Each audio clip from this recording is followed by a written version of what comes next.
Chapter 1. "Oh, damn," said Lord Peter Wimsey at Piccadilly Circus. "Hi, driver." The taximan, irritated at receiving this appeal while negotiating the intricacies of tumbling into Lower Regent Street across the route of a 19 bus, a 38B and a bicycle, bent an unwilling ear. "I've left the catalogue behind," said Lord Peter deprecatingly. "Uncommonly careless of me. You mind putting back to where we came from?" "To the Savile Club, sir." "No, 110 Piccadilly, just beyond, thank you." "Thought you was in a hurry," said the man, overcome with a sense of injury. "I'm afraid it's an awkward place to turn in," said Lord Peter, answering the thought rather than the words. His long, amiable face looked as if it had generated spontaneously from his top hat, as white maggots breed from gorgonzola. The taxi, under the severe eye of a policeman, revolved by slow jerks, with a noise like the grinding of teeth. The block of new, perfect and expensive flats in which Lord Peter dwelt upon the second floor, stood directly opposite the Green Park, in a spot for many years occupied by the skeleton of a frustrate commercial enterprise. As Lord Peter let himself in, he heard his man's voice in the library, uplifted in that throttled stridency peculiar to well-trained persons using the telephone. "I believe that's his lordship just coming in again, if your grace would kindly hold the line a moment." "What is it, Bunter?" "Her Grace has just called up from Denver, my lord." "I was just saying your lordship had gone to the sale when I heard your lordship's latchkey." "Thanks," said Lord Peter, "and you might find me my catalogue, would you?" "I think I must have left it in my bedroom, or on the desk." He sat down to the telephone with an air of leisurely courtesy, as though it were an acquaintance dropped in for a chat. "Hello, mother, that you?" "Oh, there you are, dear," replied the voice of the Dowager Duchess. "I was afraid I'd just missed you." "Well, you had, as a matter of fact. I'd just stand off to Brockleberry's sale to pick up a book or two, but I had to come back for the catalogue." "What's up?" "Such a quaint thing," said the Duchess. "Thought I'd tell you. You know little Mr. Thipps?" "Thipps," said Lord Peter. "Thipps? Oh, yes, the little architect man who's doing the church roof." "Yes. What about him?" "Mrs. Throgmorton's just been in quite a state of mind." "Sorry, mother, I can't hear." "Mrs. N.VH0, Vicar's wife." "Oh, Throgmorton, yes. Mr. Thipps rang them up this morning. It was his day to come down, you know." "Yes. He rang them up to say he couldn't. He was so upset, poor little man. He'd found a dead body in his bath." "Sorry, mother, I can't hear. Found what, where?" "A dead body, dear, in his bath." "What? No, we haven't finished. Please don't cut us off. Hello? Is that you, mother?" "Yes, sorry, the girl was trying to cut us off." "What sort of body?" "A dead man, dear, with nothing on but a pair of pince nez." Mrs. Throgmorton positively blushed when she was telling me.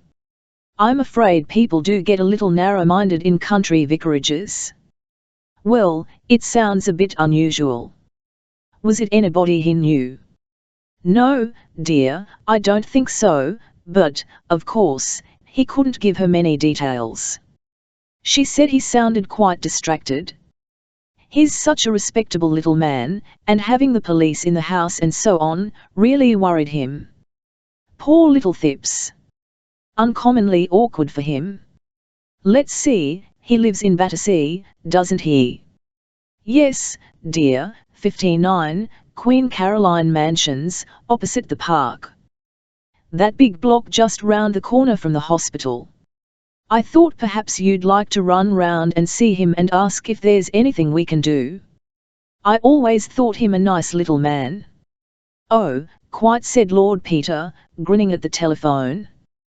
The Duchess was always of the greatest assistance to his hobby of criminal investigation, though she never alluded to it, and maintained a polite fiction of its non-existence. "What time did it happen, Mother?" "I think he found it early this morning, but, of course, he didn't think of telling the Throgmortons just at first. She came up to me just before lunch, so tiresome, I had to ask her to stay. Fortunately, I was alone. I don't mind being bored myself, but I hate having my guests bored." "Poor old Mother. Well, thanks awfully for telling me. I think I'll send Bunter to the sale and toddle round to Battersea now and try and console the poor little beast. So long." "Goodbye, dear." "Bunter." "Yes, my lord." "Her Grace tells me that a respectable Battersea architect has discovered a dead man in his bath." "Indeed, my lord?" "That is very gratifying." "Very, Bunter. Your choice of words is unerring. I wish Eaton and Balliol had done as much for me. Have you found the catalogue?" "Here it is, my lord." "Thanks. I am going to Battersea at once. I want you to attend the sale for me. Don't lose time, I don't want to miss the Folio Dante, nor the Dvoragine. Here you are, see. Golden Legend, WYNKYN the word, 1493, got that, and, I say, make a special effort for the Caxton Folio of the Four Sons of Aymon, it's the 1489 folio and unique. Look. I've marked the lots I want, and put my outside offer against each. Do your best for me. I shall be back to dinner." "Very good, my lord." "Take my cab and tell him to hurry." "He may for you, he doesn't like me very much." "Can I?" said Lord Peter, looking at himself in the 18th century mine over the mantelpiece, "can I have the heart to fluster the flustered thips further? That's very difficult to say quickly, by appearing in a top hat and frock coat. I think not. 10 to 1 he will overlook my trousers and mistake me for the undertaker. A grey suit, I fancy, neat but not gaudy, with a hat to tone, suits my other self better. Exit the amateur of first editions, new motive introduced by solo bassoon, enter Sherlock Holmes, disguised as a walking gentleman. There gaze Bunter. Invaluable fellow never offers to do his job when you've told him to do something else. Hope he doesn't miss the Four Sons of Aymon. Still, there is another copy of that, in the Vatican.B, it might become available, you never know, if the Church of Rome went to pot or Switzerland invaded Italy, whereas a strange corpse doesn't turn up in a suburban bathroom more than once in a lifetime, at least, I should think not, at any rate. The number of times it's happened, with a pince nez, might be counted on the fingers of one hand, I imagine. Dear me. It's a dreadful mistake to ride two hobbies at once. He had drifted across the passage into his bedroom, and was changing with a rapidity one might not have expected from a man of his mannerisms.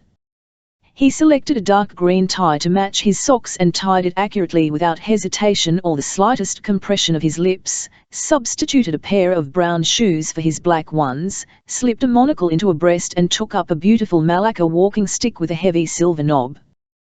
That's all, I think, he murmured to himself. Stay, I may as well have you, you may come in useful, one never knows. He added a flat silver matchbox to his equipment, glanced at his watch, and seeing that it was already 2:45, ran briskly downstairs, and, hailing a taxi, was carried to Battersea Park. Mr. Alfred Thipps Vass, a small, nervous man, whose flaxen hair was beginning to abandon the unequal struggle with destiny. One might say that his only really marked feature was a large bruise over the left eyebrow, which gave him a faintly dissipated air incongruous with the rest of his appearance. Almost in the same breath with his first greeting, he made a self-conscious apology for it, murmuring something about having run against the dining-room door in the dark. He was touched almost to tears by Lord Peter's thoughtfulness and condescension in calling. I'm sure it's most kind of your lordship, he repeated for the dozenth time, rapidly blinking his weak little eyelids.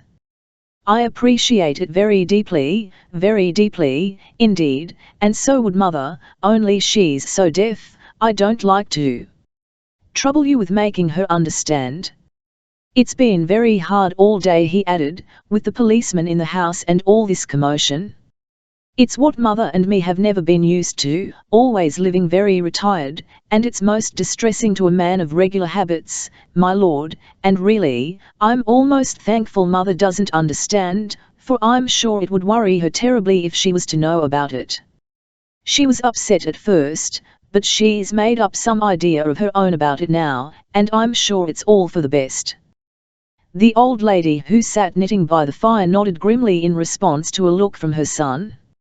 I always said as you ought to complain about that bath, Alfred, she said suddenly, in the high, piping voice peculiar to the deaf, and it's to be up the landlord 11C about it now, not but what I think you might have managed without having the police in, but there. You always were one to make a fuss about a little thing, from chicken pox up. There now, said Mr. Thipps apologetically, you see how it is. Not but what it's just as well she's settled on that, because she understands we've locked up the bathroom and don't try to go in there. But it's been a terrible shock to me, sir, my lord, I should say, but there. My nerves are all to pieces. Such a thing has never happened to me in all my born days. Such a state I was in this morning, I didn't know if I was on my head or my heels, I really didn't, and my heart not being too strong, I hardly knew how to get out of that horrid room and telephone for the police. It's affected me, sir, it's affected me, it really has. I couldn't touch a bit of breakfast, nor lunch neither, and what with telephoning and putting off clients and interviewing people all morning, I've hardly known what to do with myself. I'm sure it must have been uncommonly distressing, said Lord Peter, sympathetically, especially coming like that before breakfast. Hate anything tiresome happening before breakfast. Takes a man at such a confounded disadvantage, what? That's just it, said Mr. Thipps, eagerly. When I saw that dreadful thing lying there in my bath, mother naked, too, except for a pair of eyeglasses, I assure you, my lord, it regularly turned my stomach, if you'll excuse the expression. I'm not very strong, sir, and I get that sinking feeling sometimes in the morning, and what with one thing and another I had to send the girl for a stiff brandy, or I don't know what mightn't have happened. I felt so queer, though I'm anything but partial to spirits as a rule. Still, I make it a rule never to be without brandy in the house, in case of emergency, you know. Very wise of you, said Lord Peter, cheerfully. You're a very far-seeing man, Mr. Thipps. Wonderful what a little nip'll do in case of need, and the less you're used to it the more good it does you. Hope your girl is a sensible young woman, what? Nuisance to have women faintin' and shriekin' all over the place. Oh, Gladys is a good girl, said Mr. Thipps, very reasonable indeed. She was, of course, that's very understandable. I was shocked myself, and it wouldn't be proper in a young woman not to be shocked under the circumstances, but she's really a helpful, energetic girl in a crisis, if you understand me. I consider myself very fortunate these days to have got a good, decent girl to do for me and mother, even though she is a bit careless and forgetful about little things, but that's only natural. She was very sorry indeed about having left the bathroom window open, she really was, and though I was angry at first, seeing what's come of it, it wasn't anything to speak of, not in the ordinary way, as you might say. Girls will forget things, you know, my lord, and really she was so distressed I didn't like to say too much to her. All I said was, it might have been burglars, I said, remember that, next time you leave a window open all night. This time it was a dead man, I said, and that's unpleasant enough, but next time it might be burglars, I said, and all of us murdered in our beds. But the police inspector, Inspector Sage, they called him, from the yard, he was very sharp with her, poor girl. quite frightened her, and made her think he suspected her of something, though what good a body could be to her, poor girl, I can't imagine, and so I told the inspector. He was quite rude to me, my lord. I may say I didn't like his manner at all. If you've got anything definite to accuse Gladys or me of, Inspector, I said to him, bring it forward. That's what you have to do, I said, but I've yet to learn that you're paid to be rude to a gentleman in his own house. Really, said Mr. Phipps, growing quite pink on the top of his head, he regularly roused me, my lord, and I'm a mild man as a rule. Such all over, said Lord Peter. I'll know him. When he don't know what else to say, he's rude. Stands to reason you and the girl wouldn't go collectin' bodies. Who'd want to saddle himself with a body? Difficulties usually to get rid of 'em. Have you got rid of this one yet, by the way? It's still in the bathroom, said Mr. Phipps. Inspector Sage said nothing was to be touched till his men came in to move it. I'm expecting them at any time. If it would interest your lordship to have a look at it, thanks awfully, said Lord Peter. I'd like to very much, if I'm not putting you out. Not at all, said Mr. Phipps. His manner as he led the way along the passage convinced Lord Peter of two things. First, that, gruesome as his exhibit was, he rejoiced in the importance it reflected upon himself and his flat, and secondly, that Inspector Sage had forbidden him to exhibit it to anyone. The latter supposition was confirmed by the action of Mr. Phipps, who stopped to fetch the door key from his bedroom, saying that the police had the other, but that he made it a rule to have 2 keys to every door, in case of accident. The bathroom was in no way remarkable. It was long and narrow, the window being exactly over the head of the bath. The panes were of frosted glass, the frame wide enough to admit a man's body. Lord Peter stepped rapidly across to it, opened it and looked out. The flat was the top one of the building and situated about the middle of the block. The bathroom window looked out upon the backyards of flats, which were occupied by various small outbuildings, coal holes, garages, and the like. Beyond these were the back gardens of a parallel line of houses. On the right rose the extensive edifice of St. Luke's Hospital, Battersea, with its grounds, and, connected with it by a covered way, the residence of the famous surgeon, Sir Julian Freke, who directed the surgical side of the great new hospital, and was, in addition, known in Harley Street as a distinguished neurologist with a highly individual point of view. This information was poured into Lord Peter's ear at considerable length by Mr. Phipps, who seemed to feel that the neighbourhood's eye of anybody so distinguished shed a kind of halo of glow over Queen Caroline Mansions. "We had him round here himself this morning," he said, "about this horrid business." Inspector Sage thought one of the young medical gentlemen at the hospital might have brought the corpse round for a joke, as you might say, they always having bodies in the dissecting room. So Inspector Sage went round to see Sir Julian this morning to ask if there was a body missing. He was very kind, was Sir Julian, very kind indeed, though he was at work when they got there, in the dissecting room. He looked up the books to see that all the bodies were accounted for, and then Betty obligingly came round here to look at indicated the said he was afraid he couldn't help us, there was no corpse missing from the hospital, and this one didn't answer to the description of any they'd nor to the description of any of the patients, I hope, suggested Lord Peter casually. At this grisly hint Mr. Phipps turned pale. Didn't hear Inspector Sage inquire, he said, with some agitation. What a very horrid thing that would be, God bless my soul, my lord, I never thought of it. Well, if they had missed a patient they'd probably have discovered it by now, said Lord Peter. Let's have a look at this one. He screwed his monocle into his eye, adding, I see you're troubled here with the soot blowing in. Beastly nuisance, ain't it? I get it, too, spoils all my books, you know. Here, don't you trouble, if you don't care about looking at it. He took from Mr. Phipps's hesitating hand the sheet which had been flung over the bath, and turned it back. The body which lay in the bath was that of a tall, stout man of about 50.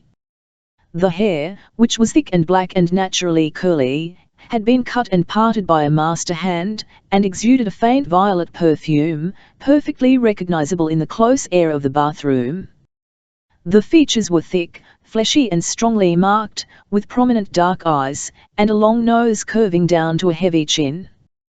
The clean-shaven lips were full and sensual, and the dropped jaw showed teeth stained with tobacco. On the dead face the handsome pair of gold pince-nez mocked death with grotesque elegance, the fine gold chain curved over the naked breast. The legs lay stiffly stretched out side by side, the arms reposed close to the body, the fingers were flexed naturally. Lord Peter lifted one arm, and looked at the hand with a little frown.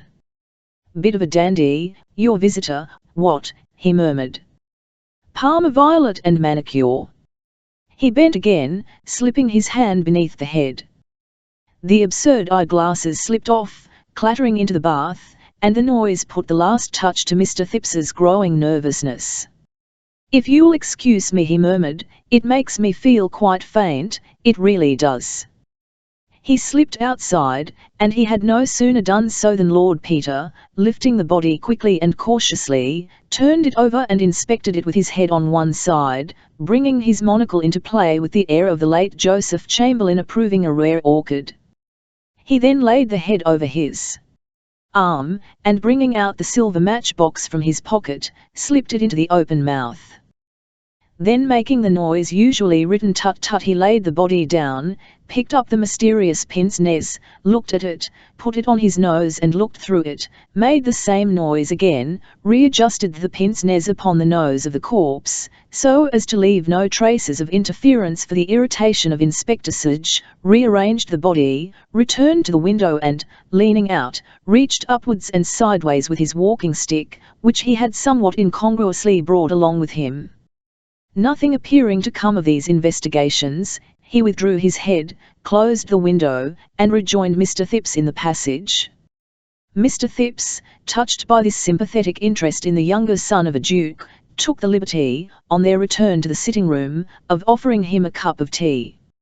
Lord Peter, who had strolled over to the window and was admiring the outlook on Battersea Park, was about to accept, when an ambulance came into view at the end of Prince of Wales Road. Its appearance reminded Lord Peter of an important engagement, and with a hurried "By Jove," he took his leave of Mr. Thipps. "My mother sent kind regards and all that," he said, shaking hands fervently, "hopes you'll soon be down at Denver again." "Goodbye, Mrs. Thipps," he bawled kindly into the ear of the old lady. "Oh, no, my dear sir, please don't trouble to come down." He was none too soon. As he stepped out of the door and turned towards the station, the ambulance drew up from the other direction, and Inspector Sage emerged from it with two constables. The inspector spoke to the officer on duty at the mansions, and turned a suspicious gaze on Lord Peter's retreating back. "Dear old Sage," said that nobleman, fondly, "dear, dear old bird. How he does hate me, to be sure." Chapter 2 "Excellent, Bunter," said Lord Peter, sinking with a sigh into a luxurious armchair. "Couldn't have done better myself. The thought of the Dante makes my mouth water, and the 4 sons of Ammon. And you've saved me glorious. What shall we spend it on, Bunter? Think of it, all ours, to do as we like with, for as Harold Skimpole so rightly observes, E60 saved is C60 gained, and I'd reckoned on spending it all." "It's your saving, Bunter, and properly speaking, your E6. What do we want? Anything in your department? Would you like anything altered in the flat?" "Well, my lord, as your lordship is so good," the manservant paused, about to pour an old brandy into a liqueur glass. "Well, out with it, my Bunter, you imperturbable old hypocrite.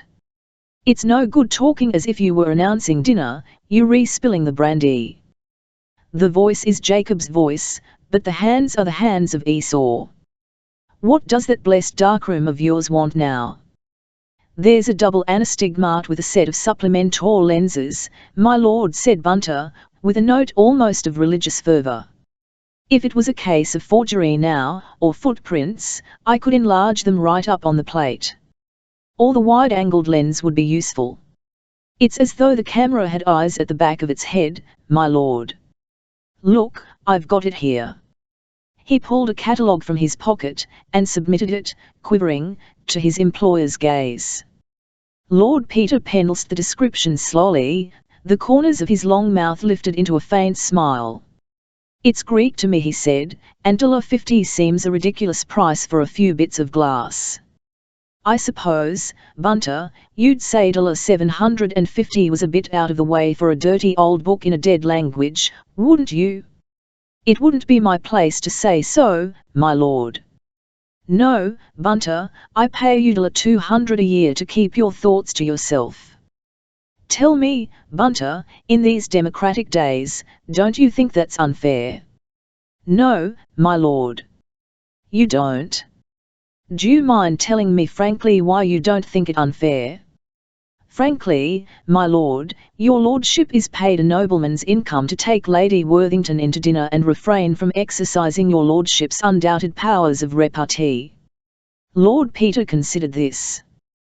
That's your idea, is it, Bunter? Noblesse oblige, for a consideration. I dare say you're right. Then you're better off than I am, because I'd have to behave myself to Lady Worthington if I hadn't a penny.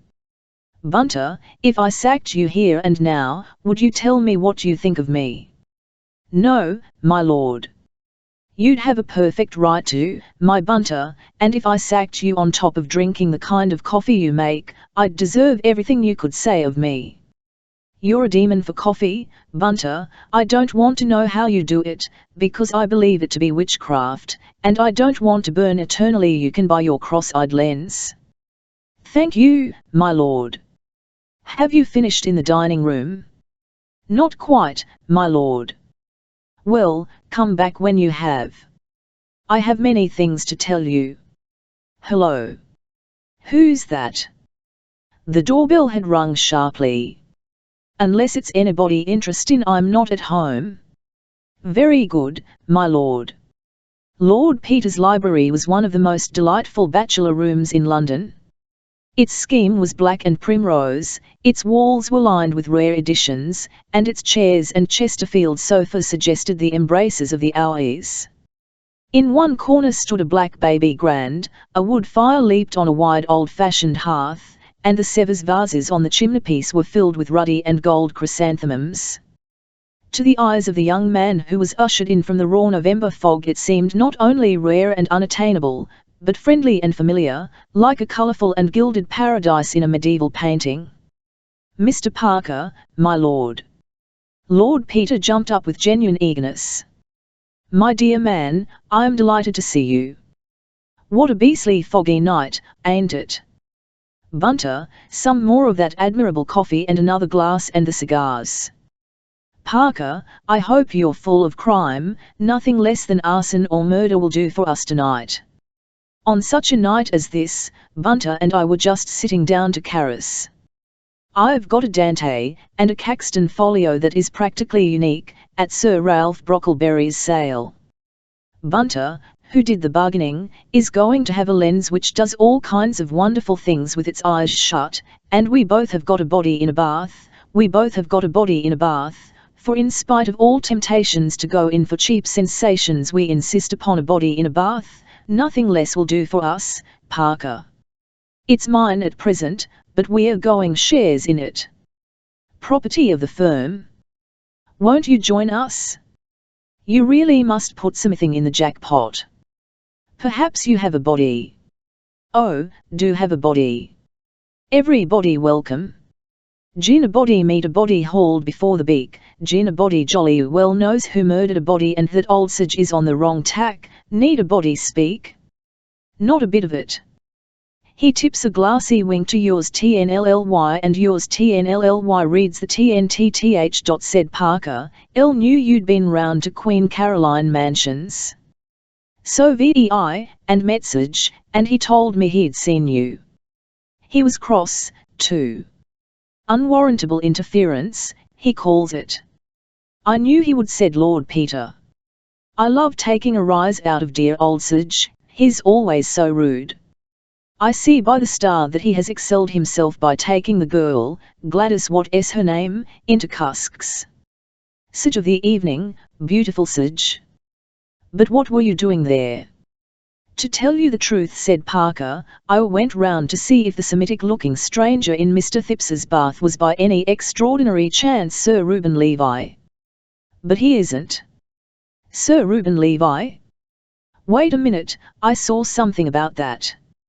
I know. A headline, Mysterious Disappearance of Famous Financier. What's it all about?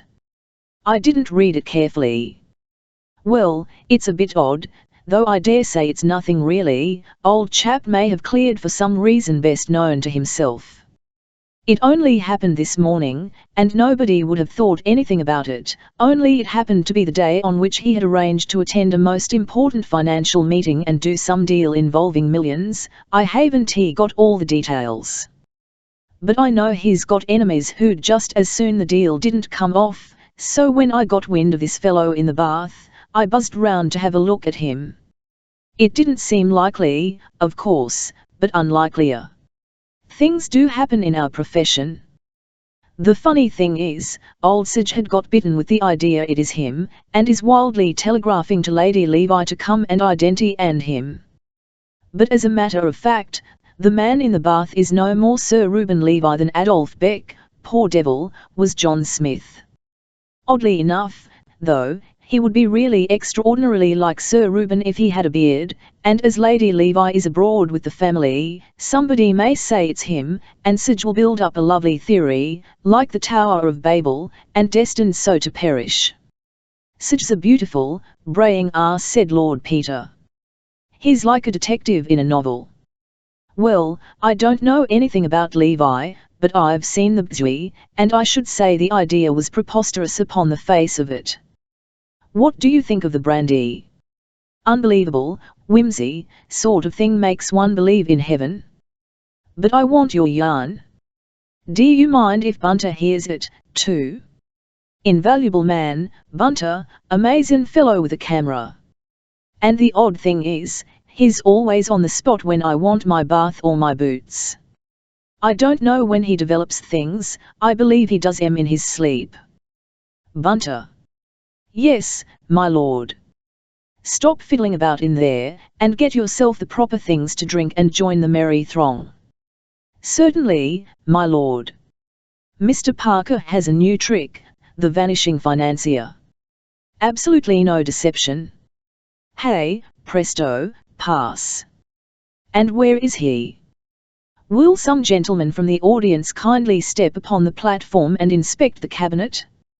Thank you, sir. The quickness of and deceives the high. I'm afraid mine isn't much of a story, said Parker. It's just one of those simple things that offer no handle. Sir Reuben Levi dined last night with 3 friends at the Ritz. After dinner the friends went to the theatre. He refused to go with them on account of an appointment. I haven't yet been able to trace the appointment, but anyhow, he returned home to his house, 9A, Park Lane, at 12:00. Who saw him?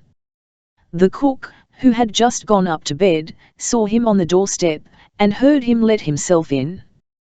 He walked upstairs, leaving his greatcoat on the hall peg and his umbrella in the stand. You remember how it rained last night.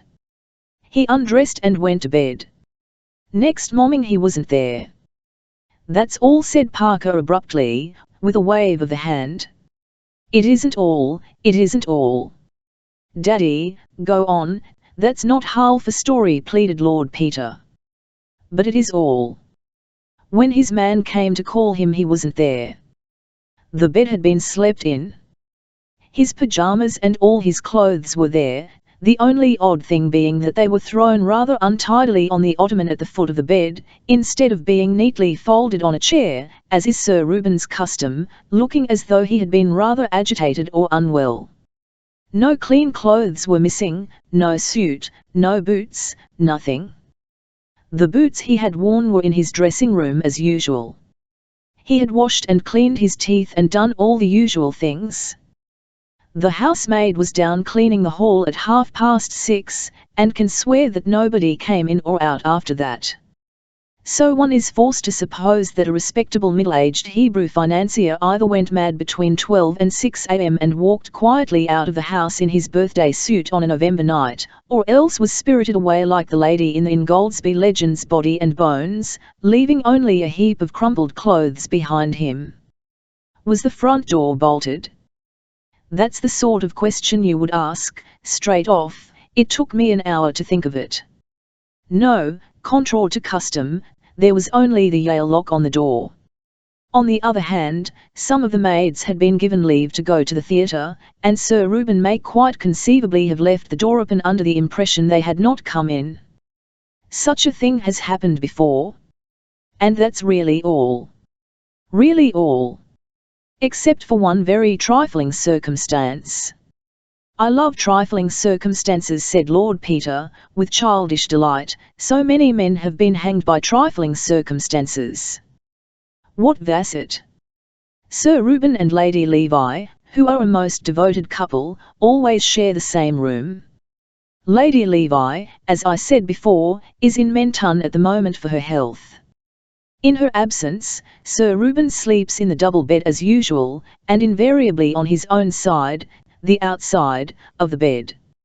Last night he put the two pillows together and slept in the middle, or, if anything, rather closer to the wall than otherwise.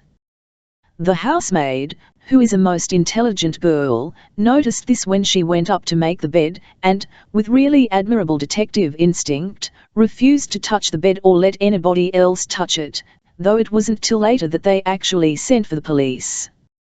Was nobody in the house but Sir Reuben and the servants?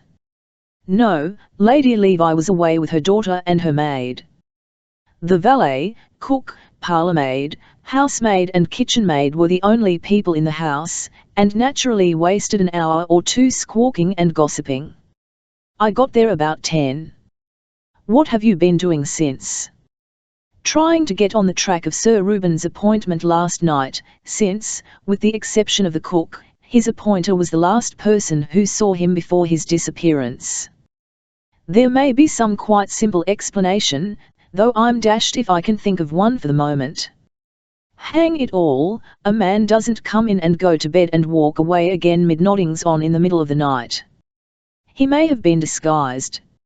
I thought of that. In fact, it seems the only possible explanation. But it's deuced odd, whimsy. An important city man, on the eve of an important transaction, without a word of warning to anybody, slips off in the middle of the night, disguised down to his skin, leaving behind his watch, purse, checkbook, and, most mysterious and important of all, his spectacles, without which he can't see a step, as he is extremely short-sighted. That is important interrupted whimsy. You are sure he didn't take a second pair? His man vouches for it that he had only 2 pairs, one of which was found on his dressing table, and the other in the drawer where it is always kept. Lord Peter whistled. You've got me there, Parker. Even if he'd gone out to commit suicide he'd have taken those. So you'd think, or the suicide would have happened the first time he started to cross the road. However, I didn't overlook the possibility. I've got particulars of all today's street accidents, and I can lay my hand on my heart and say that none of them is Sir Reuben. Besides, he took his latchkey with him, which looks as though he'd meant to come back. Have you seen the men he dined with? Elle found 2 of them at the club. They said that he seemed in the best of health and spirits, spoke of looking forward to joining Lady Levi later on, perhaps at Christmas, and referred with great satisfaction to this morning's business transaction, in which one of them, a man called Anderson of Wyndham's, was himself concerned. Then up till about 9 o'clock, anyhow, he had no apparent intention or expectation of disappearing. None, unless he was a most consummate actor. Whatever happened to change his mind must have happened either at the mysterious appointment which he kept after dinner, or while he was in bed between midnight and 5:30 a.m. Well, Bunter, said Lord Peter, what do you make of it? Not in my deportment, my lord. Except that it is odd that a gentleman who was too flurried or unwell to fold his clothes as usual should remember to clean his teeth and put his boots out. Those are two things that quite frequently get overlooked, my lord. If you mean anything personal, Bunter, said Lord Peter, I can only say that I think the speech an unworthy one. It's a sweet little problem, Parker mine. Look here, I don't want to butt in, but I should dearly love to see that bedroom tomorrow. 'Tis not that I mistrust thee, dear, but I should uncommonly like to see it. Say me not nay, take another drop of brandy and a villa, but say not nay. Of course you can come and see it, you 11 probably find lots of things I've overlooked, said the other, equably, accepting the proffered hospitality. Parker, Acushla, you're an honour to Scotland Yard. I look at you, and such appears a myth, a fable, an idiot boy, spawned in a moonlight hour by some fantastic poet's brain. Such is too perfect to be possible. What does he make of the body, by the way? Such says, replied Parker, with precision, that the body died from a blow on the back of the neck. The doctor told him that. He says it's been dead a day or two. The doctor told him that, too. He says it's the of a well-to-do Hebrew of about 50. Anybody could have told him that. He says it's ridiculous to suppose it came in through the window without anybody knowing anything about it. He says it probably walked in through the front door and was murdered by the household. He's arrested the girl because she's short and frail-looking and quite unequal to downing a tall and sturdy Semite with a poker. He'd arrest Thipps, only Thipps was away in Manchester all yesterday and the day before and didn't come back till late last night. In fact, he wanted to arrest him till I reminded him that if the body had been a day or two dead, little Thipps couldn't have done him in at 10.30 last night. But he'll arrest him tomorrow as an accessory, and the old lady with the knitting, too, I shouldn't wonder. Well, I'm glad the little man has so much of an alibi, said Lord Peter, though if you're only gluing your faith to cadaveric lividity, rigidity, and all the other quiddities, you must be prepared to have some sceptical beast of a prosecuting counsel walk slap bang through the medical evidence. Remember Impey Biggs defending in that Chelsea tea shop affair? 6 bloomin' medicos contradictin' each other in the box, and old Impey abnormal cases from Glaister and Dixon man till the eyes of the jury reeled in their heads. Are you prepared to swear, Dr. Thingumtight, that the onset of rigor mortis indicates the hour of death without the possibility of error? So far as my experience goes, in the majority of cases, says the doctor, all stiff. All, says Biggs, but this is a court of justice, doctor, not a parliamentary election. We can't get on without a minority report. The law, Dr. Thingumtight, respects the rights of the minority, alive or dead. Some arse laughs, and old Biggs sticks his chest out and gets impressive. Gentlemen, this is no laughing matter. My client, an upright and honourable gentleman, is being tried for his life, gentlemen, and it is the business of the prosecution to show his guilt, if they can, without a shadow of doubt. Now, Dr. Thingumtight, I ask you again, can you solemnly swear, without the least shadow of doubt, possible shadow of doubt, that this unhappy woman met her death neither sooner nor later than Thursday evening? A probable opinion? Gentlemen, we are not Jesuits, we are straightforward Englishmen. You cannot ask a British-born jury to convict any man on the authority of a probable opinion. Hum of applause. Biggs's man was guilty all the same, said Parker. Of course he was. But he was acquitted all the same, and what you've just said is libel. Wimsey walked over to the bookshelf and took down a volume of medical jurisprudence. Rigor mortis can only be stated in a very general way, many factors determine the result. Cautious brute. On the average, however, stiffening will have begun, neck and jaw, 5 to 6 hours after all likelihood have passed off in the bulk of cases by the end of 36 hours. Under certain circumstances, however, it may appear unusually early, or be retarded unusually long. Helpful, ain't it, Parker? Brown Sequa states 3 minutes after death. In certain cases not until lapse of 16 hours after death present as long as 21 days thereafter. Lord. Factors: age, muscular state, or febrile diseases, or where temperature of environment is high, and so on, any bloomin' thing. Never mind. You can run the argument for what it's worth to Sage. He won't know any better. He tossed the book away. Come back to facts. What did you make of the body? Well, said the detective, not very much. I was puzzled, frankly. I should say he had been a rich man, but self-made, and that his good fortune had come to him fairly recently. You noticed the calluses on the hands. I thought you wouldn't miss that. Both his feet were badly blistered. He had been wearing tight shoes. Walking a long way in them, too, said Lord Peter, to get such blisters as that. Didn't that strike you as in a person evidently well off? Well, I don't know. The blisters were 2 or 3 days old. He might have got stuck in the suburbs one night, perhaps, last train gone and no taxi, and had to walk home. Possibly. There were some little red marks all over his back and one leg I couldn't quite account for. I saw them. What did you make of them?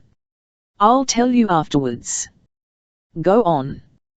He was very long-sighted, oddly long-sighted for a man in the prime of life. The glasses were like a very old man's. By the way, they had a very beautiful and remarkable chain of flat links chased with a pattern. It struck me he might be traced through it. I've just put an advertisement in the Times about it, said Lord Peter. He had had the glasses some time. They had been mended twice. Beautiful, Parker, beautiful. Did you realize the importance of that? Not specially, I'm afraid. Why? Never mind, go on. He was probably a sullen, ill-tempered man. His nails were filed down to the quick as though he habitually bit them, and his fingers were bitten as well. He smoked quantities of cigarettes without a holder. He was particular about his personal appearance. Did you examine the room at all? I didn't get a chance. I couldn't find much in the way of footprints. Sage and company had tramped all over the place, to say nothing of little Thipps and the maid, but I noticed a very indefinite patch just behind the head of the bath, as though something damp might have stood there. You could hardly call it a print. It rained hard all last night, of course. Yes, did you notice that the soot on the window-sill was vaguely marked L? Did, said Whimsy, and I examined it hard with this little fellow, but I could make nothing of it except that something or other had rested on the sill. He drew out his and handed it to Parker. My word, that's a powerful lens. It is, said Whimsy, and jolly useful when you want to take a good squint at something and look like a bally fool all the time. Only it don't do to wear it permanently. If people see you full face they say, dear me, how weak the sight of that eye must be. Still, it's useful. Sage and I explored the ground at the back of the building, went on Parker, but there wasn't a trace. That's interesting. Did you try the roof? No. We'll go over it tomorrow. The gutter's only a couple of feet off the top of the window. I measured it with my stick, the gentleman scout's vade mecum, I call it. It's marked off in inches. Uncommonly handy companion at times. There's a sword inside and a compass in the head. Got it made specially. Anything more? Afraid not. Let's hear your version, Whimsy. Well, I think you've got most of the points. There are just one or two little contradictions. For instance, here's a man wears expensive gold-rimmed pince-nez and has had them long enough to be mended twice. Yet his teeth are not merely discolored, but badly decayed and look as if he'd never cleaned them in his life. There are 4 molars missing on one side and 3 on the other, and 1 front tooth broken right across. He's a man careful of his personal appearance, as witness his hair and his hands. What do you say to that? Oh, these self-made men of low origin don't think much about teeth, and are terrified of dentists. True, but one of the molars has a broken edge so rough that it had made a sore place on the tongue. Nothing's more painful. Do you mean to tell me a man would put up with that if he could afford to get the tooth? Well, people are queer. I've known servants endure agonies rather than step over a dentist's doormat. How did you see that, Whimsy? Had a look inside. Electric torch, said Lord Peter. Handy little gadget. Looks like a matchbox. Well, I dare say it's all right, but I just draw your attention to it. Second point, gentleman with hair smelling of Parma violet and manicured hands and all the rest of it, never washes the inside of his ears. Full of wax. Nasty. You've got me there, Whimsy, I never noticed it. Still, old bad habits die hard. Right-o. Put it down at that. Third point, gentleman with the manicure and the brilliantine and all the rest of it suffers from fleas. By Jove, you're right. Flea bites. It never occurred to me. No doubt about it, old son. The marks were faint and old, but unmistakable. Of course, now you mention it. Still, that might happen to anybody. I loosed a whopper in the best hotel in Lincoln the week before last. I hope it bit the next occupier. Oh, all these things might happen to anybody, separately. Fourth point, gentleman who uses Parma violet for his hair, etc., etc., washes his body in strong carbolic soap, so strong that the smell hangs about 24 hours later. Carbolic to get rid of the fleas. Il will say for you, Parker, you've an answer for everything. Fifth point, carefully got up gentleman, with manicured, though masticated, fingernails, has filthy black toenails which look as if they hadn't been cut for years. All of a piece with habits as indicated. Yes, I know, but such habits. Now, sixth and last point, this gentleman with the intermittently gentlemanly habits arrives in the middle of a pouring wet night, and apparently through the window, when he has already been 24 hours dead, and lies down quietly in Mr. Thipps's bath, unseasonably dressed in a pair of pince-nez. Not a hair on his head is ruffled.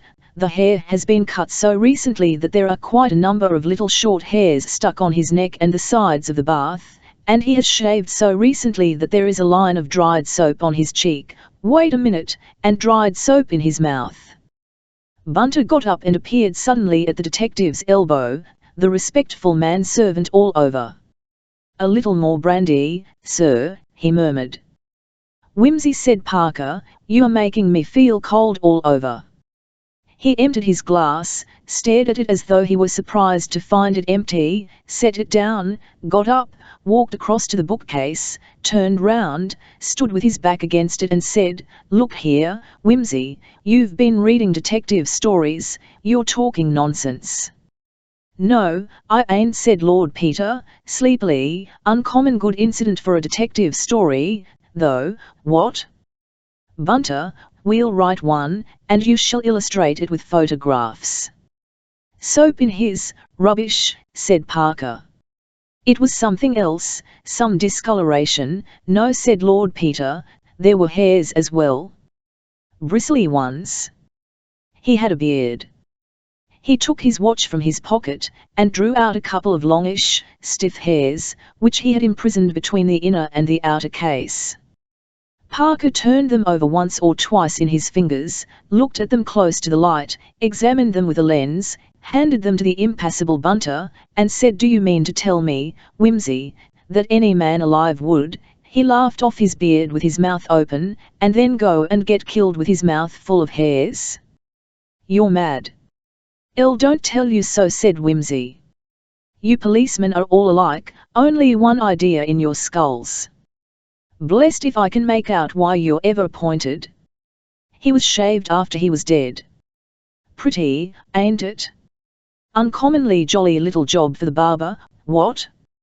Here, sit down, man, and don't be an ass, stumping about the room like that. Worse things happen in war. This is only a blinkin' old shillin' shocker. But I'll tell you what, Parker, we're up against a criminal, the real artist and blighter with imagination, real, artistic, finished stuff. I'm enjoying this, Parker. Chapter 3. Lord Peter finished a Scarlatti sonata, and sat looking doubtfully at his own hands. The fingers were long and muscular, with wide, flat joints and square tips. Even he was playing, his rather hard grey eyes softened, and his long, indeterminate mouth hardened in compensation. At no other time had he any pretensions to good looks, and at all times he was spoilt by a long, narrow chin, and a long, receding forehead, accentuated by the brushed-back sleekness of his tow-coloured hair. Labour papers, softening down the chin, caricatured him as a typical aristocrat. "That's a wonderful instrument," said Parker. "It ain't so bad," said Lord Peter, "but Scarlatti wants a harpsichord. Piano's too modern, all thrills and overtones. No good for our job, Parker. Have you come to any conclusion?" The man in the bath, said Parker, methodically, was not a well-off man careful of his personal appearance. He was a labouring man, unemployed, but who had only recently lost his employment. He had been tramping about looking for a job when he met with his end. Somebody killed him and washed him and scented him and shaved him in order to disguise him, and put him into Thips's bath without leaving a trace. Conclusion: the murderer was a powerful man, since he killed him with a single blow on the neck, a man of cool head and masterly intellect, since he did all that ghastly business without leaving a mark, a man of wealth and refinement, since he had all the apparatus of an elegant toilet handy, and a man of bizarre, and almost perverted imagination, as is shown in the two horrible touches of putting the body in the bath and of adorning it with a pair of pince-nez. "He is a poet of crime," said Whimsy. "By the way, your difficulty about the pince-nez is cleared up. Obviously, the pince-nez never belonged to the body. That only makes a fresh puzzle. One can't suppose the murderer left them in that obliging manner as a clue to his own identity. We can hardly suppose that. I'm afraid this man possessed what most criminals lack, a sense of humour. Rather macabre humour. True. But a man who can afford to be humorous at all in such circumstances is a terrible fellow. I wonder what he did with the body between the murder and depositing at Chez Thipps. Then there are more questions. How did he get it there? And why? Was it brought in at the door, as Sage of our Heart suggests? Or through the window, as we think, on the not very adequate testimony of a smudge on the window sill? Had the murderer accomplices? Is little Thipps really in it, or the girl? It don't do to put the notion out of court merely because Sage inclines to it. Even idiots occasionally speak the nuth accidentally. If not, why was Thipps selected for such an abominable practical joke? Has anybody got a grudge against Thipps? Who are the people in the other flats? We must find out that. Does Thipps play the piano at midnight over their heads or damage the reputation of the staircase by bringing home dubiously respectable ladies? Are there unsuccessful architects thirsting for his blood? Damn it all, Parker, there must be a motive somewhere. Can't have a crime without a motive, you know.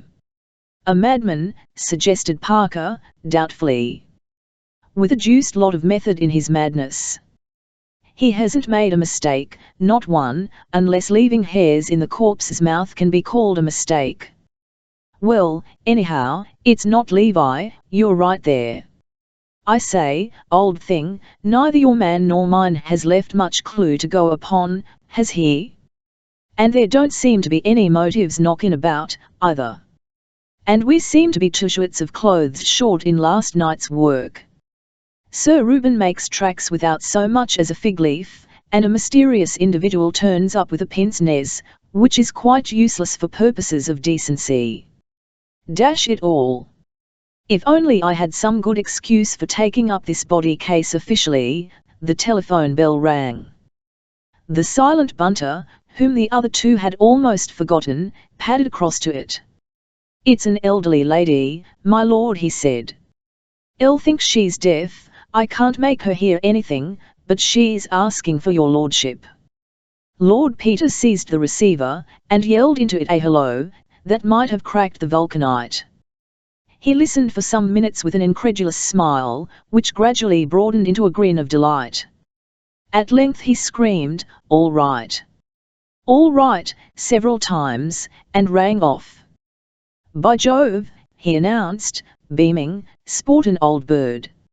It's old Mrs. Thipps. Deaf as a post.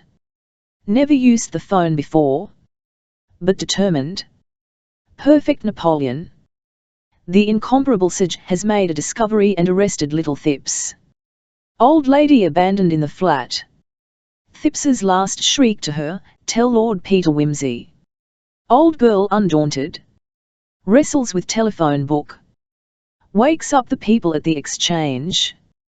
Won't take no for an answer, not being able to hear it, gets through, says, will I do what I can? Says she would feel safe in the hands of a real gentleman. Oh, Parker, Parker. I could kiss her, I really could, as Thipps says. I'll write to her instead. No, hang it, Parker, we'll go round. Bunter, get your infernal machine and the magnesium. I say, we'll all go into partnership, pool the two cases and work 'em out together. You shall see my body tonight, Parker, and I'll look for your wandering Jew tomorrow. I feel so happy, I shall explode. Oh Sage, Sage, how art thou sagified? Bunter, my shoes. I say, Parker, I suppose yours are rubber-soled. Not? Tut, tut, you mustn't go out like that. We'll lend you a pair. Gloves. Here. My stick, my torch, the lamp black, the forceps, knife, pill boxes, all complete. Certainly, my lord. Oh, Bunter, don't look so offended. I mean no harm. I believe in you, I trust you, what money have I got? That'll do. I knew a man once, Parker, who let a world-famous poisoner slip through his fingers because the machine on the underground took nothing but pennies. There was a queue at the booking office and the man at the barrier stopped him, and while they were arguing about accepting a £5 note, which was all he had, for a twopenny ride to Baker Street, the criminal had sprung into a circle train, and was next heard of in Constantinople, disguised as an elderly Church of England clergyman touring with his niece. Are we all ready? Go. They stepped out, Bunter carefully switching off the lights behind them. As they emerged into the gloom and gleam of Piccadilly, Wimsey stopped short with a little exclamation. Wait a second, he said. I've thought of something. If Sage's there he'll make trouble. I must short-circuit him. He ran back, and the other two men employed the few minutes of his absence in capturing a taxi. Inspector Sage and a subordinate Sir Bundles were on guard at 59, Queen Caroline Mansions, and showed no disposition to admit unofficial inquirers. Parker, indeed, they could not easily turn away, but Lord Peter found himself confronted with a surly manner and what Lord Beaconsfield described as a masterly inactivity. It was in vain that Lord Peter pleaded that he had been retained by Mrs. Thipps on behalf of her son. Retained, said Inspector Sage, with a snort. She'll even be retained if she doesn't look out. Shouldn't wonder if she wasn't in it herself, only she's so deaf, she's no good for anything at all. Look here, Inspector, said Lord Peter, what's the use of being so bally obstructive? You'd much better let me in, you know I'll get there in the end. Dash it all, it's not as if I was taking the bread out of your children's mouths. Nobody paid me for finding Lord Attenbury's emeralds for you. "It's my duty to keep out the public," said Inspector Sage, morosely, "and it's going to stay out." "Elle never said anything about your keeping out of the public," said Lord Peter, easily, sitting down on the staircase to thrash the matter out comfortably, "though I've no doubt pussyfoot is a good thing, on principle, if not exaggerated. The golden mean, Sage, as Aristotle says, keeps you from being a golden ass." "Ever been a golden ass, Sage?" "I have. It would take a whole rose garden to cure me, Sage. You are my garden of beautiful roses, my own rose, my one rose, that's you." "I'm not going to stay any longer talking to you," said the harassed Sage. "It's bad enough. Hello, drat that telephone. Here, call Tom, go and see what it is, if that old catamaran will let you into the room." "Shutting herself up there and screaming," said the inspector, "it's enough to make a man give up crime and take to hedging and ditching." The constable came back. "It's from the yard, sir," he said, coughing apologetically. "The chief says every facility is to be given to Lord Peter Wimsey, sir." He stood apart noncommittally, glazing his eyes. "5 aces," said Lord Peter, cheerfully. "The chief's a dear friend of my mother's." "No go, Sage, it's no good bucking, you've got a full house." "I'm going to make it a bit fuller." He walked in with his followers. The body had been removed a few hours previously, and when the bathroom and the whole flat had been explored by the naked eye and the camera of the competent bunter, it became evident that the real problem of the household was old Mrs. Thipps. Her son and servant had both been removed, and it appeared that they had no friends in town, beyond a few business acquaintances of Thipps's, whose very addresses the old lady did not know. The other flats in the building were occupied respectively by a family of 7, at present departed to winter abroad, an elderly Indian colonel of ferocious manners, who lived alone with an Indian man-servant, and a highly respectable family on the 3rd floor, whom the disturbance over their heads had outraged to the last degree. The husband, indeed, when appealed to by Lord Peter, showed a little human weakness, but Mrs. Appledore, appearing suddenly in a warm dressing gown, extricated him from the difficulties into which he was carelessly wandering. "I am sorry," she said, "I'm afraid we can't interfere in any way. This is a very unpleasant business, Mr. I'm afraid I didn't catch your name, and we have always found it better not to be mixed up with the police. Of course, if Thippses are innocent, and I am sure I hope they are, it is very unfortunate for them, but I must say that the circumstances seem to me most suspicious, and to Theophilus too, and I should not like to have it said that we had assisted murderers. We might even be supposed to be accessories." "Of course you are young, Mr. This is Lord Peter Wimsey, my dear," said Theophilus mildly. She was unimpressed. Yes," she said, "I'll believe you are distantly related to my late cousin, the Bishop of Carisbrooke. Poor man. He was always being taken in by impostors, he died without ever learning any better. I imagine you take after him, Lord Peter." "I doubt it," said Lord Peter. "So far as I know he is only a connection, though it's a wise child that knows its own father. I congratulate you, dear lady, on taking after the other side of the family. You'll forgive my butting in upon you like this in the middle of the night, though, as you say, it's all in the family, and I'm sure I'm very much obliged to you, and for permitting me to admire that awfully fetchin' thing you've got on. Now, don't you worry, Mr. Appledore. I'm thinking the best thing I can do is to trundle the old lady down to my mother and take her out of your way, otherwise you might be findin' your Christian feelings gettin' the better of you some fine day, and there's nothing like Christian feelings for upsetting a man's domestic comfort. Good night, sir, good night, dear lady, it's simply rippin' of you to let me drop in like this." "Well," said Mrs. Appledore, as the door closed behind him. "And, I'll thank the goodness and the grace that on my birth have smiled," said Lord Peter, "and taught me to be bestially impertinent when I choose. 2 a.m. saw Lord Peter Wimsey arrive in a friend's car at the Dower House, Denver Castle, in company with a deaf and aged lady and an antique portmanteau. "It's very nice to see you, dear," said the Dowager Duchess, placidly. She was a small, plump woman, with perfectly white hair and exquisite hands. In feature she was as unlike her second son as she was like him in character. Her black eyes twinkled cheerfully, and her manners and movements were marked with a neat and rapid decision.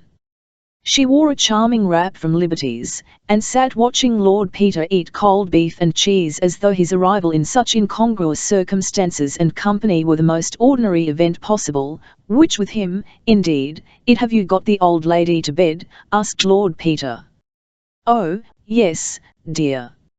Such a striking old person, isn't she? And very courageous. She tells me she has never been in a motor car before. But she thinks you a very nice lad, dear, that careful of her, you remind her of her own son.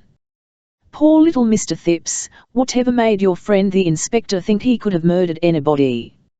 "My friend the inspector, no more, thank you, mother, is determined to prove that the intrusive person in Phipps's bath is Sir Reuben Levi, who disappeared mysteriously from his house last night. His line of reasoning is, we've lost a middle-aged gentleman without any clothes on in Park Lane, we've found a middle-aged gentleman without any clothes on in Battersea. Therefore they are one and the same person, QED, and put little Phipps in quod." "You're very elliptical, dear," said the Duchess, mildly. "Why should Mr. Phipps be arrested even if they are the same?" "Such must arrest somebody," said Lord Peter, "but there is one odd little bit of evidence come out which goes a long way to support such theory, only that I know it to be no go by the evidence of my own eyes. Last night at about 9:15, a young woman was strolling up the Battersea Park Road for purposes best known to herself, when she saw a gentleman in a fur coat and top hat sauntering along under an umbrella, looking at the names of all the streets. He looked a bit out of place, so, not being a shy girl, you see, she walked up to him, and said, 'Good evening. Can you tell me, please,' says the mysterious stranger, 'whether this street leads into Prince of Wales Road?'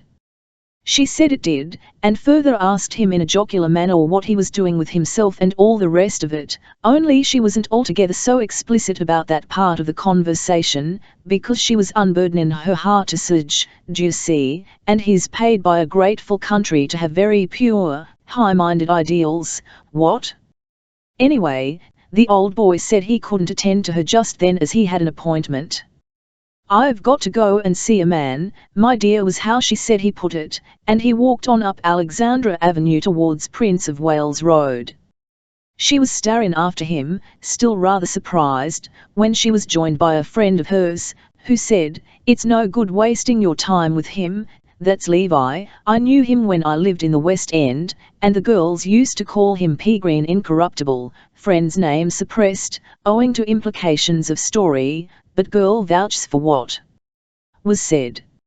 She thought no more about it till the milkman brought news this morning of the excitement at Queen Caroline Mansions, then she went round, though not like in the police as a rule, and asked the man there whether the dead gentleman had a beard and glasses.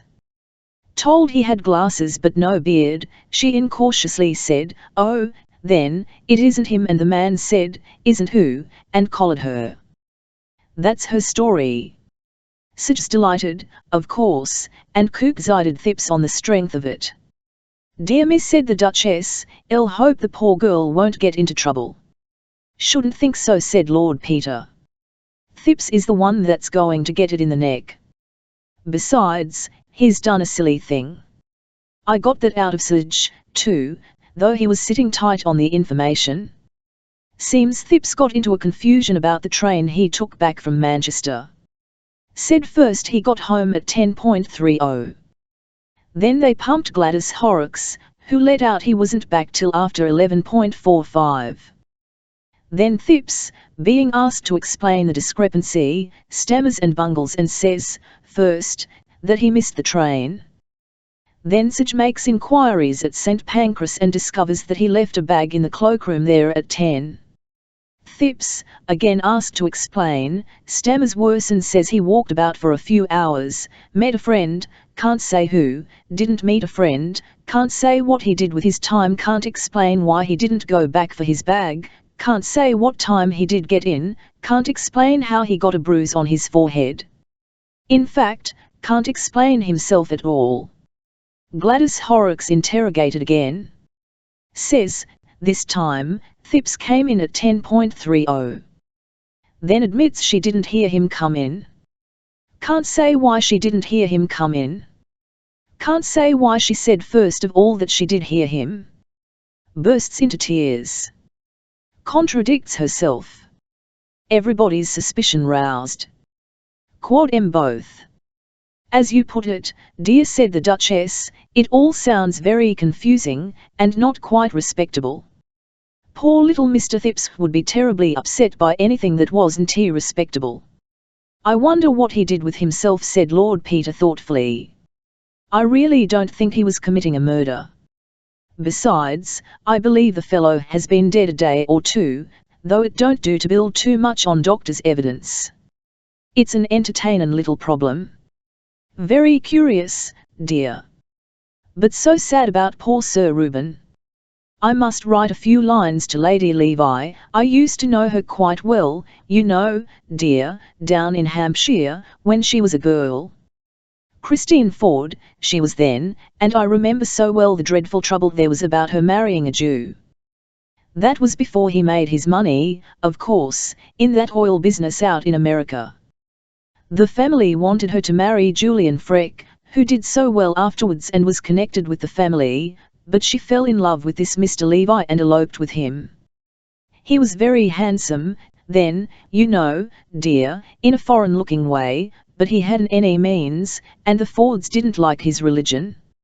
Of course we're all Jews nowadays, and they wouldn't have minded so much if he'd pretended to be something else, like that Mr. Simons we met at Mrs. Porchester's, who always tells everybody that he got his nose in Italy at the Renaissance, and claims to be descended somehow or other from La Bella Simonetta, so foolish, you know, dear, as if anybody believed it, and I'm sure some Jews are good people, and personally I'd much rather they believed something, though of course it must be very inconvenient, what with not working on Saturdays and circumcising the poor little babies and everything depending on the new moon and that funny kind of meat they have with such a slang-sounding name, and never being able to have bacon for breakfast.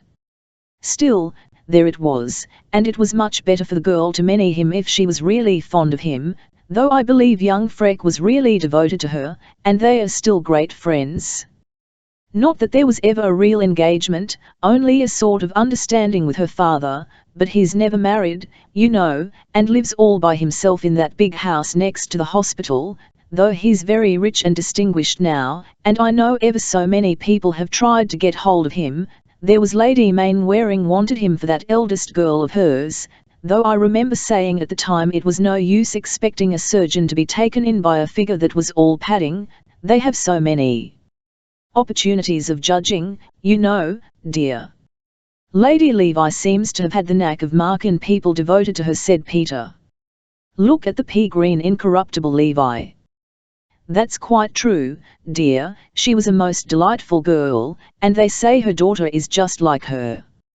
I rather lost sight of them when she married, and you know your father didn't care much about business people, but I know everybody always said they were a model couple. In fact, it was a proverb that Sir Reuben was as well loved at home as he was hated abroad. I don't mean in foreign countries, you know, dear, just the proverbial way of putting things, like a saint abroad and a devil at home, only the other way on, reminding one of the Pilgrim's Progress. Yes, said Peter, I'll dare say the old man made one or two enemies. Dozens, dear, such a dreadful place, the city, isn't it? Everybody Ishmaels together, though I don't suppose Sir Reuben would like to be called that, would he? Doesn't it mean illegitimate, or not a proper Jew, anyway?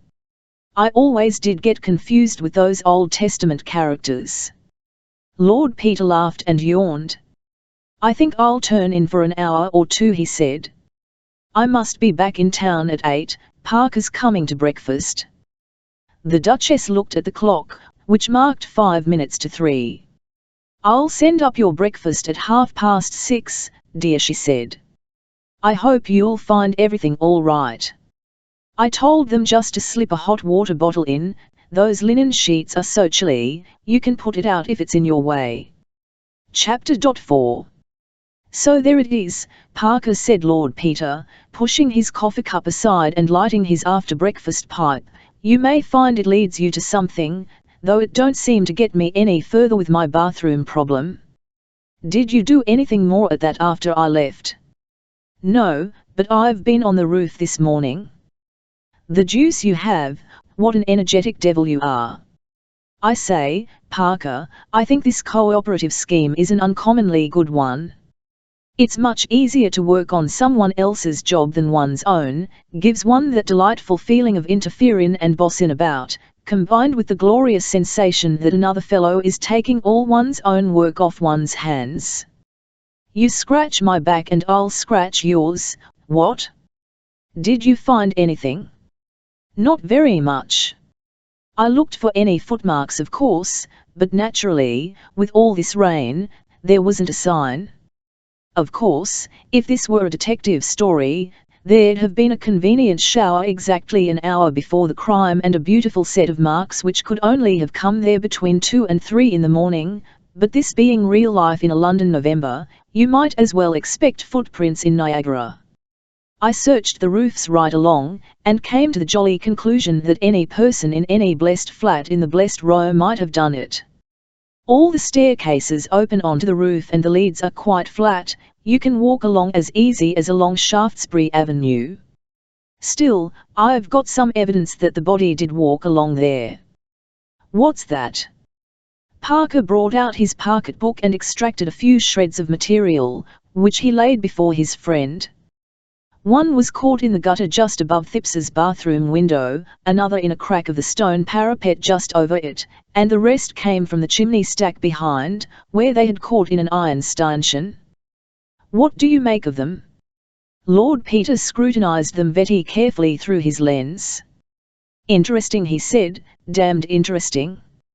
Have you developed those plates, Bunter?" he added, as that discreet assistant came in with the post. "Yes, my lord." "Caught anything?" "Don't know whether to call it anything or not, my lord," said Bunter, dubiously. "I'll bring the prince in." "Do," said Whimsy. "Hello. Here's our advertisement about the gold chain in the Times, very nice it looks, right phone or call 110, Piccadilly. Perhaps it would have been safer to put a box number, though I always think that the franker you are with people, the more you're likely to deceive them, so unused is the modern world to the open hand and the guileless heart. What? But you don't think the fellow who left that chain on the body is going to give himself away by coming here and inquiring about it?" "Don't, fathead," said Lord Peter, with the easy politeness of the real aristocracy. "That's why I've tried to get hold of the jeweller who originally sold the chain. See." He pointed to the paragraph. "It's not an old chain, hardly worn at all." "Oh, thanks, Bunter. Now, see here, Parker, these are the finger marks you noticed yesterday on the window sash and on the far edge of the bath. I'd overlooked them. I give you full credit for the discovery. I crawl, I grovel, my name is Watson, and you need not say what you were just going to say, because I admit it all. Now we shall, hello, hello, hello." The three men stared at the photographs. "The criminal," said Lord Peter, bitterly, "climbed over the roofs in the wet and not unnaturally got soot on his fingers. He arranged the body in the bath, and wiped away all traces of himself except 2, which he obligingly left to show us how to do our job. We learn from a smudge on the floor that he wore India rubber boots, and from this admirable set of fingerprints on the edge of the bath that he had the usual number of fingers and wore rubber gloves. That's the kind of man he is. Take the fool away, gentlemen." He put the prints aside, and returned to an examination of the shreds of material in his hand. Suddenly he whistled softly. "Do you make anything of these, Parker?" They seem to me to be ravellings of some coarse cotton stuff, a sheet, perhaps, or an improvised rope. Yes, said Lord Peter, yes. It may be a mistake, it may be a mistake. I wonder. Tell me, do you think these tiny threads are long enough and strong enough to hang a man? He was silent, his long eyes narrowing into slits behind the smoke of his pipe. What do you suggest doing this morning? Asked Parker. Well, said Lord Peter, it seems to me it's about time I took a hand in your job. Let's go round to Park Lane and see what larks Sir Reuben Levi was up to in bed last night.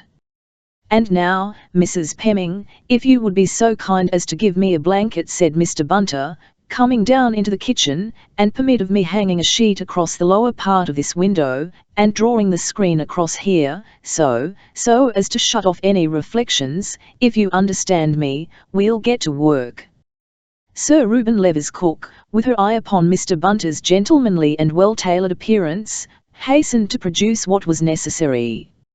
Her visitor placed on the table a basket, containing a water bottle, a silver-backed hair BNRSH, a pair of boots, a small roll of linoleum, and the letters of a self-made merchant to his son bound in polished morocco. He drew an umbrella from beneath his arm and added it to the collection.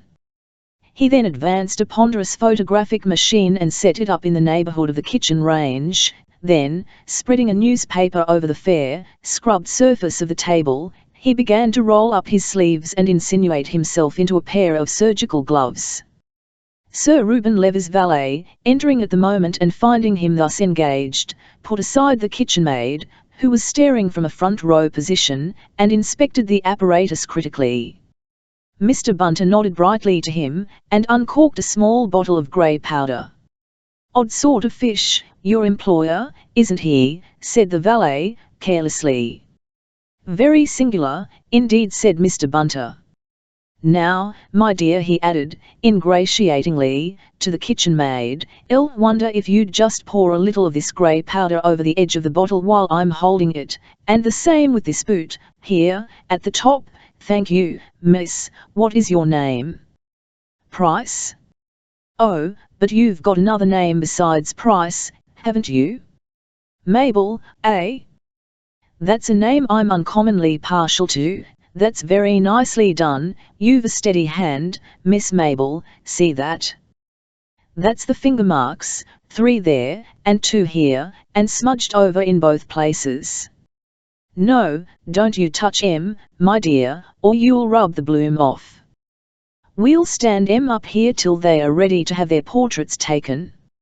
Now then, let's take the hairbrush next. Perhaps, Mrs. Pemming, you'd like to lift him up very carefully by the bristles. By the bristles, Mr. Bunter. If you please, Mrs. Pemming, and lay him here. Now, Miss Mabel, another little exhibition of your skill, if you please. No, we'll try lamp black this time. Perfect. Couldn't have done it better myself. Ah. There's a beautiful set. No smudges this time. That'll interest his lordship. Now the little book, no, I'll pick that up myself, with these gloves, you see, and by the edges. I'm a careful criminal, Mrs. Pemming, I don't want to leave any traces. Dust the cover all over, Miss Mabel, now this side, that's the way to do it. Lots of prints and no smudges. All according to plan. Oh, please, Mr. Graves, you mustn't touch it, it's as much as my place is worth to have it touched. Do you have to do much of this sort of thing? Inquired Mr. Graves, from a superior standpoint. Any amount, replied Mr. Bunter, with a groan calculated to appeal to Mr. Graves's heart and unlock his confidence. If you'd kindly hold one end of this bit of linoleum, Mrs. Pemming, I'll hold up this end while Miss Mabel operates. Yes, Mr. Graves, it's a hard life, valeting by day and developing by night, morning tea at any time from 6:30 to IL, and criminal investigation at all hours. It's wonderful, the ideas these rich men with nothing to do get into their heads. I'll wonder you stand it, said Mr. Graves. Now there's none of that here. A quiet, orderly, domestic life, Mr. Bunter, has much to be said for it. Meals at regular hours, decent, respectable families to dinner, none of your painted women, and no valeting at night, there's much to be said for it. I don't hold with Hebrews as a rule, Mr. Bunter, and of course I understand that you may find it to your advantage to be in a titled family, but there's less thought of that these days, and I will say, for a self-made man, no one could call Sir Reuben vulgar, and my lady at any rate is County, Miss Ford, she was, one of the Hampshire Fords, and both of them always most considerate. I'll agree with you, Mr. Graves, his lordship and me have never held with being narrow-minded. Why, yes, my dear, of course it's a footmark, this is the wash-tanned linoleum. A good Jew can be a good man, that's what I've always said. And regular hours and considerate habits have a great deal to recommend them. Very simple in his tastes, now, Sir Reuben, isn't he? For such a rich man, I mean. Very simple indeed, said the cook. The meals he and her ladyship have when they are by themselves with Miss Rachel, well, there now, if it wasn't for the dinners, which is always good when there's company, I'd be wastin' my talents and education here, if you understand me, Mr. Bunter.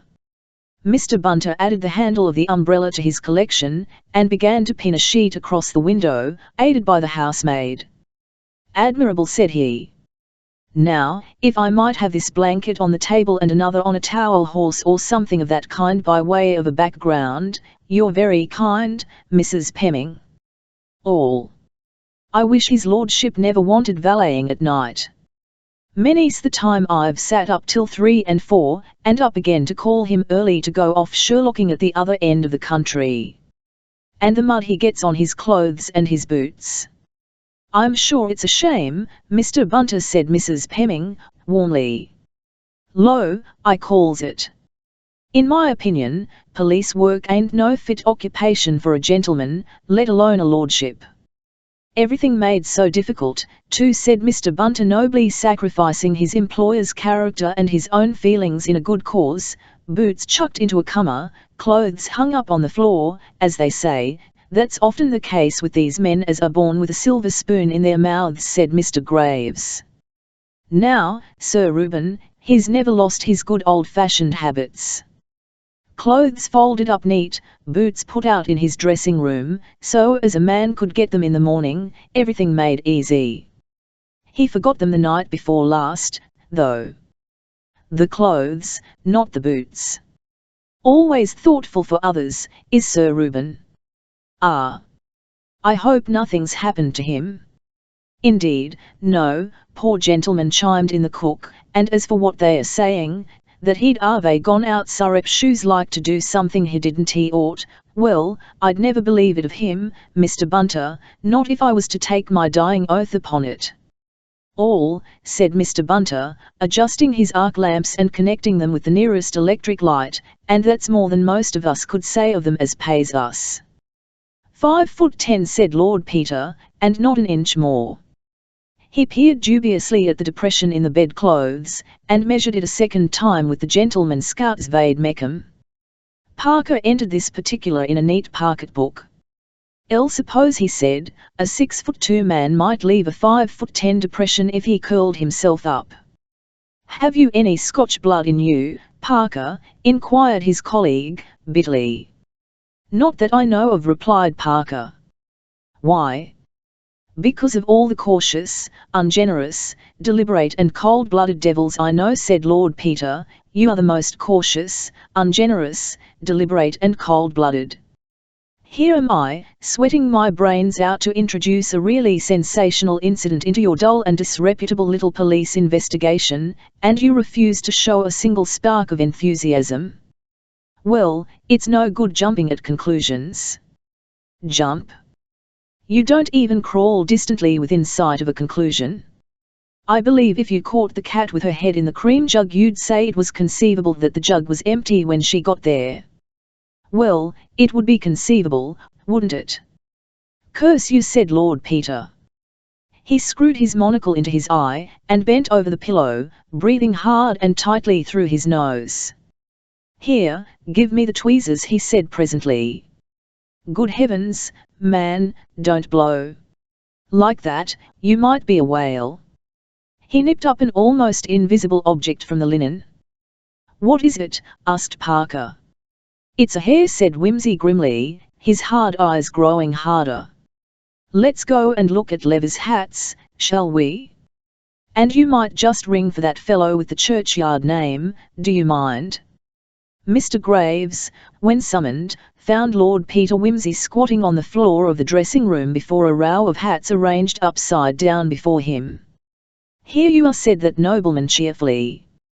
Now, Graves, this is a guessing competition, a sort of three-hat trick, to mix metaphors. Here are 9 hats, including 3 top hats. Do you identify all these hats as belonging to Sir Reuben Levi? You do? Very good.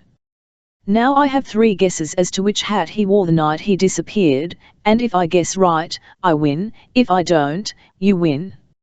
See? Ready? Go. I suppose you know the answer yourself, by the way. Do I understand your lordship to be asking which hat Sir Reuben wore when he went out on Monday night, your lordship? No, you don't understand a bit, said Lord Peter. I'm asking if you know, don't tell me, I'm going to guess. I do know, your lordship, said Mr. Graves, reprovingly. Well, said Lord Peter, as he was dining at the Ritz he wore a topper. Here are 3 toppers. In 3 guesses I'd be bound to hit the right one, wouldn't I? That don't seem very sportin'. I'll take one guess. It was this one. He indicated the hat next the window. Am I right, Graves, have I got the prize? That is the hat in question, my lord, said Mr. Graves, without excitement. Thanks, said Lord Peter, that's all I wanted to know. Ask Bunter to step up, would you? Mr. Bunter stepped up with an aggrieved air, and his usually smooth hair ruffled by the focusing cloth. Oh, there you are, Bunter, said Lord Peter. Look here I am, my lord, said Mr. Bunter, with respectful reproach, but if you'll excuse me saying so, downstairs is where I ought to be, with all those young women about, they'll be fingering the evidence, my lord. I'll cry your mercy, said Lord Peter, but I've quarrelled hopelessly with Mr. Parker and distracted the estimable Graves, and I want you to tell me what fingerprints you have found. I shan't be happy till I get it, so don't be harsh with me, Bunter. Well, my lord, your lordship understands I haven't photographed them yet, but I won't deny that their appearance is interesting, my lord. The little book off the night table, my lord, has only the marks of one set of fingers. There's a little scar on the right thumb which makes them easy recognized. The hairbrush, too, my lord, has only the same set of marks. The umbrella, the tooth glass and the boots all have 2 sets, the hand with the scarred thumb, which I take to be Sir Reuben's, my lord, and a set of smudges superimposed upon them, if I may put it that way, my lord, which may or may not be the same hand in rubber gloves. I could tell you better when I've got the photographs made, to measure them, my lord. The linoleum in front of the washstand is very gratifying indeed, my lord, if I will excuse my mentioning it.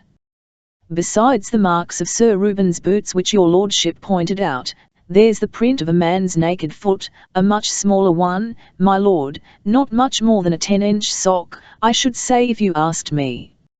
Lord Peter's face became irradiated with almost a dim, religious light. A mistake, he breathed, a mistake, a little one, but he can't afford it.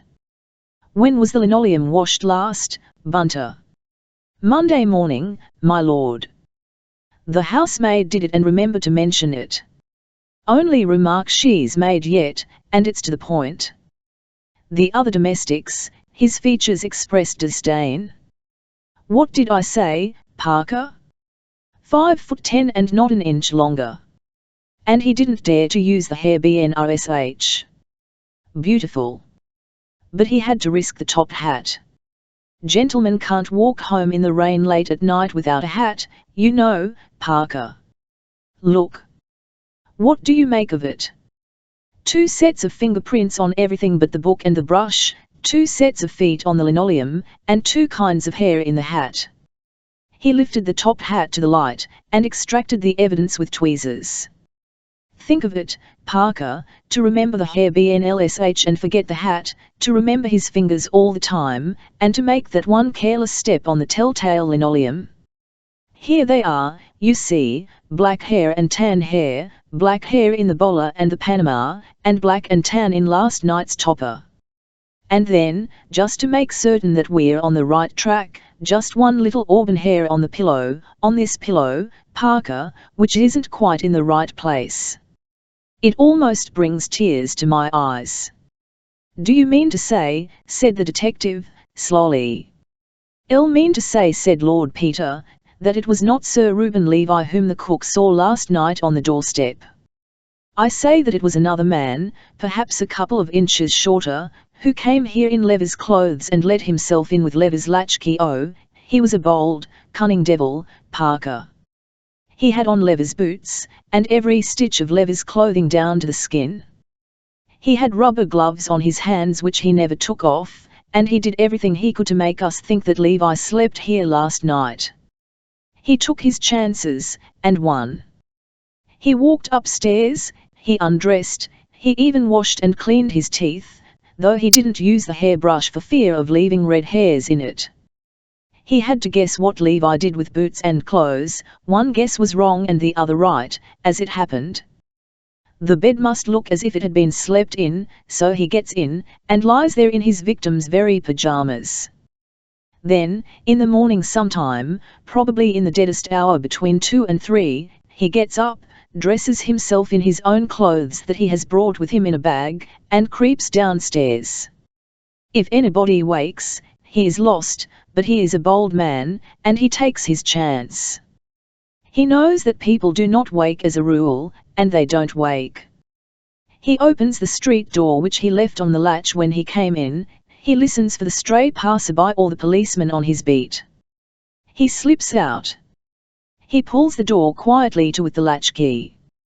He walks briskly away in rubber-soled shoes. He's the kind of criminal who isn't complete without rubber-soled shoes. In a few minutes he is at Hyde Park Corner.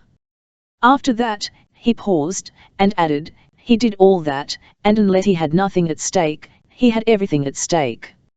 Either Sir Reuben Levi has been spirited away for some silly practical joke, or the man with the auburn hair has the guilt of murder upon his soul. Dear me, ejaculated the detective, you're very dramatic about it. Lord Peter passed his hand rather wearily over his hair. My true friend, he murmured in a voice surcharged with emotion, you recall me to the nursery rhymes of my youth, the sacred duty of flippancy. There was an old man of Whitehaven who danced a quadrille with a raven, but they said, it's absurd to encourage that bird, so they smashed that old man of Whitehaven. That's the correct attitude, Parker. Here's a old buffer spirited away such a joke, and I don't believe he'd hurt a fly himself, that makes it funnier. Do you know, Parker, I don't care frightfully about this case after all. Which, this or yours? Both. I say, Parker, shall we go quietly home and have lunch and go to the Colosseum? You can if you like, replied the detective, but you forget I do this for my bread and butter. And I haven't even that excuse, said Lord Peter. Well, what's the next move? What would you do in my case? I'd do some good, hard grind, said Parker. Distrust every bit of work Sage ever did, and I'd get the family history of every tenant of every flat in Queen Caroline Mansions. I'd examine all their box rooms and roof traps, and I would inveigle them into conversations and suddenly bring in the words and pince nez and see if they wriggled, like those modern what's his names. You would you, said Lord Peter with a grin. Well, we've exchanged cases, you know, so just you toddle off and do it. I'm going to have a jolly time at Wyndham's. Parker made a grimace. Well, he said, don't suppose you'd ever do it, so I'd better. You'll never become a professional till you learn to do a little work, Whimsy. How about lunch? I'm invited out, said Lord Peter, magnificently. I'll run around and change at the club. Can't feed with Freddie Arbuthnot in these bags, Bunter. Yes, my lord. Pack up if you're ready, and come round and wash my face and hands for me at the club. Work here for another 2 hours, my lord. Can't do with less than 30 minutes exposure. The current's none too strong. You see how I'm bullied by my own man, Parker? Well, I must bear it, I suppose. Ta-ta. He whistled his way downstairs. The conscientious Mr. Parker, with a groan, settled down to a systematic search through Sir Reuben Lever's papers, with the assistance of a plate of ham sandwiches and a bottle of Bass. Lord Peter and the Honourable Freddie Arbuthnot, looking together like an advertisement for gents' trousings, strolled into the dining room at Wyndham S. Haven't seen you for an age, said the Honourable Freddie. What have you been doing with yourself? Oh, fooling about, said Lord Peter, languidly. Thick or clear, sir? Inquired the waiter of the Honourable Freddie. Which'll you have, Whimsy? Said that gentleman, transferring the burden of selection to his guest. They are both equally poisonous. Well, clear's less trouble to lick out of the spoon, said Lord Peter. Clear, said the Honourable Freddie. Consomme polonaise, agreed the waiter. Very nice, sir. Conversation languished until the Honourable Freddie found a bone in the filleted sole, and sent for the head waiter to explain its presence. When this matter had been adjusted, Lord Peter found energy to say, Sorry to hear about your governor, old man. Yes, poor old buffer, said the Honourable Freddie, they say he can't last long now. What? Oh. The Montrachet 08. There's nothing fit to drink in this place, he added gloomily. After this deliberate insult to a noble vintage there was a further pause, till Lord Peter said, How's change? Rotten, said the Honourable Freddie. He helped himself gloomily to salmis of game. Can I do anything? Asked Lord Peter. Oh, no, thanks, very decent of you, but it'll pan out all right in time. This isn't a bad salmis, said Lord Peter. I've eaten worse, admitted his friend. What about those Argentines? Inquired Lord Peter. Here, waiter, there's a bit of cork in my glass. Cork, cried the Honourable Freddie, with something approaching animation, you'll hear about this, waiter. It's an amazing thing a fellow who's paid to do the job can't manage to take a cork out of a bottle. What you say? Argentines? Gone all to hell. Old Levi bunking off like that's knocked the bottom out of the market. You don't say so, said Lord Peter. What do you suppose has happened to the old man? Cursed if I know, said the Honourable Freddie, knocked on the head by the bears, I should think. Praps, he's gone off on his own, suggested Lord Peter. Double life, you know. Giddy old blighters, some of these city men. Oh, no, said the Honourable Freddie, faintly roused, no, hang it all, Whimsy, I wouldn't care to say that. He's a decent old domestic bird, and his daughter's a charming girl. Besides, he's straight enough, he'd do you down fast enough, but he wouldn't let you down. Old Anderson is badly cut up about it. Who's Anderson, chap with property out there? He belongs here. He was going to meet Levi on Tuesday. He's afraid those railway people will get in now, and then it'll be all UP. Who's running the railway people over here? Inquired Lord Peter. Yankee blighter, John P. Milligan. He's got an option, or says he has. You can't trust these brutes. Can't Anderson hold on? Anderson isn't Levi. Hasn't got the shekels. Besides, he's only one. Levi covers the ground, he could boycott Milligan's beastly railway if he liked. That's where he's got the pull, you see. Believe I met the Milligan man somewhere, said Lord Peter, thoughtfully. Ain't he a hulking brute with black hair and a beard? You're thinking of somebody else, said the Honourable Freddie. Milligan don't stand any higher than I do, unless you call 5 feet 10 hulking, and he's bald, anyway. Lord Peter considered this over the gorgonzola. Then he said, didn't know Levi had a charming daughter. Oh, yes, said the Honourable Freddie, with an elaborate detachment. En let her and Mamma last year abroad. That's how I got to know the old man. He's been very decent. Let me into this Argentine business on the ground floor, don't you know? Well, said Lord Peter, you might do worse. Money's money, ain't it? And Lady Levi is quite a redeeming point.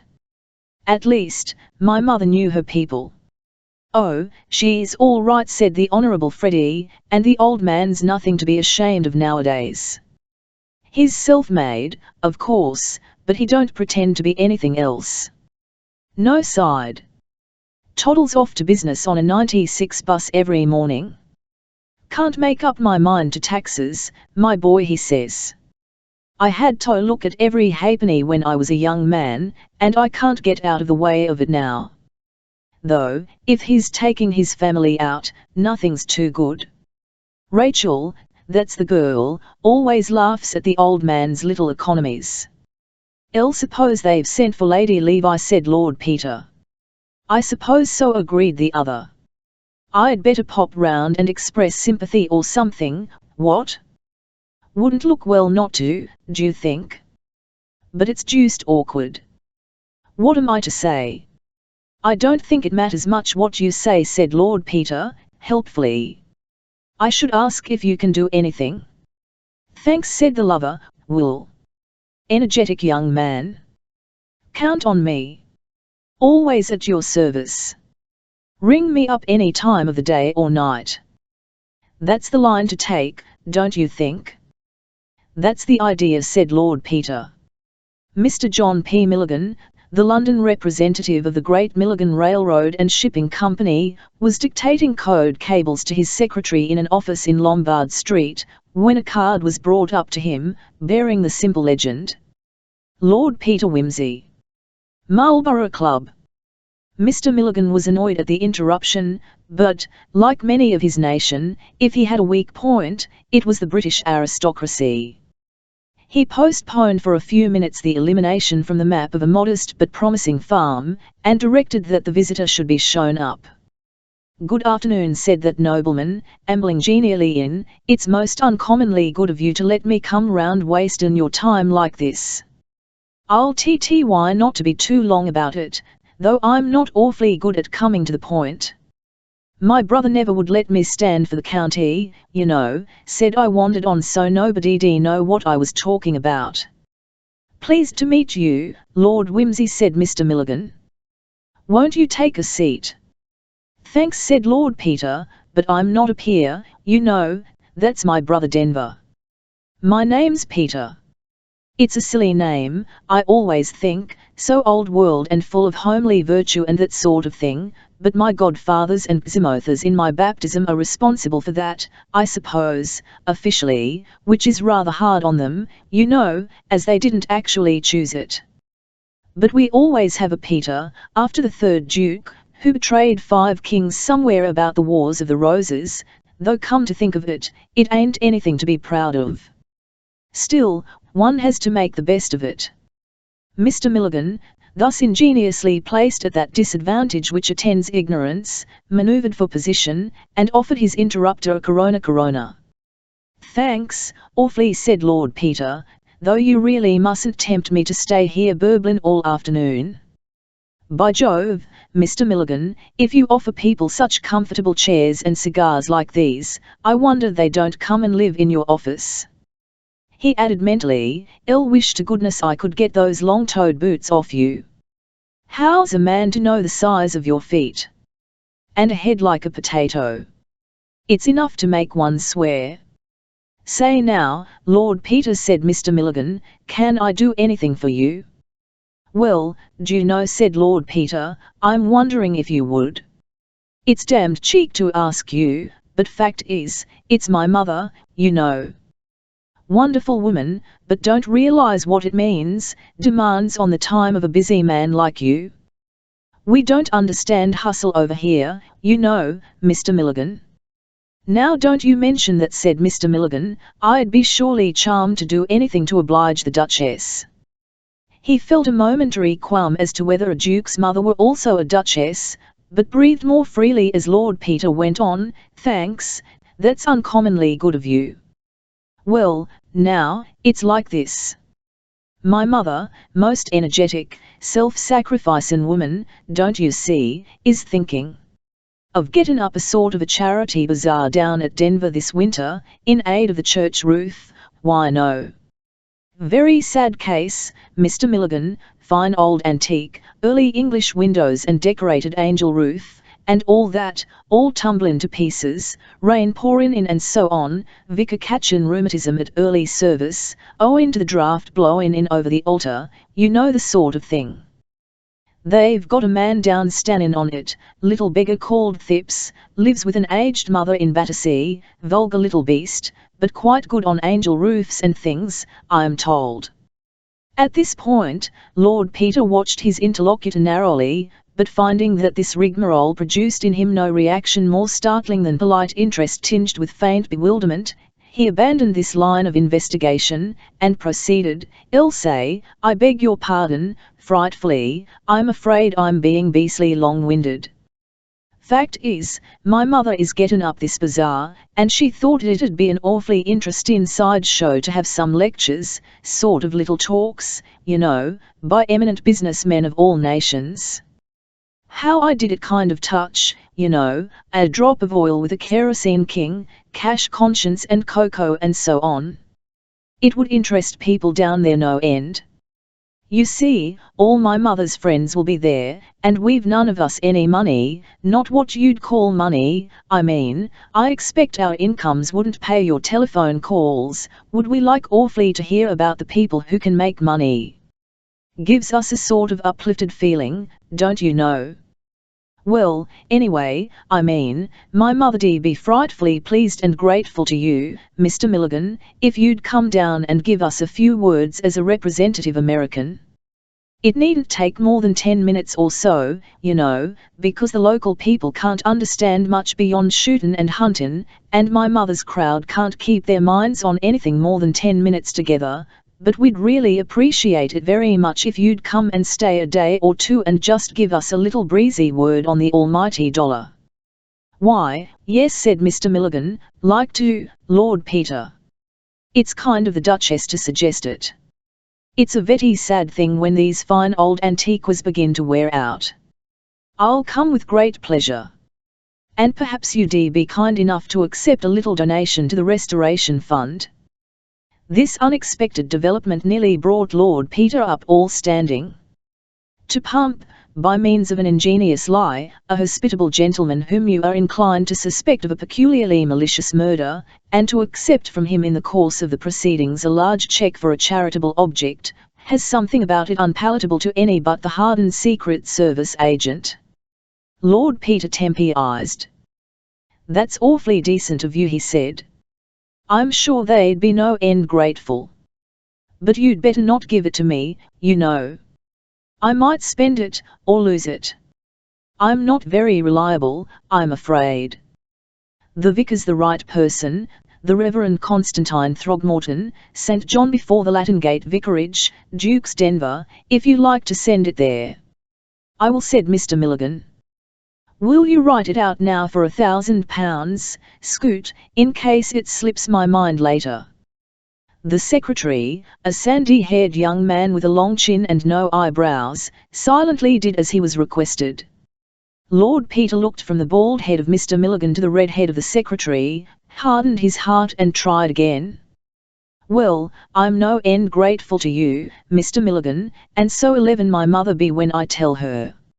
I'll let you know the date of the bazaar, it's not quite settled yet, and I've got to see some other businessmen, don't you know. I thought of asking someone from one of the big newspaper combines to represent British advertising talent. A friend of mine promises me a leaden German financier, very interesting if there ain't too much feeling against it down in the country, and I'll have to find somebody or other to do the Hebrew point of view. I thought of asking Levi, only he's floated off in this inconvenient way. Yes, said Mr. Milligan, that's a very curious thing, though I don't mind saying, Lord Peter, that it's a convenience to me. He had a cinch on me railroad combine, but I'd nothing against him personally, and if he turns up after I've brought off a little deal I've got on, I'll be happy to give him the right hand of welcome. A vision passed through Lord Peter's mind of Sir Reuben kept somewhere in custody till a financial crisis was over. This was exceedingly possible, and far more agreeable than his earlier conjecture. It also agreed better with the impression he was forming of Mr. Milligan. Well, it's a rum go, said Lord Peter, but I dare say he had his reasons. Much better not inquire into people's reasons. Why no, what? Specially as a police friend of mine who's with the case says the old Johnny dyed his hair before he went. Out of the tail of his eye, Lord Peter saw the red-headed secretary add up 5 columns of figures simultaneously and jot down the answer. Dyed his hair, did he? Said Mr. Milligan. Dyed it red, said Lord Peter. The secretary looked up. Odd thing is, continued Whimsy, they can't lay hands on the bottle. Something fishy there, don't you think? What? The secretary's interest seemed to have evaporated. He inserted a fresh sheet into his loose laugh ledger, and carried forward a row of digits from the preceding page. I dare say there's nothing in it, said Lord Peter, rising to go.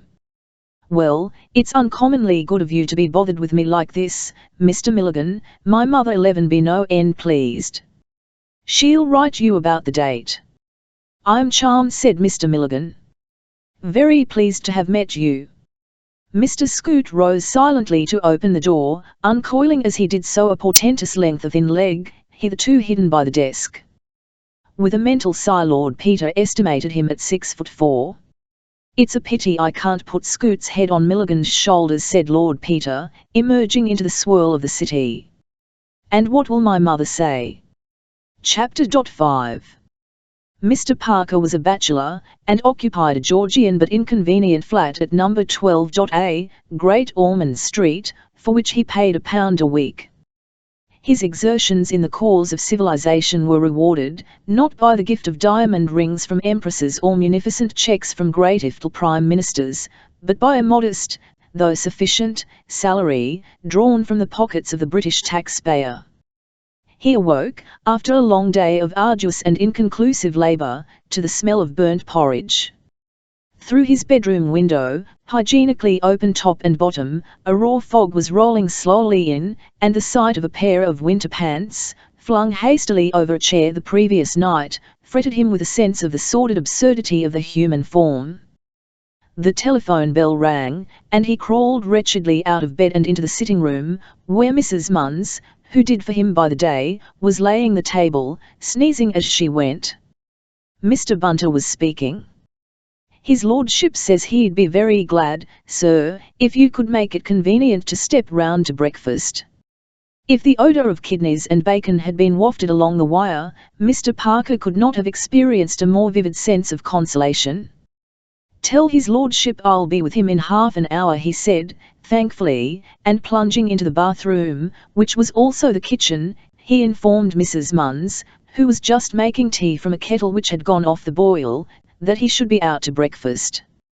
You can take the porridge home for the family, he added, viciously, and flung off his dressing gown with such determination that Mrs. Munns could only scuttle away with a snort. 19. Bus deposited him in Piccadilly only 15 minutes later than his rather sanguine impulse had prompted him to suggest, and Mr. Bunter served him with glorious food, incomparable coffee, and the Daily Mail before a blazing fire of wood and coal. A distant voice singing the Et iterum venturus ist from Bach's Mass in B minor proclaimed that for the owner of the flat cleanliness and psiliness met at least once a day, and presently Lord Peter roamed in, moist and verbena-scented, in a bath-robe cheerfully patterned with unnaturally variegated peacocks. "Morning, old dear," said that gentleman. "Beast of a day, ain't it? Very good of you to trundle out in it, but I had a letter I wanted you to see, and I hadn't the energy to come round to your place. Bunter and I've been marking a night of it." "What's the letter?" asked Parker. "Never talk business with your mouth full," said Lord Peter, reprovingly. "Have some Oxford marmalade, and then I'll show you my Dante. They brought it round last night." "What ought I to read this morning, Bunter?" "Lord Erith's collection is going to be sold, my lord. There is a column about it in the Morning Post. I think your lordship should look at this review of Sir Julian Freke's new book on the physiological basis of the conscience in the TMES Literary Supplement.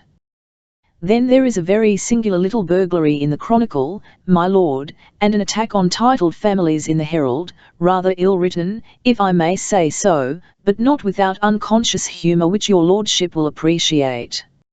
"All right, give me that and the burglary," said his lordship. "I have looked over the other papers," pursued Mr. Bunter, indicating a formidable pile, "and marked your lordship's after-breakfast reading." "Oh, pray don't allude to it," said Lord Peter, "you take my appetite away." There was silence, but for the clicking of toast and the crackling of paper. "I see they adjourned the inquest," said Parker presently. "Nothing else to do," said Lord Peter, "but Lady Levi arrived last night, and will have to go and fail to identify the body this morning for such benefit." "Time, too," said Mr. Parker shortly. Silence fell again. "Don't think much of your burglary, Bunter," said Lord Peter. "Competent, of course, but no imagination. I want imagination in a criminal. Where's the Morning Post?" After a further silence, Lord Peter said, "You might send for the catalogue, Bunter. That Apollonio's Rodeos, might be worth looking at." "No, I'm damned if I'm going to stodge through that review, but you can stick the book on the library list if you like."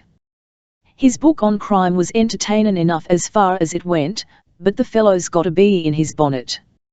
Thinks God's a secretion of the liver, all right once in a way, but there's no need to keep on about it. There's nothing you can't prove if your outlook is only sufficiently limited. Look at Sage." "I beg your pardon," said Parker, "I wasn't attending." "Argentines are steadying a little, I see." "Milligan," said Lord Peter. "Oil's in a bad way.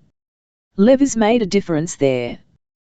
That funny little boom in Peruvians that came on just before he disappeared has died away again. I wonder if he was concerned in it. Do you know at all?" "I'll find out," said Lord Peter. "What was it?" "Oh, an absolutely dud enterprise that hadn't been heard of for years.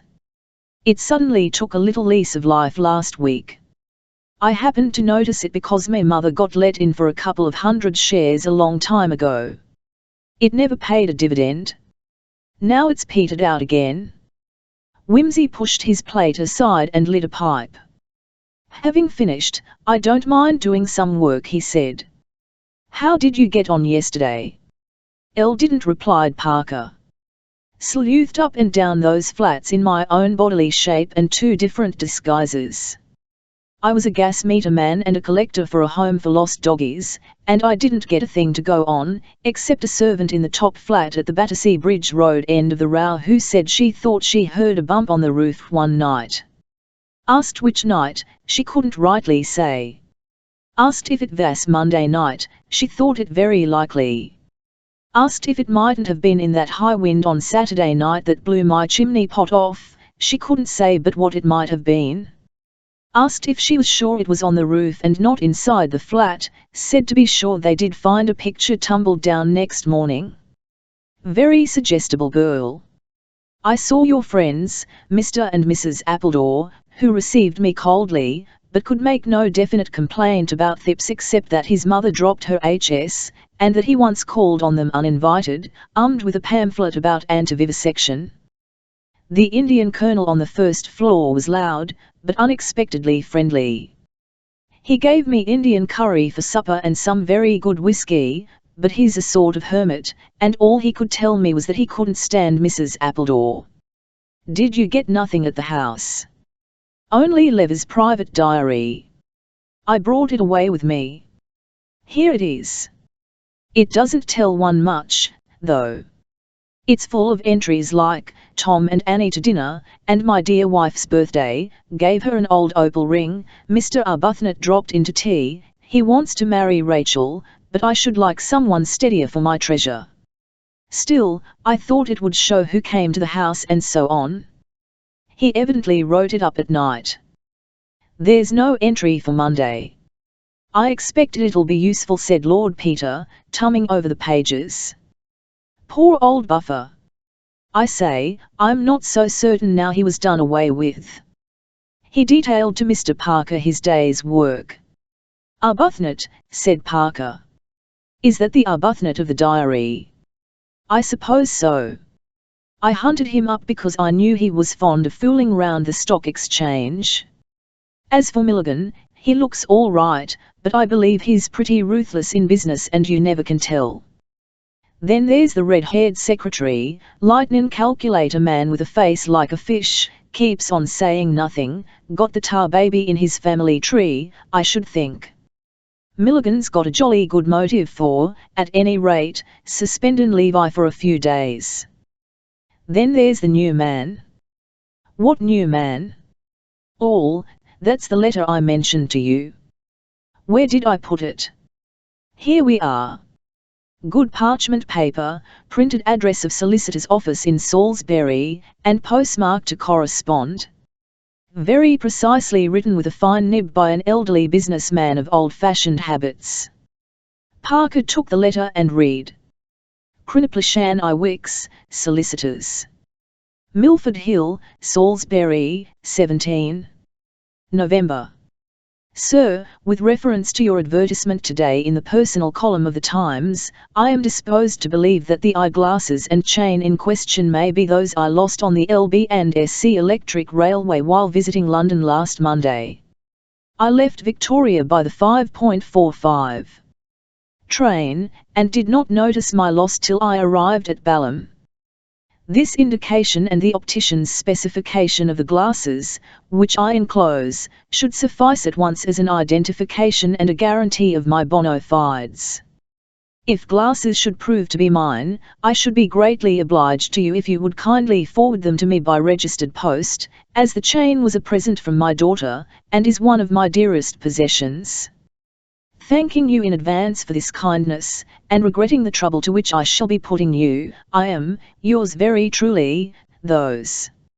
Lord Peter Wimsey, 110, Piccadilly, Dear Miss, said Parker, this is what you might call unexpected. Either it is some extraordinary misunderstanding, said Lord Peter, or Mr. Crimplisham is a very bold and cunning villain. Or possibly, of course, they are the wrong glasses. We may as well get a ruling on that point at once. I suppose the glasses are at the Yard. I wish you'd just ring M up and ask M to send round an optician's description of them at once, and you might ask at the same time whether it's a very common prescription. Right you are, said Parker, and took the receiver off its hook. And now, said his friend, when the message was delivered, just come into the library for a minute.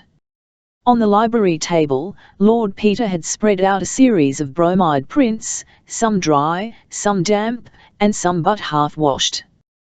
These little ones are the originals of the photos we've been taking, said Lord Peter, and these big ones are enlargements all made to precisely the same scale. This one here is the footmark on the linoleum, we'll put that by itself at present. Now these fingerprints can be divided into 5 lots. I've numbered M on the Maida list. The fingerprints of Levi himself, off his little bedside book and his hairbrush, this and this, you can't mistake the little scar on the thumb. B. The smudges made by the gloved fingers of the man who slept in Lever's room on Monday night. They show clearly on the water bottle and on the boots, superimposed on levers. They are very distinct on the boots, surprisingly so for gloved hands, and I deduce that the gloves were rubber ones and had recently been in water. Here's another interesting point. Levi walked in the rain on Monday night, as we know, and these dark marks are mud splashes. You see they lie over Levi's fingerprints in Eve's case. Now see, on this left boot we find the stranger's thumb mark over the mud on the leather above the heel. That's a funny place to find a thumb mark on a boot, isn't it? That is, if Levi took off his own boots. But it's the place where you'd expect to see it if somebody forcibly removed his boots for him. Again, most of the stranger's finger marks come over the mud marks, but here is one splash of mud which comes on top of them again. Which makes me infer that the stranger came back to Park Lane, wearing Levi's boots, in a cab, carriage or car, but that at some point or other he walked a little way, just enough to tread in a puddle and get a splash on the boots. What do you say? Very pretty, said Parker. A bit intricate, though, and the marks are not all that I could wish a fingerprint to be. Well, I won't lay too much stress on it. But it fits in with our previous ideas. Now let's turn to, see the prints obligingly left by my own particular villain on the further edge of Thips's bath, where you spotted them, and I ought to be scourged for not having spotted them. The left hand, you notice, the base of the palm and the fingers, but not the tips, looking as though he had steadied himself on the edge of the bath while leaning down to adjust something at the bottom, the pince nez perhaps. Gloved, you see, but showing no ridge or seam of any kind. I say elbow, you say elbow. That's that. Now see here, D and E come off a visiting card of mine. There's this thing at the comma, marked F, but that you can disregard. In the original document it's a sticky mark left by the thumb of the youth who took it from me, after first removing a piece of chewing gum from his teeth with his finger to tell me that Mr. Milligan might or might not be disengaged. D and E are the thumb marks of Mr. Milligan and his red-haired secretary. I'm not clear which is which, but I saw the youth with the chewing gum hand the card to the secretary, and when I got into the inner shrine I saw John P. Milligan standing with it in his hand, so it's one or the other, and for the moment it's immaterial to our purpose which is which. I boned the card from the table when I left. Well, now, Parker, here's what's been keeping Bunter and me up till the small hours. I've measured and measured Eve way backwards and forwards till my head's spinnin', and I've stared till I'm nearly blind, but I'm hanged if I can make my mind up. Question L. Is C identical with B? Question 2. Is D or E identical with B? There's nothing to go on but the size and shape, of course, and the marks are so faint. What do you think? Parker shook his head doubtfully. I'll think E might almost be put out of the question, he said. It seems such an excessively long and narrow thumb. But I think there is a decided resemblance between the span of B on the water bottle and C on the bath. And I don't see any reason why D shouldn't be the same as B, only there's so little to judge from. Your untutored judgment and my measurements have brought us both to the same conclusion, if you can call it a conclusion, said Lord Peter, bitterly. Another thing, said Parker. Why on earth should we try to connect B with C? The fact that you and I happen to be friends doesn't make it necessary to conclude that the two cases we happen to be interested in have any organic connection with one another. Why should they? The only person who thinks they have is Sage, and he's nothing to go by. It would be different if there were any TNLTH in the suggestion that the man in the bath was Levi, but we know for a certainty he wasn't.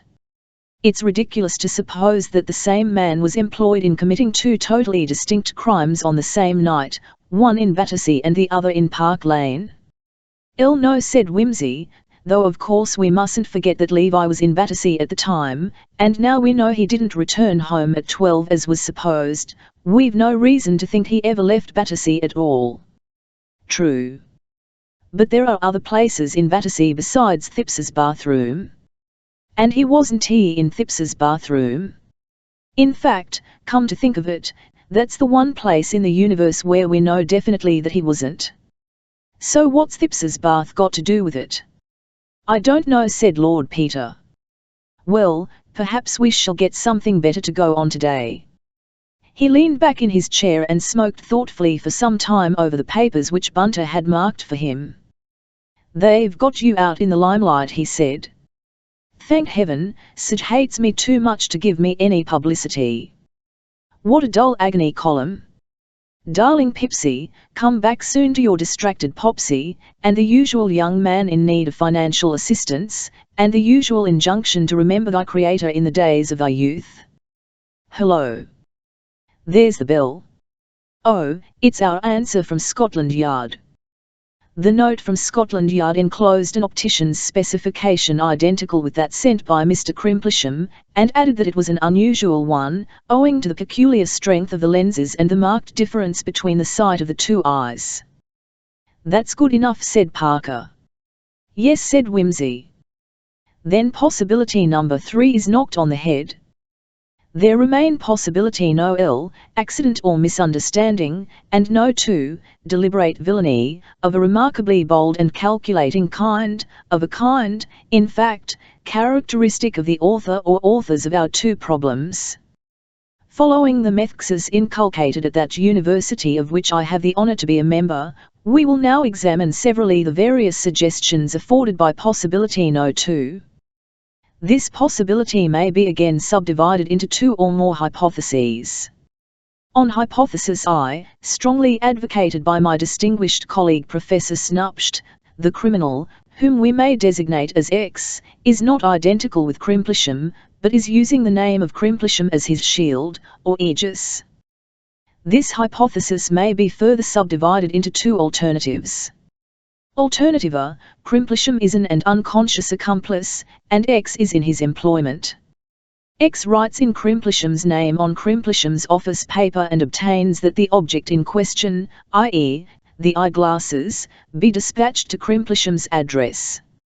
He is in a position to intercept the parcel before it reaches Crimplisham.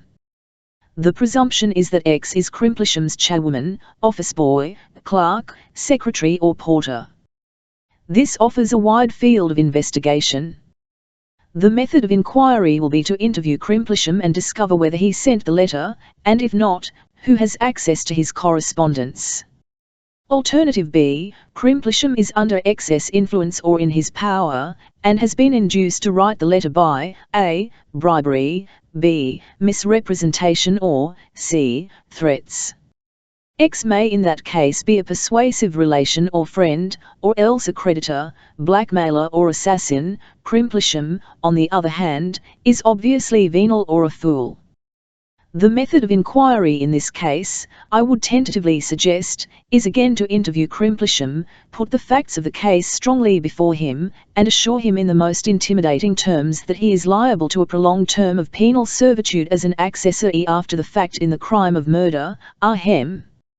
Trusting, gentlemen, that you have followed me thus far, we will pass to the consideration of hypothesis number 2, to which I personally incline, and according to which X is identical with Crimplisham.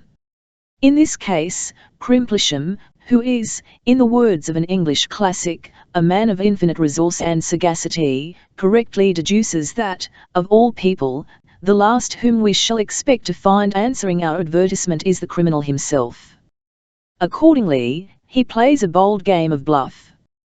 He invents an occasion on which the glasses may very easily have been lost or stolen, and applies for them. If confronted, nobody will be more astonished than he to learn where they were found. He will produce witnesses to prove that he left Victoria at 5:45. And emerged from the train at Balham at the scheduled time, and sat up all Monday night playing chess with a respectable gentleman well known in Balham. In this case, the method of inquiry will be to pump the respectable gentleman in Balham, and if he should happen to be a single gentleman with a deaf housekeeper, it may be no easy matter to impugn the alibi, since, outside detective romances, few ticket collectors and bus conductors keep an exact remembrance of all the passengers passing between Balham and London on any and every evening of the week. Finally, gentlemen, I will frankly point out the weak point of all these hypotheses, namely, that none of them offers any explanation as to why the incriminating article was left so conspicuously on the body in the first instance. Mr. Parker had listened with commendable patience to this academic exposition. Might not X, he suggested, be an enemy of Crimplesham's, who designed to throw suspicion upon him? He might. In that case he should be easy to discover, since he obviously lives in close proximity to Crimplesham and his glasses, and Crimplesham in fear of his life will then be a valuable ally for the prosecution. How about the first possibility of all, misunderstanding or accident? Well, for purposes of discussion, nothing, because it really doesn't afford any data for discussion. In any case, said Parker, the obvious course appears to be to go to Salisbury. That seems indicated, said Lord Peter. Very well, said the detective, is it to be you or me or both of us? It is to be me, said Lord Peter, and that for two reasons. First, because, if, by possibility number 2, hypothesis L, alternativa, Crimplesham is an innocent catspaw, the person who put in the advertisement is the proper person to hand over the property. Secondly, because, if we are to adopt hypothesis 2, we must not overlook the sinister possibility that Crimplesham X is laying a careful trap to rid himself of the person who so unwarily advertised in the daily press his interest in the solution of the Battersea Park mystery. That appears to me to be an argument for our both going, objected the detective. Far from it, said Lord Peter. Why play into the hands of Crimplesham X by delivering over to him the only two men in London with the evidence, such as it is, and shall I say the wits, to connect him with the Battersea body?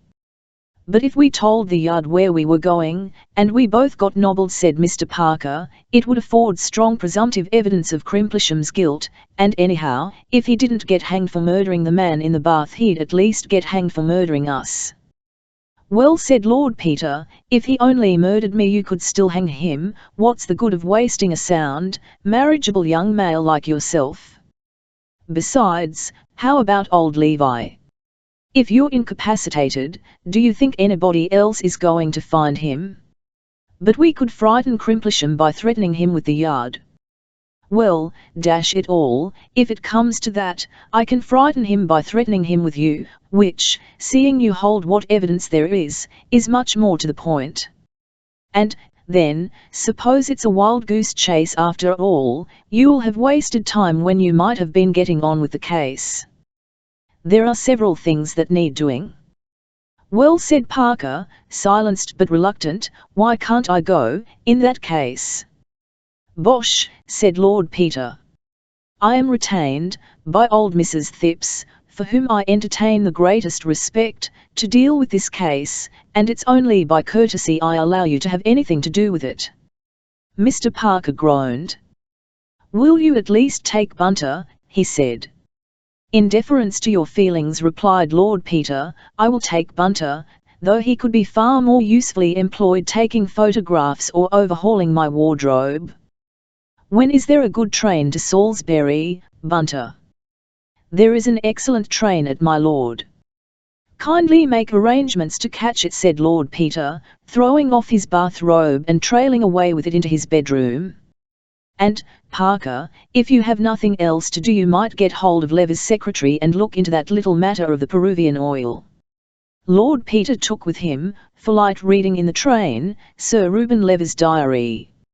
It was a simple, and in the light of recent facts, rather a pathetic document. The terrible fighter of the Stock Exchange, who could with one nod set the surly bear dancing, or bring the savage bull to feed out of his hand, whose breath devastated whole districts with famine or swept financial potentates from their seats, was revealed in private life as kindly domestic, innocently proud of himself and his belongings, confiding, generous and a little dull. His own small economies were duly chronicled side by side with extravagant presents to his wife and daughter. Small incidents of household routine appeared, such as, man came to mend the conservatory roof or the new butler, Simpson, has arrived, recommended by the Goldbergs. I think he will be satisfactory. All visitors and entertainments were duly entered, from a very magnificent lunch to Lord Dewsbury, the Minister for Foreign Affairs, and Dr. Jabez K. Wirt, the American plenipotentiary, through a series of diplomatic dinners to eminent financiers, down to intimate family gatherings of persons designated by Christian names or nicknames.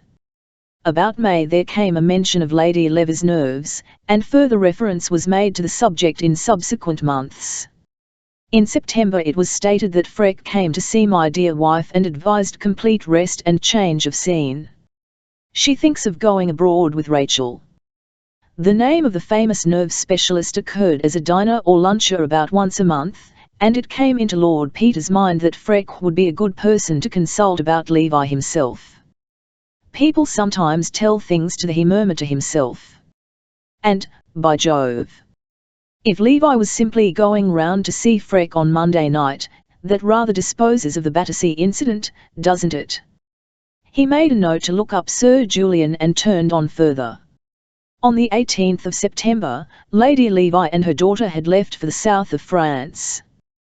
Then suddenly, under the date the 5th of October, Lord Peter found what he was looking for, Goldberg, Skriner and Milligan to dinner. There was the evidence that Milligan had been in that house. There had been a formal entertainment, a meeting as of two duellists shaking hands before the fight. Skriner was a well-known picture dealer. Lord Peter imagined an after-dinner excursion upstairs to see the two Corot in the drawing-room, and the portrait of the oldest Levi girl, who had died at the age of 16. It was by Augustus John, and hung in the bedroom. The name of the red-haired secretary was nowhere mentioned, unless the initials, occurring in another entry, referred to him. Throughout September and October, Anderson, of Wyndham's, had been a frequent visitor. Lord Peter shook his head over the diary, and tummed to the consideration of the Battersea Park mystery. Whereas in the Levi affair it was easy enough to supply a motive for the crime, if crime it were, and the difficulty was to discover the method of its carrying out and the whereabouts of the victim, in the other case the chief obstacle to inquiry was the entire absence of any imaginable motive.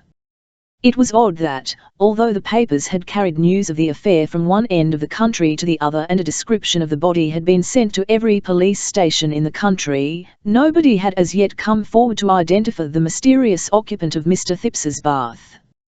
It was that the description, which mentioned the clean-shaven chin, elegantly cut hair and the pince nez, was rather misleading, but on the other hand, the police had managed to discover the number of molars missing, and the height, complexion and other data were correctly enough stated, as also the date at which death had presumably occurred.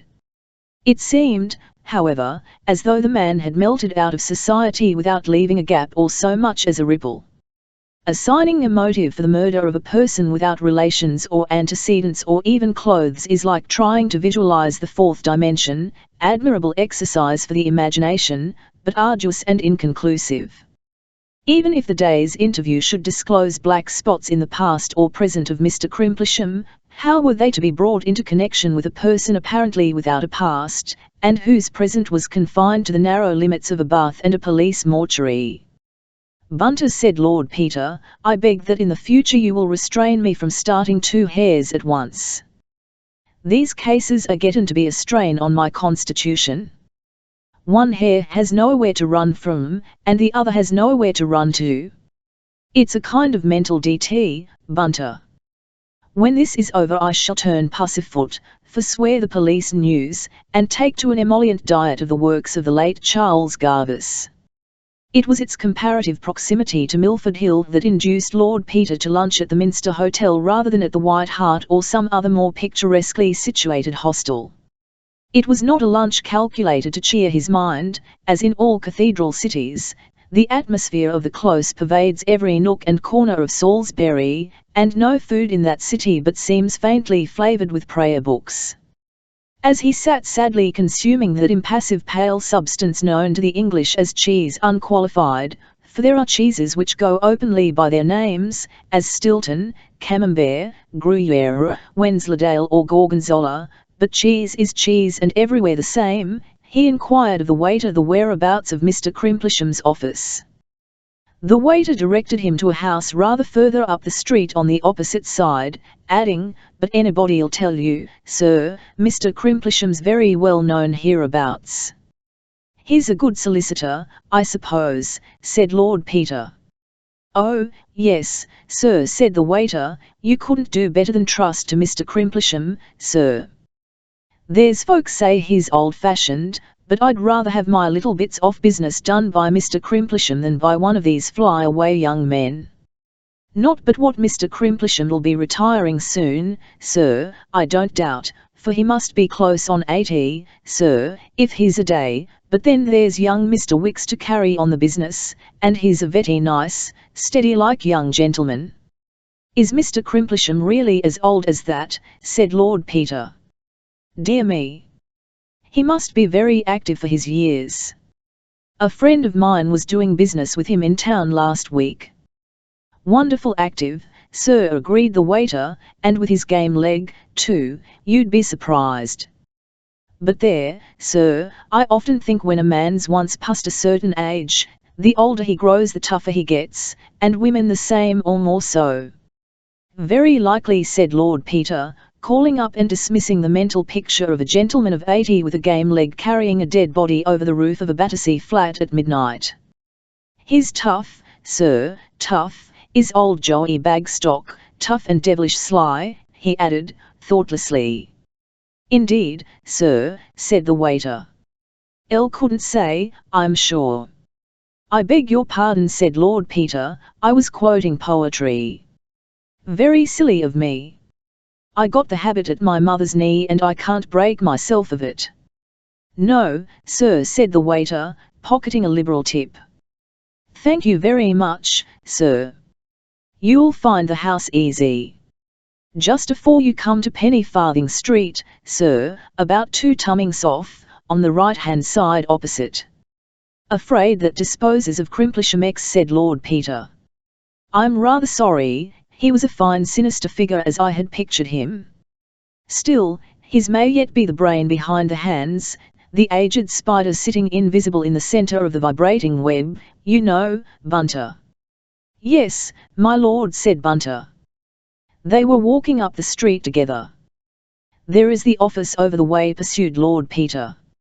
"I'll think, Bunter, you might step into this little shop and purchase a sporting paper, and if I do not emerge from the villain's lair, say within 3/4 of an hour, you may take such steps as your perspicuity may suggest." Mr. Bunter tumbled into the shop as desired, and Lord Peter walked across and rang the lawyer's bell with decision. "The truth, the whole truth and nothing but the TNLTH is my long suit here, I fancy," he murmured, and when the door was opened by a clerk he delivered over his card with an unflinching air. He was ushered immediately into a confidential-looking office, obviously furnished in the early years of Queen Victoria's reign, and never altered since. A lean, frail-looking old gentleman rose briskly from his chair as he entered and limped forward to meet him. "My dear sir," exclaimed the lawyer, "how extremely good of you to come in person. Indeed, I am ashamed to have given you so much trouble. I trust you were passing this way, and that my glasses have not put you to any great inconvenience. Pray take a seat, Lord Peter." He peered gratefully at the young man over a pince-nez, obviously the fellow of that now doming a dossier in Scotland Yard. Lord Peter sat down. The lawyer sat down. Lord Peter picked up a glass paperweight from the desk and weighed it thoughtfully in his hand. Subconsciously he noted what an admirable set of fingerprints he was leaving upon it. He replaced it with precision on the exact centre of a pile of letters. "It's quite all right," said Lord Peter. "Elle was here on business. Very happy to be of service to you. Very awkward to lose one's glasses, Mr. Crimplesham." "Yes," said the lawyer, "I assure you I feel quite lost without them. I have this pair, but they do not fit my nose so well, besides, that chain has a great sentimental value for me. I was terribly distressed on arriving at Balham to find that I had lost them. I made inquiries of the railway, but to no purpose. I feared they had been stolen." There were such crowds at Victoria, and the carriage was packed with people all the way to Balham. Did you come across them in the train? Well, no, said Lord Peter, I found them in rather an unexpected place. Do you mind telling me if you recognised any of your fellow travellers on that occasion? The lawyer stared at him. Not a soul, he answered. Why do you ask? Well, said Lord Peter, I thought perhaps the person with whom I found them might have taken them for a joke. The lawyer looked puzzled. Did the person claim to be an acquaintance of mine? He inquired. I know practically nobody in London, except the friend with whom I was staying in Balham, Dr. Philpotts, and I should be very greatly surprised at his practising a jest upon me. He knew then well how distressed I was at the loss of the glasses. My business was to attend a meeting of shareholders in Medlicott's Bank, but the other gentlemen present were all personally unknown to me, and I cannot think that any of them would take so great a liberty. In any case, he added, as the glasses are here, I will not inquire too closely into the manner of their restoration. I am deeply obliged to you for your trouble. Lord Peter hesitated. Pray forgive my seeming inquisitiveness, he said, but I must ask you another question. It sounds rather melodramatic, I'm afraid, but it's this. Are you aware that you have any enemy, anyone, I mean, who would profit by or disgrace? Mr. Crimplesham sat frozen into stony surprise and disapproval. May I ask the meaning of this extraordinary question? He inquired stiffly. Well, said Lord Peter, the circumstances are a little unusual. You may recollect that my advertisement was addressed to the jeweller who sold the chain. That surprised me at the time, said Mr. Crimplesham, but I begin to think your advertisement and your behaviour are all of a piece. They are, said Lord Peter. As a matter of fact, I did not expect the owner of the glasses to answer my advertisement. Mr. Crimplesham, you have no doubt read what the papers have to say about the Battersea Park mystery. Your glasses are the pair that was found on the body, and they are now in the possession of the police at Scotland Yard, as you may see by this. He placed the specification of the glasses and the official note before Crimplesham. Good God, exclaimed the lawyer. He glanced at the paper, and then looked narrowly at Lord Peter. Are you yourself connected with the police? He inquired. Not officially, said Lord Peter. I am investigating the matter privately, in the interests of one of the parties.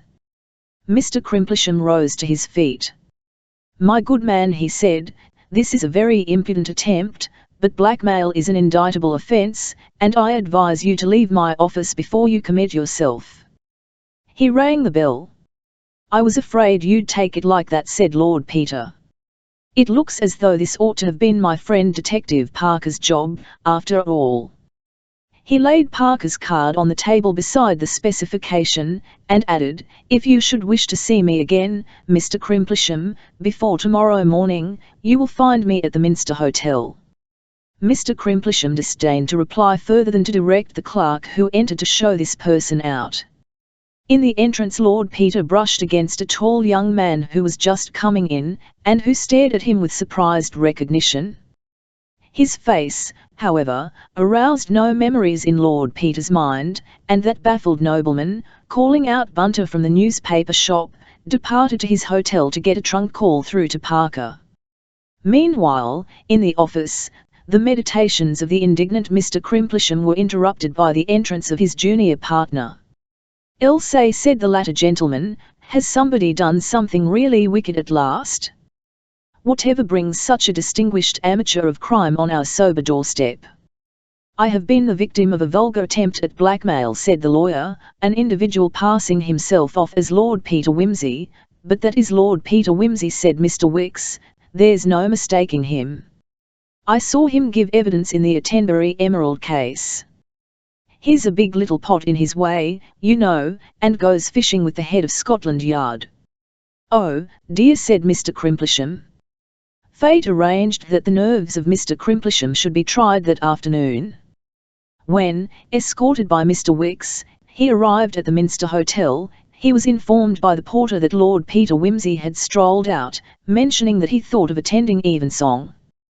"But his man is here, sir," he added, "if you'd like to leave a message." Mr. Wicks thought that on the whole it would be well to leave a message. Mr. Bunter, on inquiry, was found to be sitting by the telephone, waiting for a trunk call. As Mr. Wicks addressed him, the bell rang, and Mr. Bunter, politely excusing himself, took down the receiver. "Hello," he said. "Is that Mr. Parker?" "Oh, thanks. Exchange. Exchange. Sorry, can you put me through to Scotland Yard?" "Excuse me, gentlemen, keeping you waiting. Exchange. All right, Scotland Yard, hello. Is that Scotland Detective Parker round? I speak to. Shall have done in a moment, gentlemen. Who 110? Is that you, Mr. Parker? Lord Peter would be much obliged if you could find it convenient to step down to Salisbury, sir."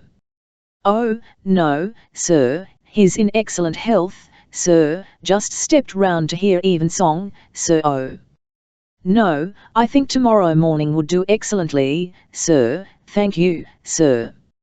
Chapter 6. It was, in fact, inconvenient for Mr. Parker to leave London.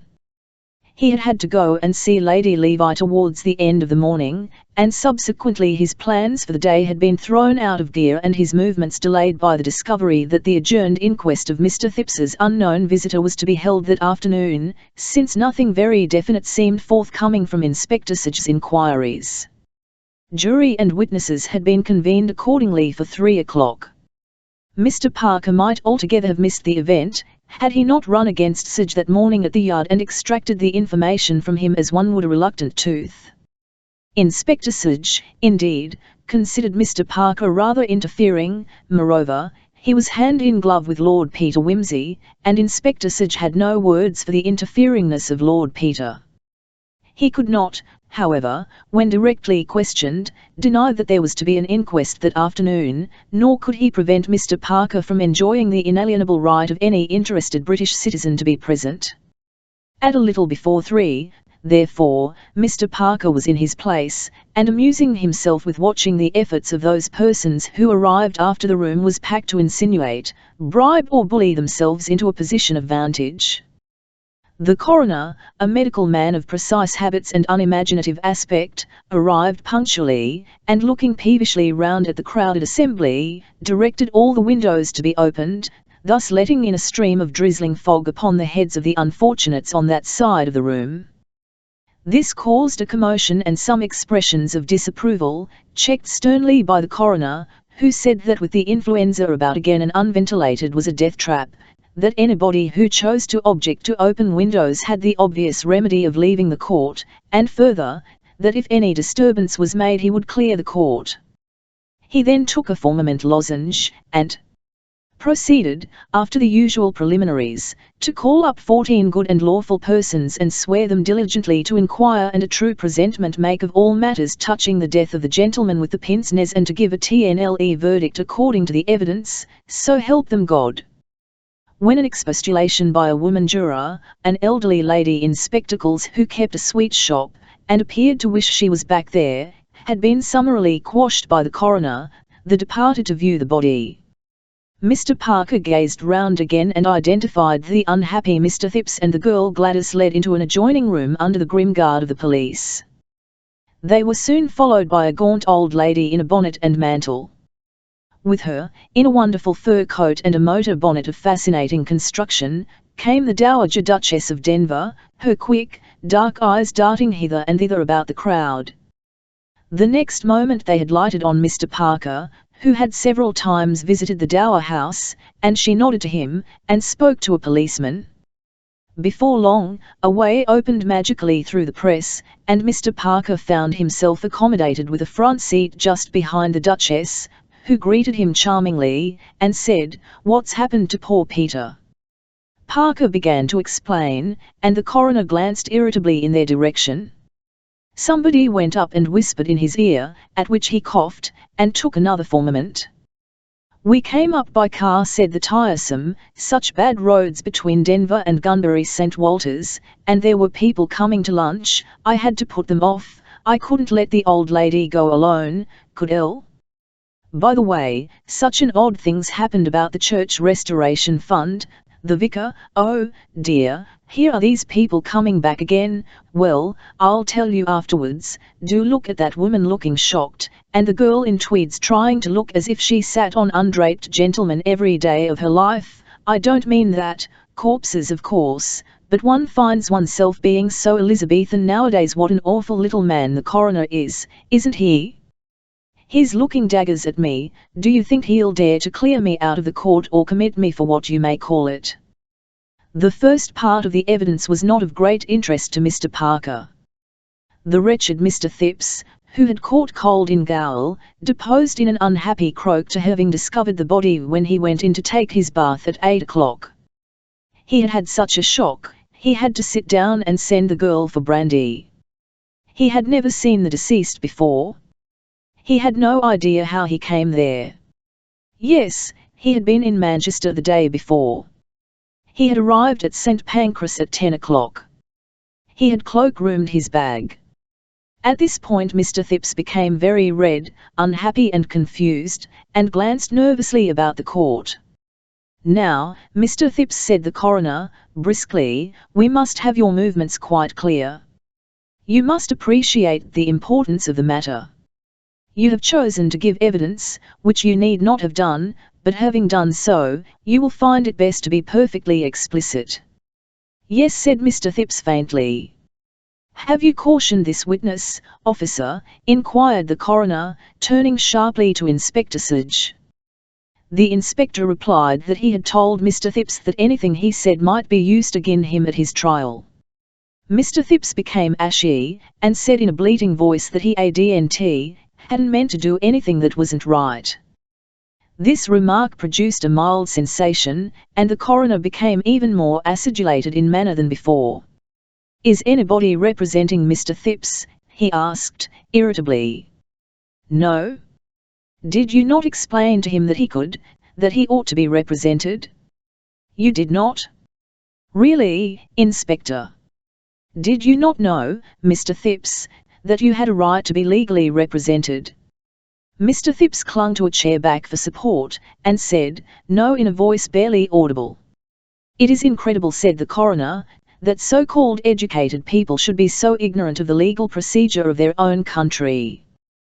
This places us in a very awkward position. I doubt, Inspector, whether I should permit the prisoner, Mr. Phipps, to give evidence at all. It is a delicate position. The perspiration stood on Mrs. Phipps's forehead. Save us from our friends, whispered the Duchess to Parker.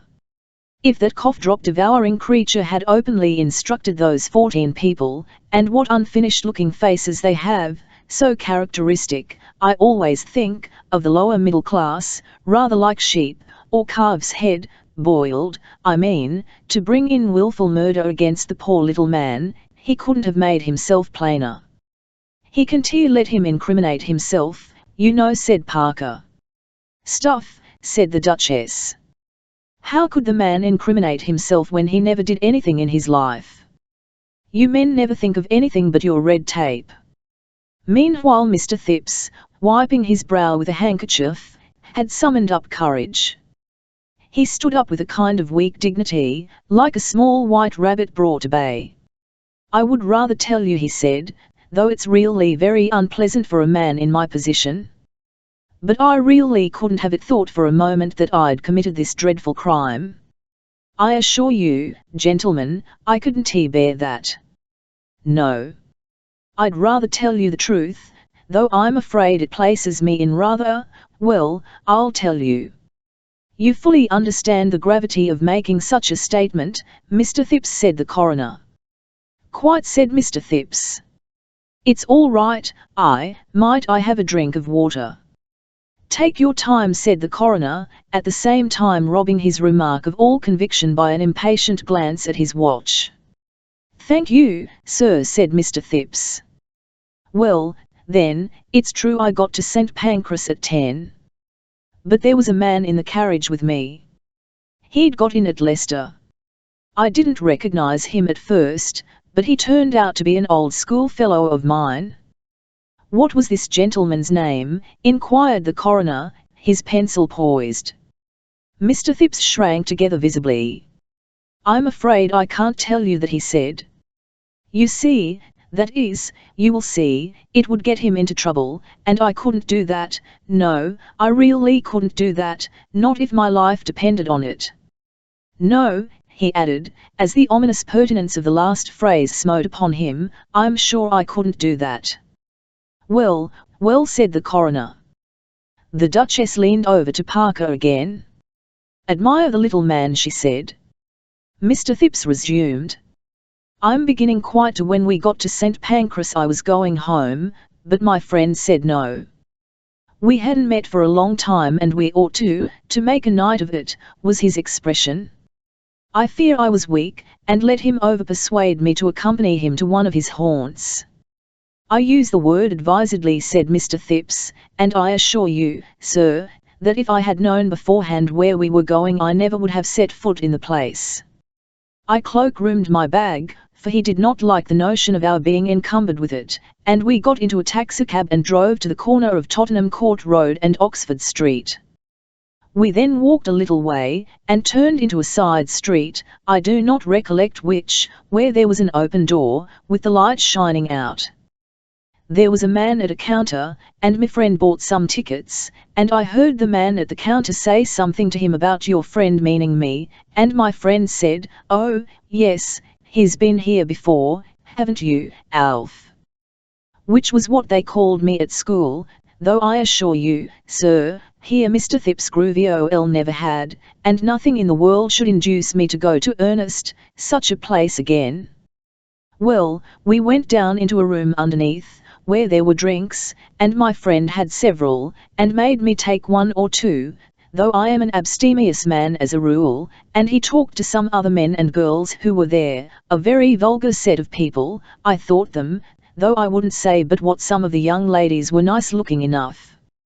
One of them sat on my friend's knee and called him a slow old thing, and told him to come on, so we went into another room, where there were a lot of people dancing all these up-to-date dances. My friend went and danced, and I sat on a sofa. One of the young ladies came up to me and said, didn't I dance, and I said no, so she said wouldn't I stand her a drink then? You'll stand us a drink then, darling, that was what she said, and I said, wasn't it after hours, and she said that didn't matter. So I ordered the drink, a gin and bitters it was, for I didn't like not to. The young lady seemed to expect it of me and I felt it wouldn't be gentlemanly to refuse when she asked. But it went against my conscience, such a young girl as she was, and she put her arm round my neck afterwards and kissed me just like as if she was paying for the drink, and it really went to my earth, said Mr. Phipps, a little ambiguously, but with uncommon emphasis. Here somebody at the back said, cheerio, and a sound was heard as of the noisy smacking of lips. Remove the person who made that improper noise, said the coroner, with great indignation. Go on, please, Mr. Phipps. Well, said Mr. Phipps, about 12:30, as I should reckon, things began to get a bit lively, and I was looking for my friend to say good night, not wishing to stay longer, as you will understand, when I saw him with one of the young ladies, and they seemed to be getting on altogether too well, if you follow me, my friend pulling the ribbons off her shoulder and the young lady laughing, and so on, said Mr. Phipps, hurriedly, so I thought I'd just slip quietly out, when I heard a scuffle and a shout, and before I knew what was happening there were half a dozen policemen in, and the lights went out, and everybody stampeding and shouting, quite horrid, it was. I was knocked down in the rush, and hit my head a nasty knock on a chair. That was where I got that bruise they asked me about, and I was dreadfully afraid I'd never get away and it would all come out, and perhaps my photograph in the papers, when someone caught hold of me. I'll think it was the young lady I'd given the gin and bitters to, and she said, this way, and pushed me along a passage and out at the back somewhere. So I ran through some streets, and found myself in Goodge Street, and there I got a taxi and came home. I saw the account of the raid afterwards in the papers, and saw my friend had escaped, and so, as it wasn't the sort of thing I wanted made public, and I didn't want to get him into difficulties, I just said nothing. But that's the truth. Well, Mr. Phipps, said the coroner, we shall be able to substantiate a certain amount of this story. Your friend's name? No, said Mr. Phipps, stoutly, not on any account. Very good, said the coroner. Now, can you tell us what time you did get in? About 1:30, I should think. Though really, I was so upset, quite so. Did you go straight to bed? Yes, I took my sandwich and glass of milk first. I thought it might settle my inside, so to speak, added the witness, apologetically, not being accustomed to alcohol so late at night and on an empty stomach, as you may say. Quite so. Nobody sat up for you? Nobody.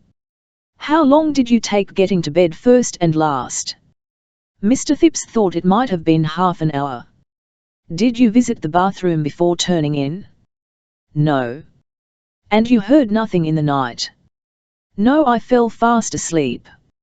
I was rather agitated, so I took a little dose to make me sleep, and what with being so tired and the milk and the dose, I just tumbled right off and didn't wake till Gladys called me.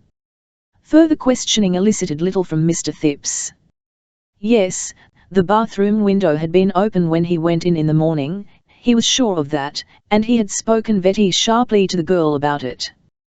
He was ready to answer any questions, he would be only too happy to have this dreadful affair sifted to the bottom. Gladys stated that she had been in Mr. Phipps's employment about 3 months. Her previous employers would speak to her character. It was her duty to make the round of the flat at night, when she had seen Mrs. Phipps to bed at 10.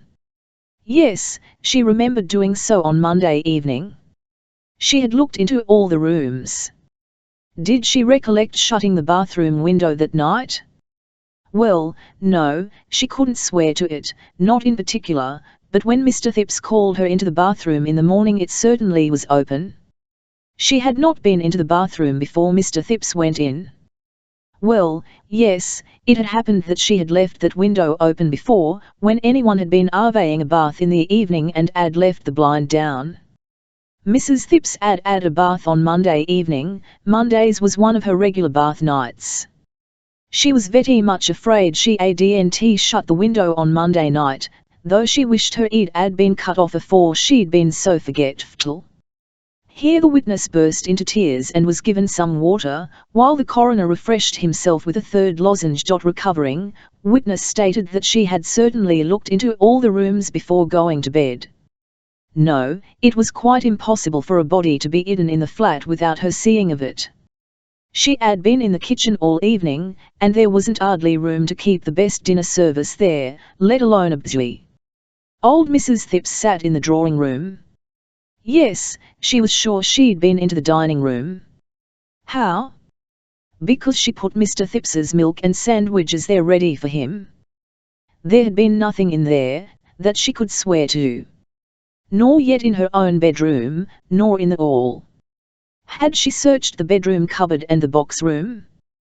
Well, no, not to say searched, she wasn't used to searching people's house for skeletons every night. So that a man might have concealed himself in the box room or a wardrobe? She supposed he might. In reply to a woman juror, well, yes, she was walking out with a young man. Williams was his name, Bill, yes, William Williams, if they insisted. He was a glazier by profession. Well, yes, he had been in the flat sometimes. Well, she supposed you might say he was acquainted with the flat. Had she ever? No, she hadn't, and if she'd thought such a question was going to be put to a respectable girl she wouldn't have offered to give evidence. The vicar of St. Mary's would speak to her character and to Mr. Williams's. Last time Mr. Williams was at the flat was a fortnight ago. Well, no, it wasn't exactly the last time she had seen Mr. Williams. Well, yes, the last time was Monday, well, yes, Monday night. Well, if she must tell the truth, she must. Yes, the officer had cautioned her, but there wasn't any harm in it, and it was better to lose her place than to be hung, though it was a cruel shame a girl couldn't have a bit of fun without a nasty corpse coming in through the window to get her into difficulties.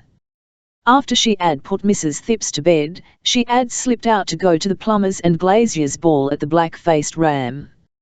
Mr. Williams had met her and brought her back. He could testify to where she'd been and that there wasn't no harm in it. She'd left before the end of the ball. It might have been 2 o'clock when she got back. She'd got the keys of the flat from Mrs. Thipps's drawer when Mrs. Thipps wasn't looking. She had asked leave to go, but couldn't get it, along of Mr. Thipps being away that night. She was bitterly sorry she had behaved so, and she was sure she'd been punished for it. She had heard nothing suspicious when she came in. She had gone straight to bed without looking round the flat. She wished she were dead. No, Mr. and Mrs. Thipps didn't hardly ever have any visitors, they kept themselves very retired. She had found the outside door bolted that morning as usual. She wouldn't never believe any harm of Mr. Thipps. "Thank you, Miss Hoyt 0CKS. Call Georgiana Thipps, and the coroner thought we had better light the gas." The examination of Mrs. Thipps provided more entertainment than enlightenment, affording as it did an excellent example of the game called cross questions and crooked answers. After 15 minutes' suffering, both in voice and temper, the coroner abandoned the struggle, leaving the lady with the last word. "You needn't try to bully me, young man," said that octogenarian with spirit, "set in there spoilin' your stomach with them nasty jewbs." At this point a young man arose in court and demanded to give evidence. Having explained that he was William Williams, glazier, he was sworn, and corroborated the evidence of Gladys Horrocks in the matter of her presence at the Black-Faced Ram on the Monday night. They had returned to the flat rather before 2, he thought, but certainly later than 1:30. He was sorry that he had persuaded Miss Horrocks to come out with him when she didn't ought. He had observed nothing of a suspicious nature in Prince of Wales Road at either visit. Inspector Sage gave evidence of having been called in at about 8:30 on Monday morning. He had considered the girl's manner to be suspicious and had arrested her. On later information, leading him to suspect that the deceased might have been murdered that night, he had arrested Mr. Thipps. He had found no trace of breaking into the flat. There were marks on the bathroom window sill which pointed to somebody having got in that way. There were no ladder marks or footmarks in the yard was paved with asphalt. He had examined the roof, but found nothing on the roof. In his opinion the body had been brought into the flat previously and concealed till the evening by someone who had then gone out during the night by the bathroom window, with the connivance of the girl. In that case, why should not the girl have let the person out by the door? Well, it might have been so. Had he found traces of a body or a man or both having been hidden in the flat? He found nothing to show that they might not have been so concealed. What was the evidence that led him to suppose that the death had occurred that night? At this point Inspector appeared uneasy, and endeavoured to retire upon his professional dignity. On being pressed, however, he admitted that the evidence in question had come to nothing. One of the jurors, was it the case that any finger marks had been left by the criminal? Some marks had been found on the bath, but the criminal had worn gloves. The coroner, do you draw any conclusion from this fact as to the experience of the criminal? Inspector Sage, looks as if he was an old hand, sir. The juror, is that very consistent with the charge against Alfred Thipps, Inspector? The inspector was silent. The coroner, in the light of the evidence which you have just heard, do you still press the charge against Alfred Thipps and Gladys Horrocks? Inspector Sage, I consider the whole set out highly suspicious. Thipps's story isn't corroborated, and as for the girl, how do we know this Williams ain't in it as well? William Williams, now, you drop that. I can bring 100 witnesses. The coroner, silence, if you please. I am surprised, Inspector, that you should make this suggestion in that manner. It is highly improper. By the way, can you tell us whether a police raid was actually carried out on the Monday night on any nightclub in the neighbourhood of St. Giles's Circus? Inspector Sage, sulkily, I believe there was something of the sort. The coroner, you will, no doubt, inquire into the matter.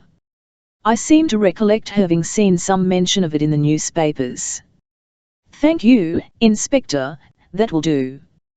Several witnesses having appeared and testified to the characters of Mr. Phipps and Gladys Horrocks, the coroner stated his intention of proceeding to the medical evidence. Sir Julian Freke. There was considerable stir in the court as the great specialist walked up to give evidence. He was not only a distinguished man, but a striking figure, with his wide shoulders, upright can-eage and leonine head. His manner as he kissed the book presented to him with the usual deprecatory mumble by the coroner's officer, was that of a St. Paul condescending to humour the timid mumbo-jumbo of superstitious Corinthians. So handsome, I always think, whispered the Duchess to Mr. Parker, just exactly like William Morris, with that bush of hair and beard and those exciting eyes looking out of it, so splendid. These dear men always devoted to something or other, not but what I think socialism is a mistake. Of course it works with all those nice people, so good and happy in art linen and the weather always perfect, Morris, I mean, you know, but so difficult in real life. Science is different. I'm sure if I had nerves I should go to Sir Julian just to look at him. Eyes like that give one something to think about, and that's what most of these people want, only I never had any nerves, I mean. Don't you think so? You are Sir Julian Freke, said the coroner, and live at St. Luke's House, Prince of Wales Road, Battersea, where you exercise a general direction over the surgical side of St. Luke's Hospital. Sir Julian assented briefly to this definition of his personality. You were the first medical man to see the deceased. I was. And you have since conducted an examination in collaboration with Dr. Grimbold of Scotland Yard. I have. You are in agreement as to the cause of death. Generally speaking, yes. Will you communicate your impressions to the jury?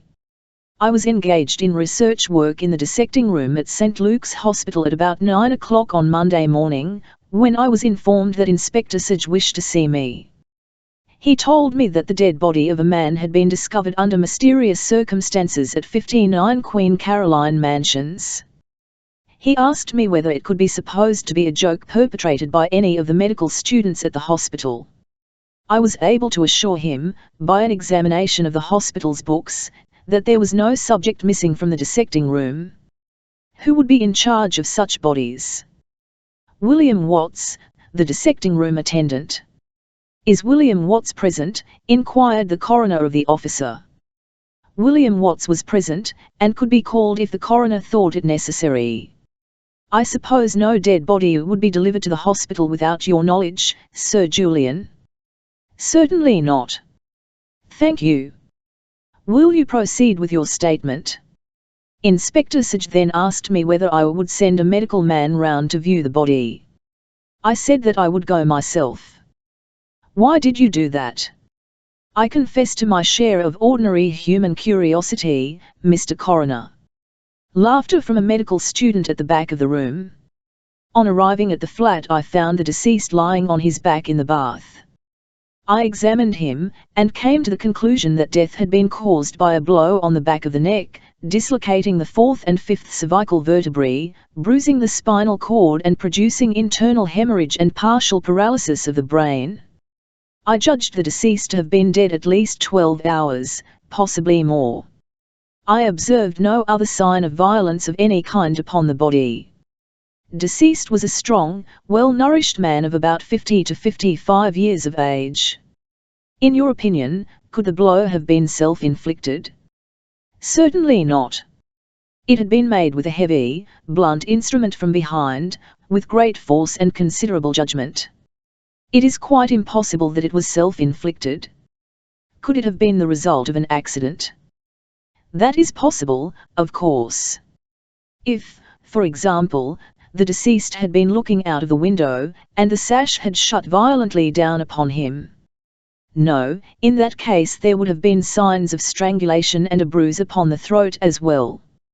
But deceased might have been killed through a heavy weight accidentally falling upon him. He might. Was death instantaneous, in your opinion? It is difficult to say.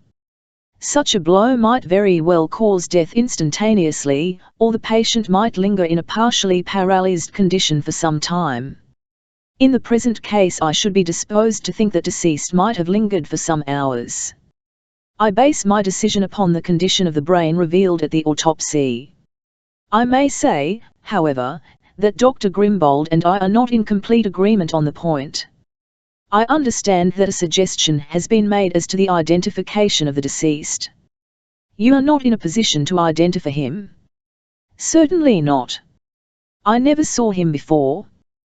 The suggestion to which you refer is a preposterous one, and ought never to have been made.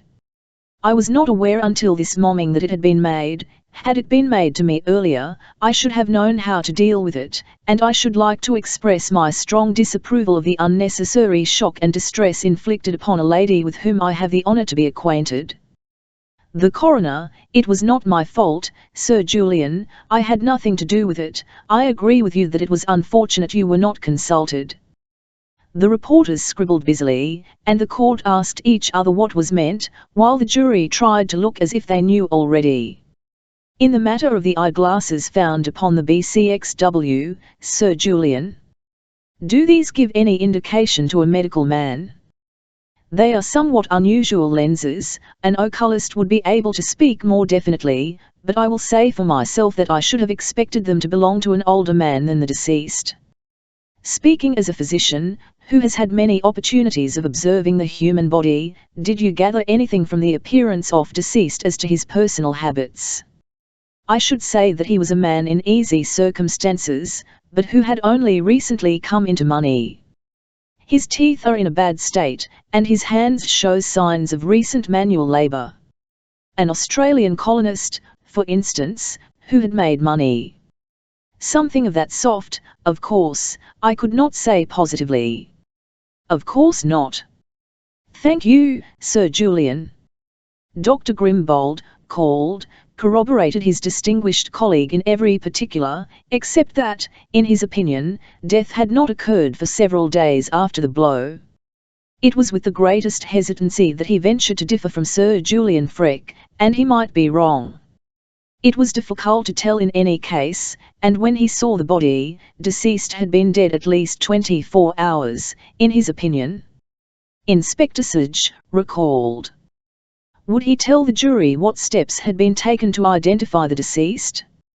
A description had been sent to every police station and had been inserted in all the newspapers. In view of the suggestion made by Sir Julian Freke, had inquiries been made at all the seaports?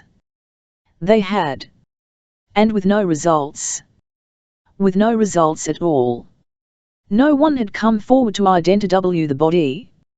Plenty of people had come forward, but nobody had succeeded in identifying it. Had any effort been made to follow up the clue afforded by the eyeglasses? Inspector Sage submitted that, having regard to the interests of justice, he would beg to be excused from answering that question. Might the jury see the eyeglasses?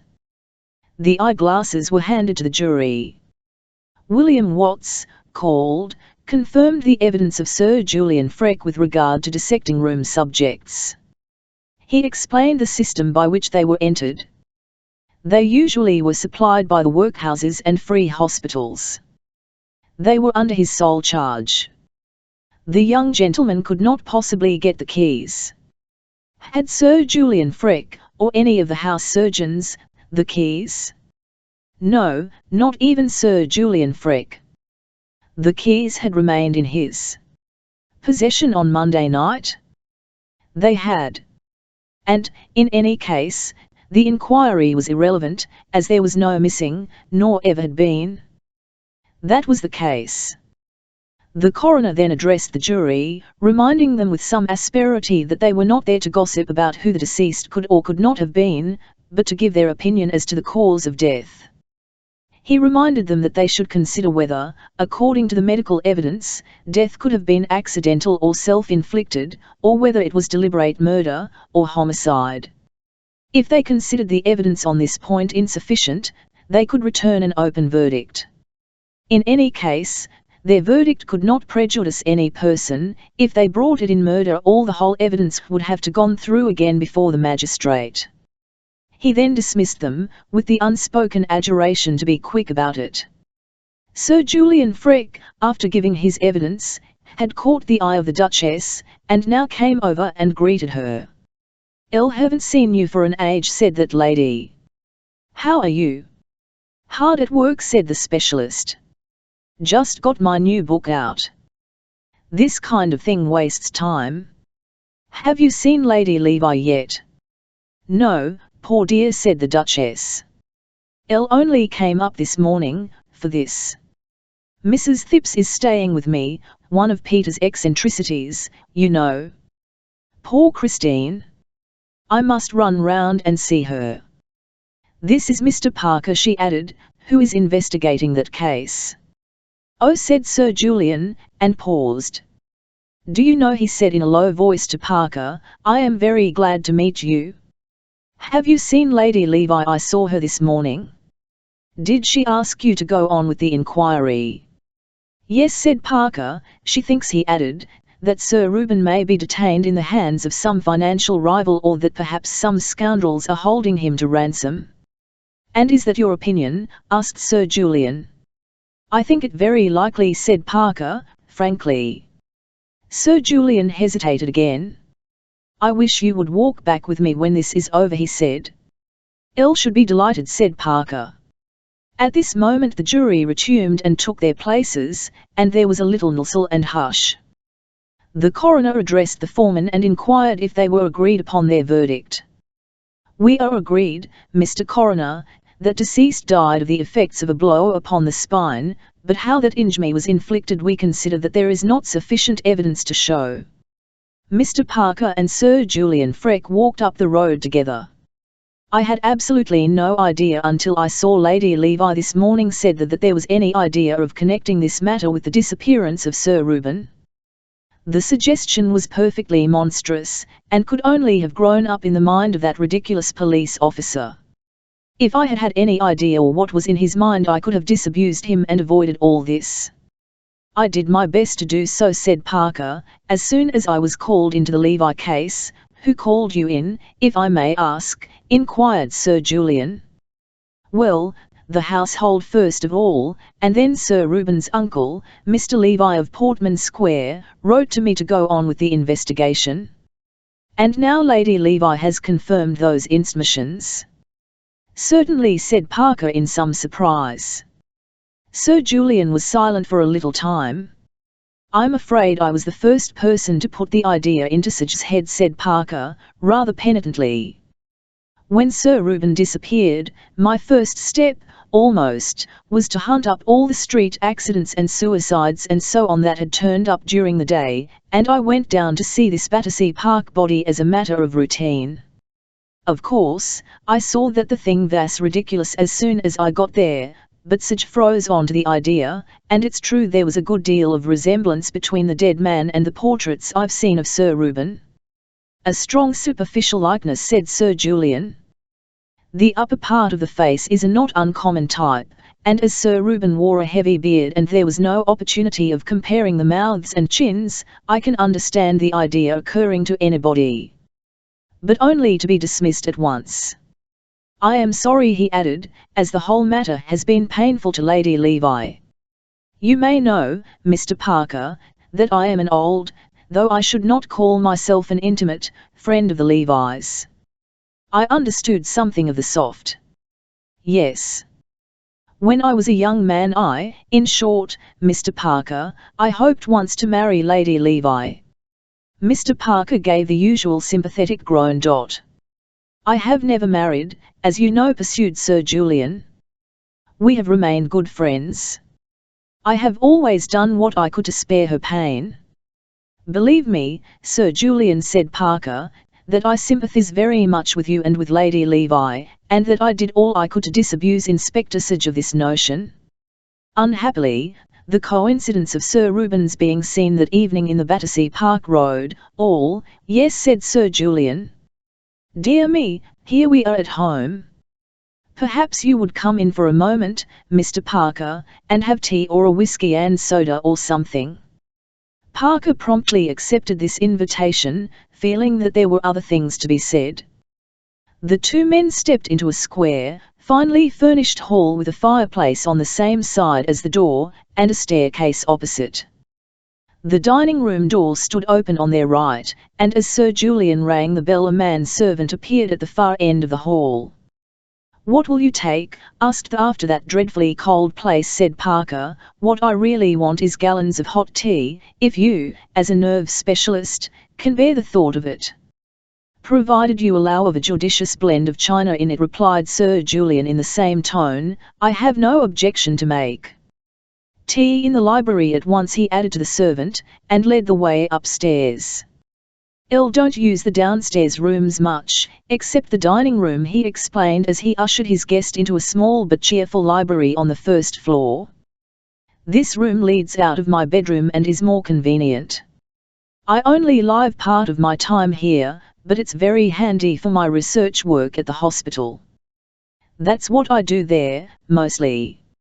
It's a fatal thing for a theorist, Mr. Parker, to let the practical work get behindhand. Dissection is the basis of all good theory and all correct diagnosis. One must keep one's hand and eye in training. This place is far more important to me than Harley Street, and some day I shall abandon my consulting practice altogether and settle down here to cut up my subjects and write my books in peace. So many things in this life are a waste of time, Mr. Parker." Mr. Parker assented to this. "Very often," said Sir Julian, "the only time I get for any research work, necessitating as it does the keenest observation and the faculties at their acutest, has to be at night, after a long day's work and by artificial light, which, magnificent as the lighting of the dissecting room here is always more trying to the eyes than daylight.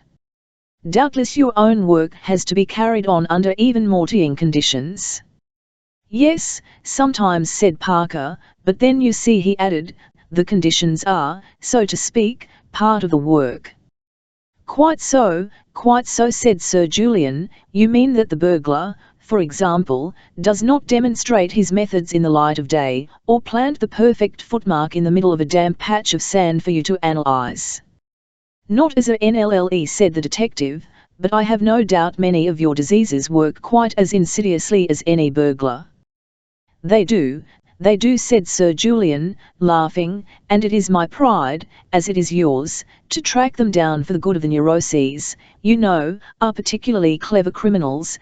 They break out into as many disguises as Leon Kestrel, the master mummer," suggested Parker, "who read railway stall detective stories on the principle of the busman's holiday."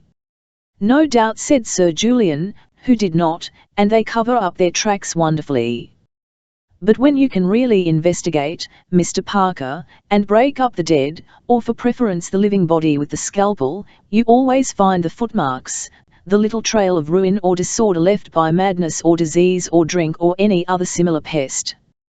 But the difficulty is to trace them back, merely by observing the surface symptoms, the hysteria, crime, religion, fear, shyness, conscience, or whatever it may be. Just as you observe a theft or a murder and look for the footsteps of the criminal, so I observe a fit of hysterics or an outburst of piety and hunt for the little mechanical irritation which has produced it." "You regard all these things as physical?" "Undoubtedly. I am not ignorant of the rise of another school of thought, Mr. Parker, but its exponents are mostly charlatans or self-deceivers. Sie haben sich so weit darin in gymnast that, like Sludge the medium, they are beginning to believe their own nonsense. I should like to have the exploring of some of their brains, Mr. Parker. I would show you the little faults and landslips in the cells, the misfiring and short-circuiting of the nerves, which produce these notions and these books. At least, he added, gazing somberly at his guest, at least, if I could not quite show you today, I shall be able to do so tomorrow, or in a year's time, or before I die.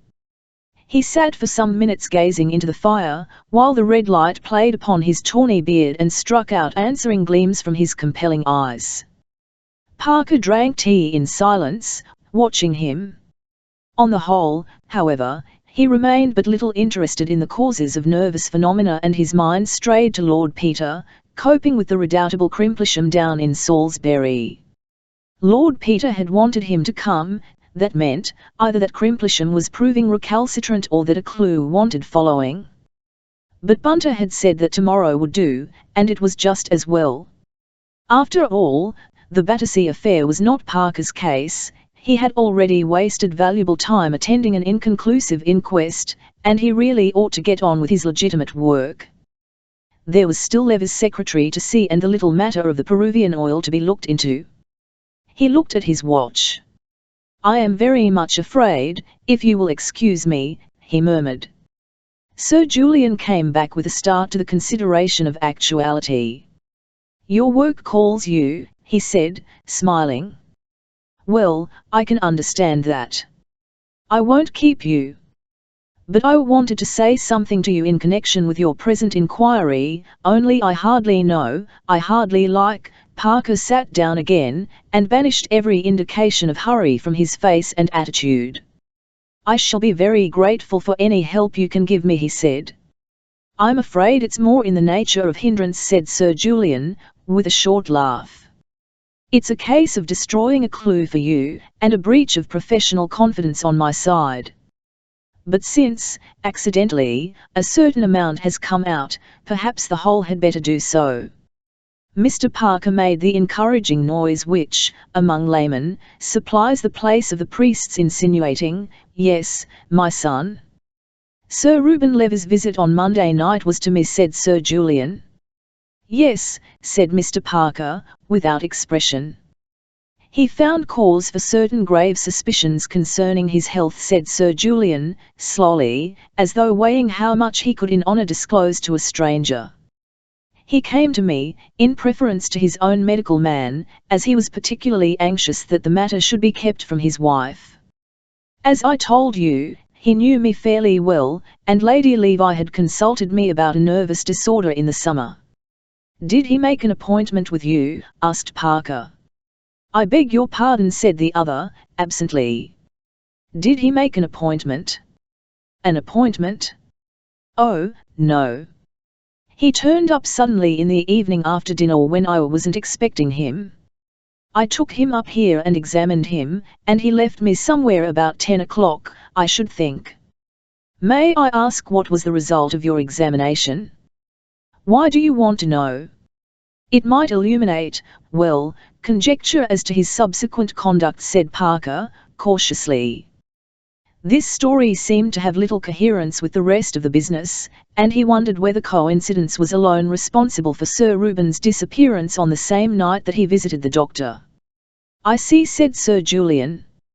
"Yes.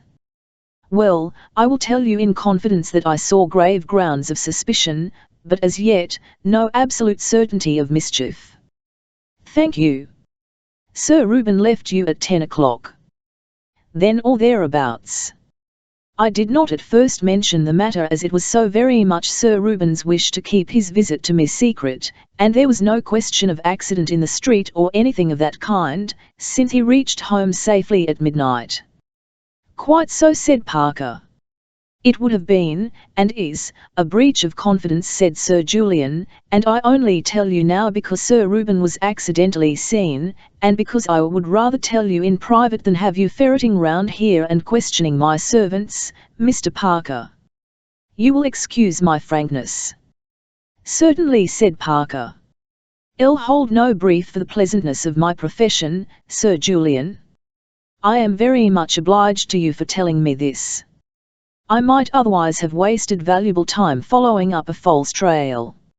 I am sure I need not ask you, in your turn, to respect this confidence," said the doctor. "To publish the matter abroad could only harm Sir Reuben and pain his wife, besides placing me in no favourable light with my patients.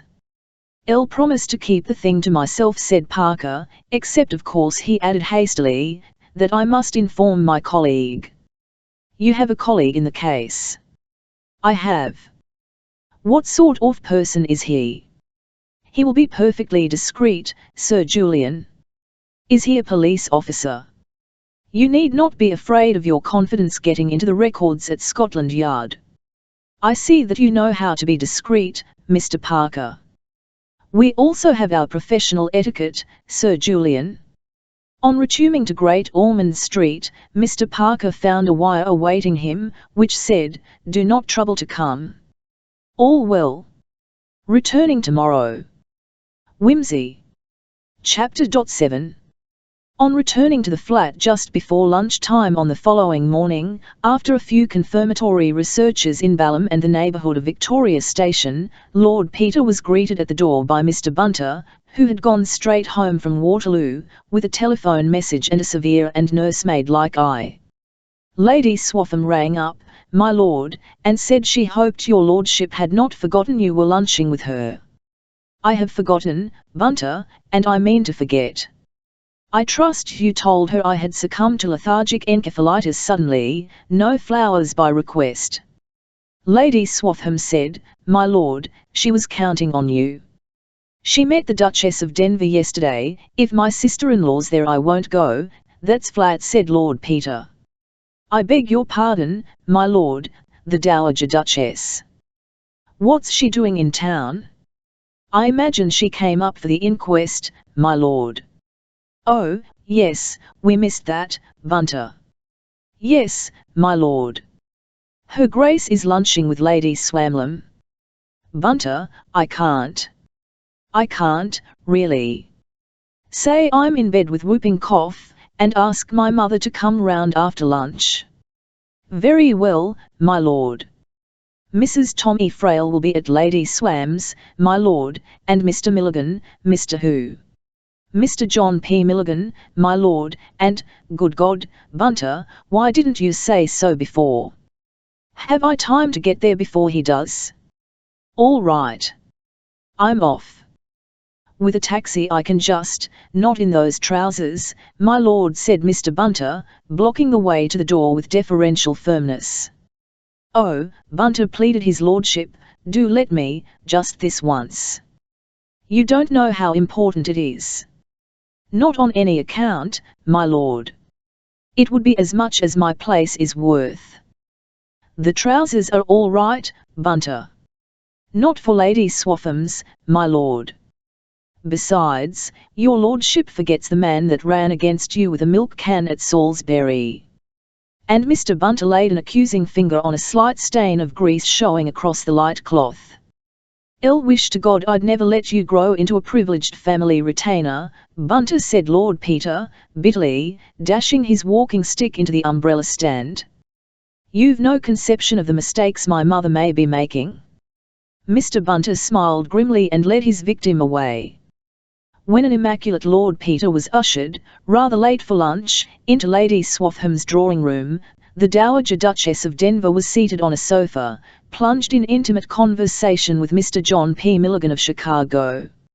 I'm very pleased to meet you, Duchess, had been that financier's opening remark, to thank you for your exceedingly kind invitation. I assure you it's a compliment I deeply appreciate.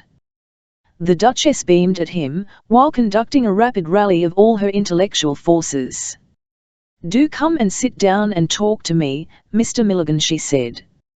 I do so love talking to you great businessmen. Let me see, is it a railway king you are or something about Puss in the Corner? At least, I don't mean that exactly, but that game one used to play with cards, all about wheat and oats, and there was a bull and a bear, too, or was it a bear, because I remember one always had to try and get rid of it and it used to get so dreadfully crumpled and torn. Poor thing, always being handed about, one got to recognize it, and then one had to buy a new pack. So foolish it must seem to you, knowing the real thing, and dreadfully noisy, but really excellent for breaking the ice with rather stiff people who didn't know each other. I'm quite sorry it's gone out. Mr. Milligan sat down.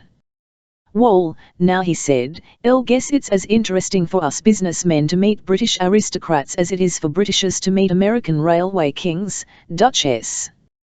And I guess I'll make as many mistakes talking your kind of talk as you would make if you were trying to run a corner in wheat in Chicago. Fancy now, I called that fine lad of yours Lord Wimsey the other day, and he thought I'd mistaken him for his brother. That made me feel rather green." This was an unhoped-for lead. The Duchess walked warily. "Dear boy," she said, "I am so glad you met him, Mr. Milligan. Both my sons are a great comfort to me, you know, though, of course, Gerald is more conventional, just the right kind of person for the House of Lords, you know, and a splendid farmer. I can't see Peter down at Denver half so well, though he is always going to all the right things in town, and very amusing sometimes, poor boy." "I was very much gratified by Lord Peter's suggestion," pursued Mr. Milligan, "for which I understand you are responsible, and I'll surely be very pleased to come any day you like, though I think you're flattering me too much." "All, well," said the Duchess, "I don't know if you're the best judge of that, Mr. Milligan. Not that I know anything about business myself," she added. "I'm rather old-fashioned for these days, you know, and I can't pretend to do more than know a nice man when I see him. For the other things I rely on my son." The accent of this speech was so flattering that Mr. Milligan purred almost audibly, and said, "Wall, Duchess, I guess that's where a lady with a real, beautiful, old-fashioned soul has the advantage of these modern young blatherskites. There aren't many men who wouldn't be nice to her, and even then, if they aren't rock-bottom she can see through them. But that leaves me where I was," thought the Duchess. "I'll believe," she said aloud, "that I ought to be thanking you in the name of the Vicar of Dukes Denver for a very munificent cheque which reached him yesterday for the Church Restoration Fund." He was so delighted and astonished, poor dear man. "Oh, that's nothing," said Mr. Milligan, "we haven't any fine old crusted buildings like yours over on our side, so it's a privilege to be allowed to drop a little kerosene into the wormholes when we hear of one in the old country suffering from senile decay.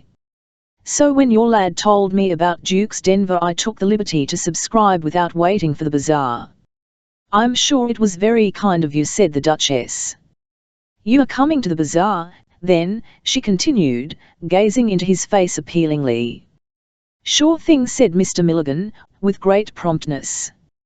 "Lord Peter said you'd let me know for sure about the date, but we can always make time for a little bit of good work anyway.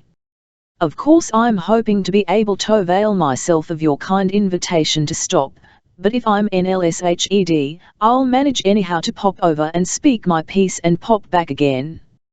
"I hope so very much," said the Duchess.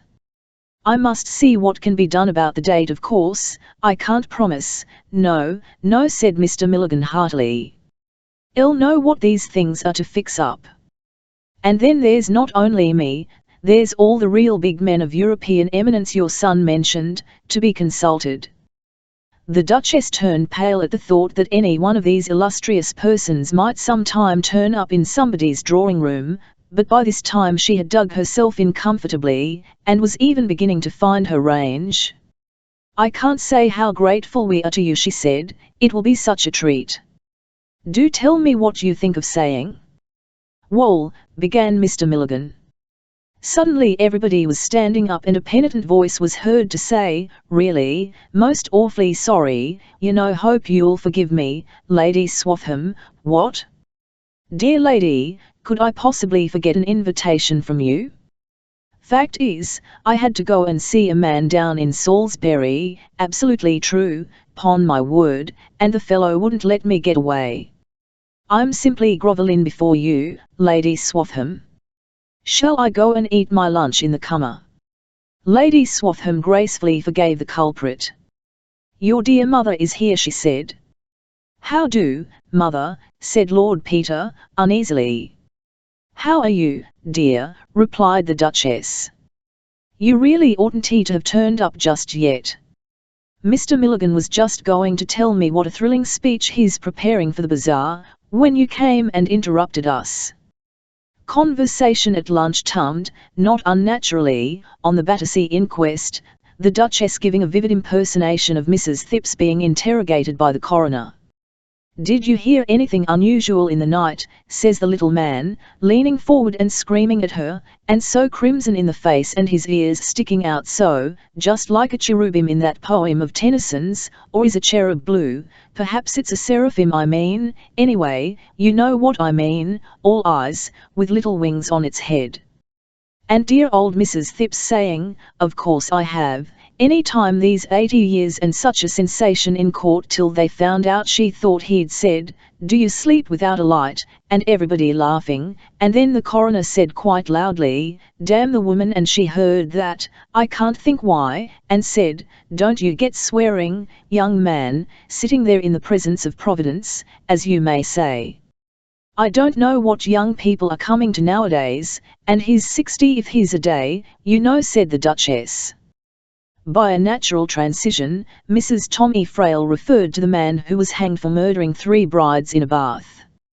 "Elle always thought that was so ingenious," she said, gazing soulfully at Lord Peter, "and do you know, as it happened, Tommy had just made me insure my life, and I got so frightened, I gave up my morning bath and took to having it in the afternoon when he was in the house, I mean, when he was not in the house, not at home, I mean." "Dear lady," said Lord Peter, reproachfully, "I have a distinct recollection that all those brides were thoroughly unattractive. But it was an uncommonly ingenious plan, the first time of asking, only he shouldn't have repeated himself. One demands a little originality in these days, even from murderers," said Lady Swaffham. "Like dramatists, you know, so much easier in Shakespeare's time, wasn't it? Always the same girl dressed up as a man, and even that borrowed from Boccaccio or Dante or somebody. I'm sure if I'd been a Shakespeare hero, the very minute I saw a slim-legged young page boy I'd have said, 'There's that girl again.'" "That's just what happened, as a matter of fact," said Lord Peter. "You see, Lady Swaffham, if ever you want to commit a murder, the thing you've got to do is to prevent people from associating their ideas.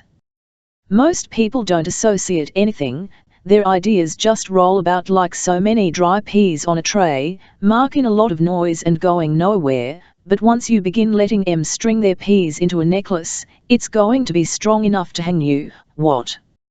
"Dear me," said Mrs. Tommy Frail, with a little scream, "what a blessing it is none of my friends have any ideas at all." "Why see," said Lord Peter, balancing a piece of duck on his fork and frowning, "it's only in Sherlock Holmes and stories like that, that people think things out logically. Or now lie, if somebody tells you something out of the way, you just say, 'By Jove,' or 'How sad,' and leave it at that, and half the time you forget about it, unless something turns up afterwards to drive it home. For instance, Lady Swaffham, I told you when I came in that I'd been down to Salisbury, that's Hugh, only I don't suppose it impressed you much, I don't suppose it'd impress you much if you read in the paper tomorrow of a tragic discovery of a dead lawyer down in Salisbury, but if I went to Salisbury again next weekend there was a Salisbury doctor found dead the day after, you might begin to think I was a bird of ill omen for Salisbury residents, and if I went there again the week after, you heard next day that the See of Salisbury had fallen vacant suddenly, you might begin to wonder what took me to Salisbury, and why I'd never mentioned before that I had friends down there, don't you see, and you might think of going down to Salisbury yourself, and asking all kinds of people if they'd happened to see a young man in plum-coloured socks hanging round the Bishop's palace." "I dare say I should," said Lady Swaffham. "Quite.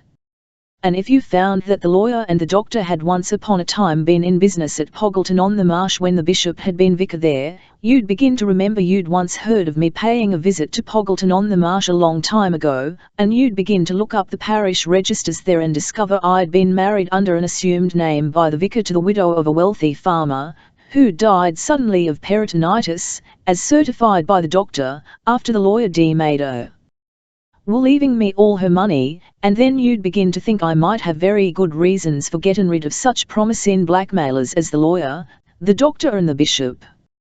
Only, if I hadn't started an association in your mind by getting rid of 'em all in the same place, you'd never have thought of going to Poggleton on the Marsh, and you wouldn't even have remembered I'd ever been there.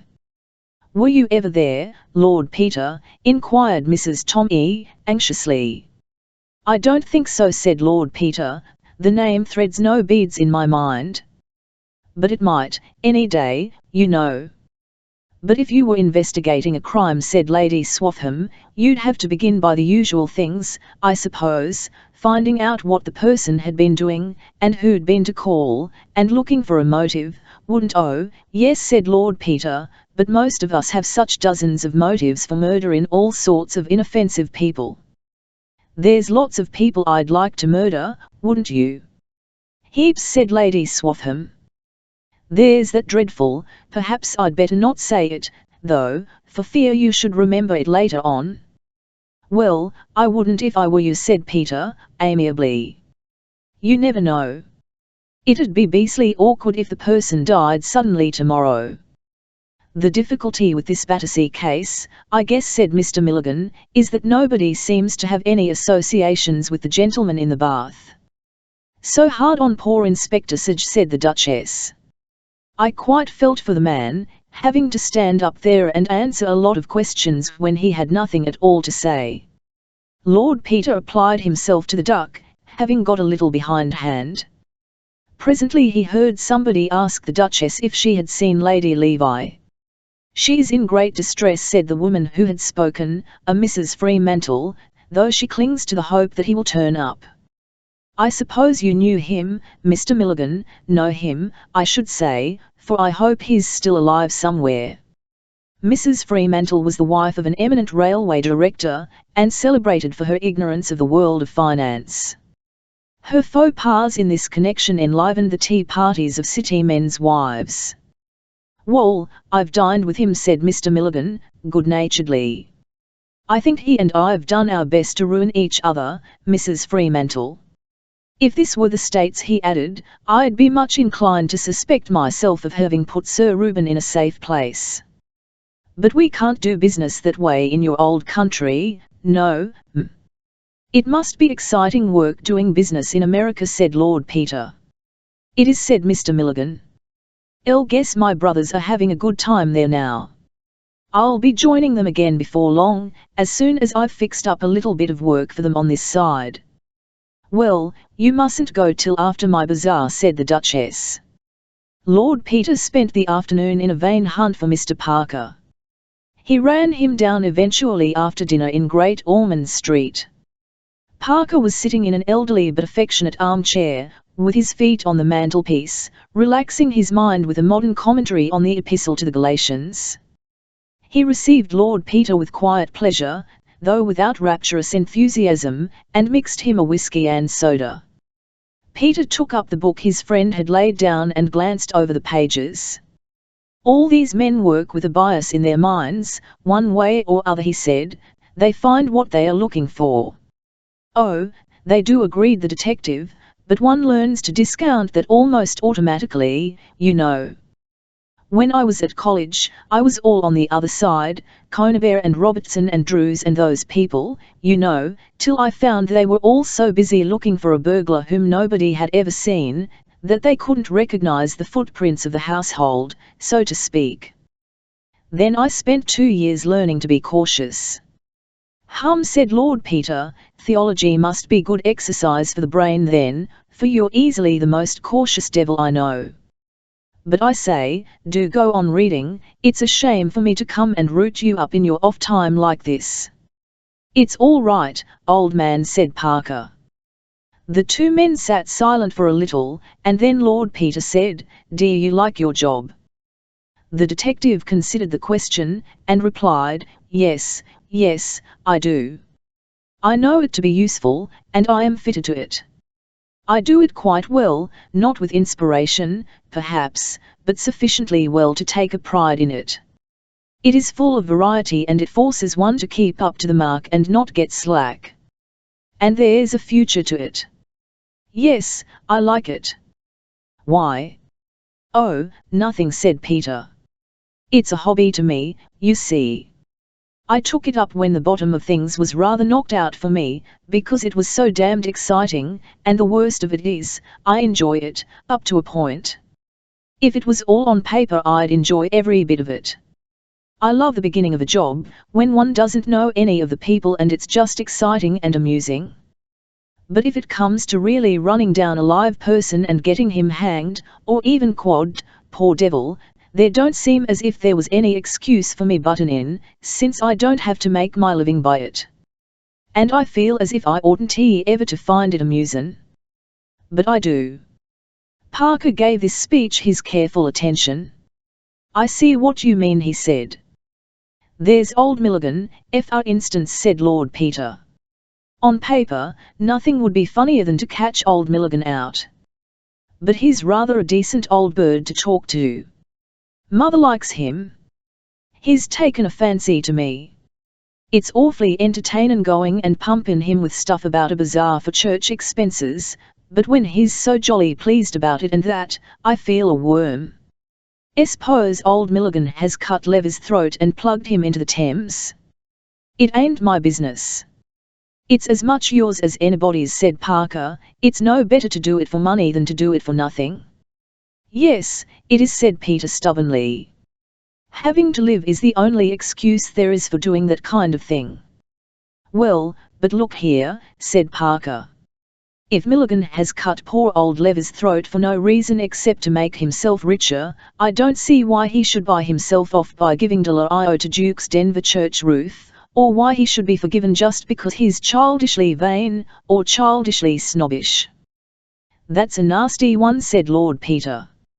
Well, if you like, even because he has taken a fancy to you. No, but, look here, Whimsy, do you think he has murdered Levi? Well, he may have. But do you think he has? I don't want to think so. Because he has taken a fancy to you?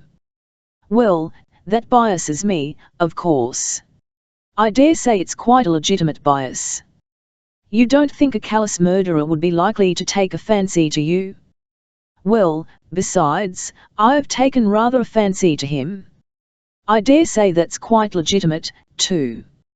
You've observed him and made a subconscious deduction from your observations, and the result is, you don't think he did it. Well, why not? You're entitled to take that into account. But perhaps I'm wrong and he did do it. Then why let your vainglorious conceit in your own power of estimating character stand in the way of unmasking the singularly cold-blooded murder of an innocent and lovable man? No, but I don't feel I'm playing the game somehow.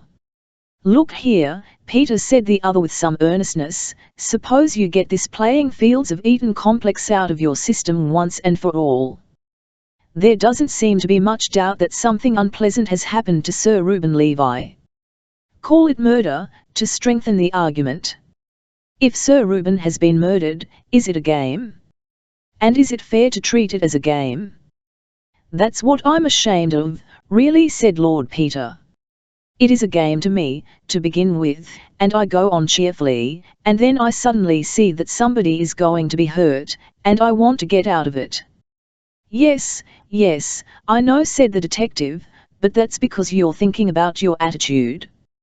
You want to be consistent, you want to look pretty, you want to swagger debonairly through a comedy of puppets, or else to stalk magnificently through a tragedy of human sorrows and things. But that's childish.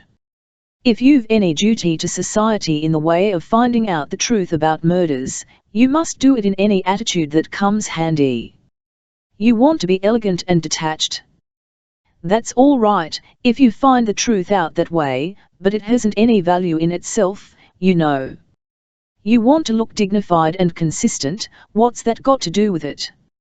You want to hunt down a murderer for the sport of the thing and then shake hands with him and say, well played, hard luck, you shall have your revenge tomorrow.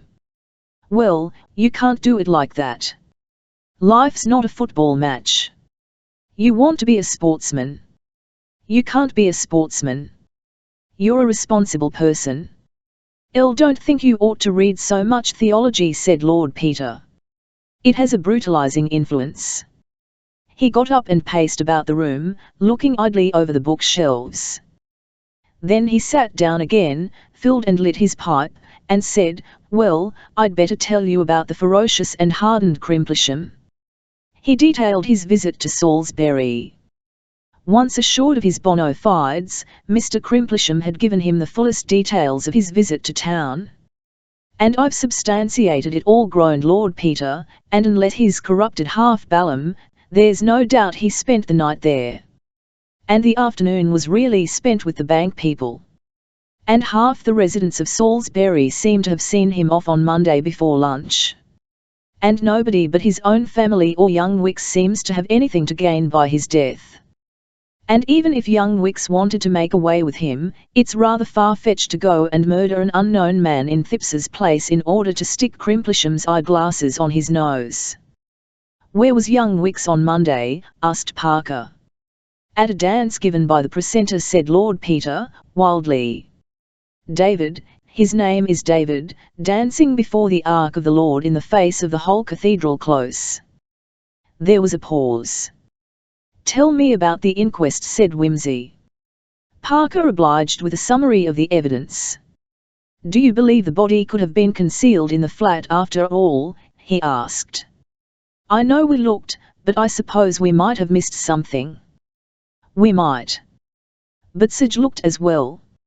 "You do Sage an injustice," said Lord Peter. "If there had been any signs of Thipps's complicity in the crime, Sage would have found them." "Why?" "Why? Because he was looking for them. He's like your commentators on Galatians. He thinks that either Thipps, or Gladys Horrocks, or Gladys Horrocks's young man did it. Therefore he found marks on the window-sill where Gladys' young man might have come in or handed something into Gladys Horrocks. He didn't find any signs on the roof, because he wasn't looking for them. But he went over the roof before me." "Yes, but only in order to prove that there were no marks there. He reasons like this: Gladys Horrocks's young man is a glazier. Glaziers come on ladders. Glaziers have ready access to ladders. Therefore Gladys Horrocks's young man had ready access to a ladder. Therefore Gladys Horrocks's young man came on a ladder. Therefore there will be marks on the window-sill and none on the roof. Therefore he finds marks on the window-sill but none on the roof. He finds no marks on the ground, but he thinks he would have found them if the yard didn't happen to be paved with asphalt. Similarly, he thinks Mr. Thipps may have concealed the body in the box room or elsewhere. Therefore you may be sure he searched the box room and all the other places for signs of occupation. If they had been there he would have found them, because he was looking for them. Therefore, if he didn't find them it's because they weren't there." "All right," said Parker, "stop talking. I believe you." He went on to detail the medical evidence. "By the way," said Lord Peter, to skip across for a moment to the other case, "has it occurred to you that perhaps Levi was going out to see Freck on Monday night?" He did," said Parker, rather unexpectedly, and proceeded to recount his interview with the nerve specialist. "Humph," said Lord Peter. "I'll say, Parker, these are funny cases, ain't they? Every line of inquiry seems to peter out. It's awfully exciting up to a point, you know, and then nothing comes of it. It's like rivers getting lost in the sand." "Yes," said Parker. "And there's another one I lost this morning." "What's that?" "Oh, I was pumping Lever's secretary about his business. I couldn't get much that seemed important except further details about the Argentine and so on. Then I thought I'd just ask round in the city about those Pendlevian oil shares, but Levi hadn't even heard of them so far as I could make out. I routed out the brokers, and found a lot of mystery and concealment, as one always does, you know, when somebody's been rigging the market, and at last I found one name at the back of it. But it wasn't Lever's." "No? Whose was it?" "Oddly enough, Freck's." "It seems mysterious." He bought a lot of shares last week, in a secret kind of way, a few of them in his own name, and then quietly sold them out on Tuesday at a small profit, a few hundreds, not worth going to all that trouble about, you wouldn't think. Shouldn't have thought he ever went in for that kind of gamble. He doesn't as a rule. That's the funny part of it. Well, you never know, said Lord Peter. People do these things just to prove to themselves or somebody else that they could make a fortune that way if they liked. I've done it myself in a small way. He knocked out his pipe and rose to go. I say, old man, he said suddenly, as Parker was letting him out, does it occur to you that Freck's story doesn't fit in awfully well with what Anderson said about the old boy having been so jolly at dinner on Monday night? Would you be, if you thought you'd got anything of that sort? No, I shouldn't, said Parker, but he added with his habitual caution, some men will jest in the dentist's waiting room. You, for one. Well, that's true, said Lord Peter, and went downstairs. Chapter 8. Lord Peter reached home about midnight, feeling extraordinarily wakeful and alert. Something was jigging and worrying in his brain. It felt like a hive of bees, stirred up by a stick. He felt as though he were looking at a complicated riddle, of which he had once been told the answer but had forgotten it and was always on the point of remembering. Somewhere, said Lord Peter to himself, somewhere I've got the key to these two things. I know I've got it, only I can't remember what it is. Somebody said it. Perhaps I said it. I can't remember where, but I know I've got it. Go to bed, Bunter, I shall sit up a little. I'll just slip on a dressing gown. Before the fire he sat down with his pipe in his mouth and his jazz-coloured peacocks gathered about him. He traced out this line and that line of investigation, rivers running into the sand. They ran out from the thought of Levi, last seen at 10 o'clock in Prince of Wales Road. They ran back from the picture of the grotesque dead man in Mr. Thipps's bathroom.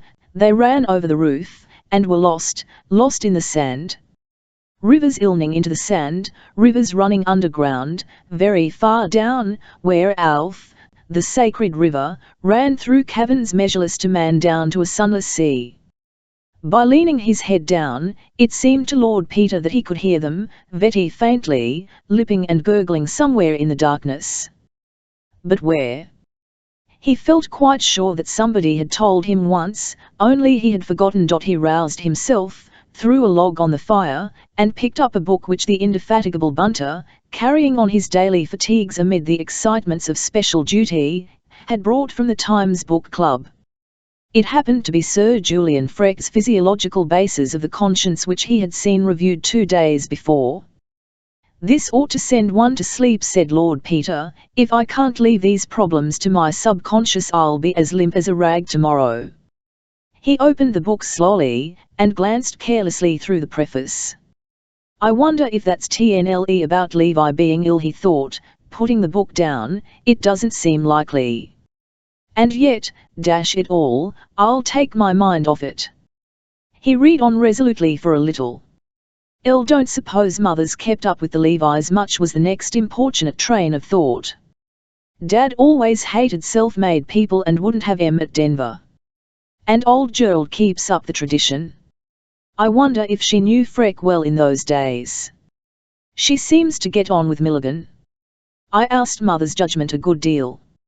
She was a brick about that bizarre business. I ought to have whamed her.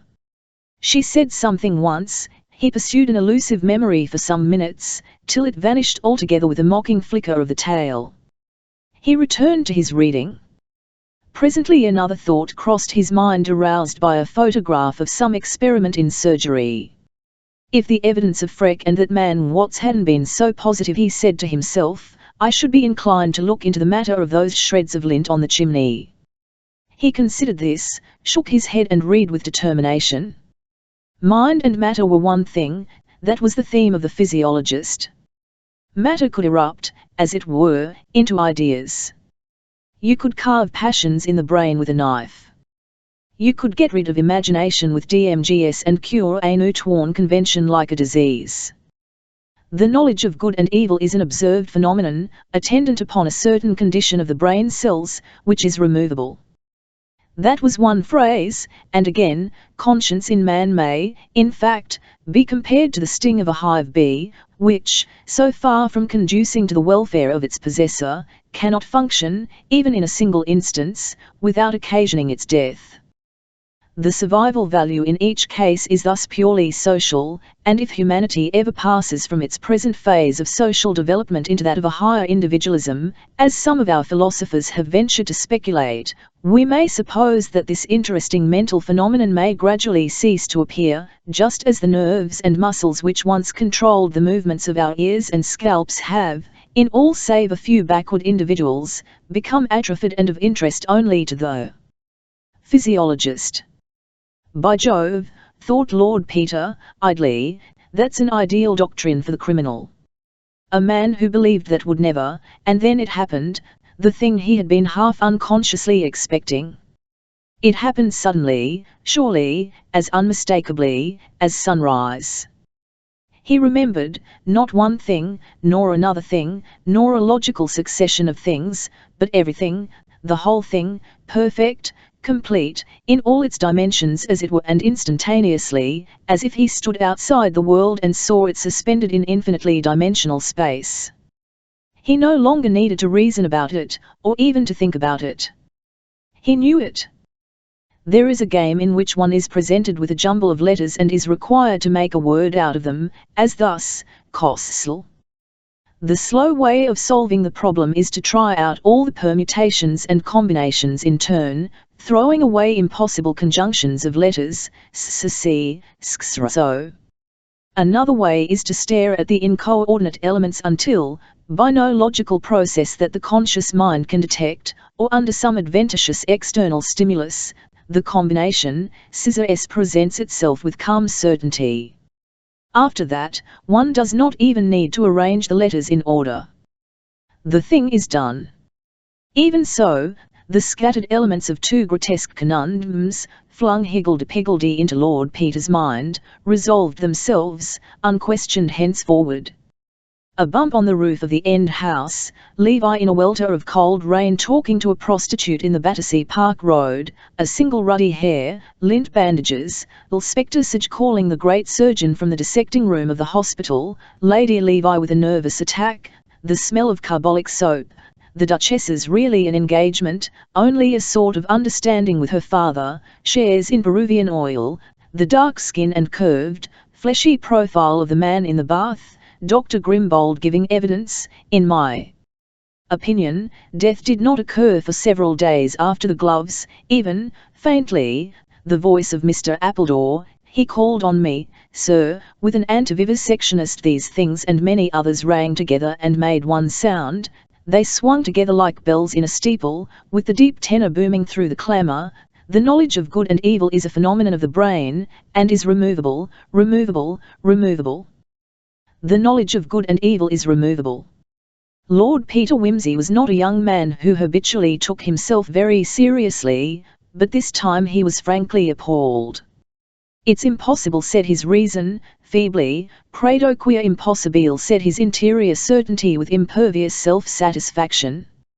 All right, said conscience, instantly allying itself with blind faith, what are you going to do about it? Lord Peter got up and paced the room. Good Lord, he said. Good Lord. He took down Who's Who from the little shelf over the telephone and sought comfort in its pages. Frere, Sir Julian, KTCR. 1916, GCVOCR. 1919, KCVO 1917, KCB 1918, MD, FRCP, FRCS, DREN Med. Paris, DSCI. Cantab. Knight of Grace of the Order of S.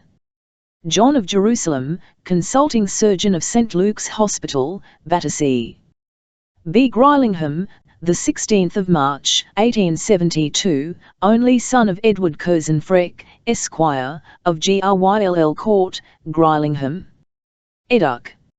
Harrow and Trinity Col. Cambridge, Colonel AMS, late member of the Advisory Board of the Army Medical Service.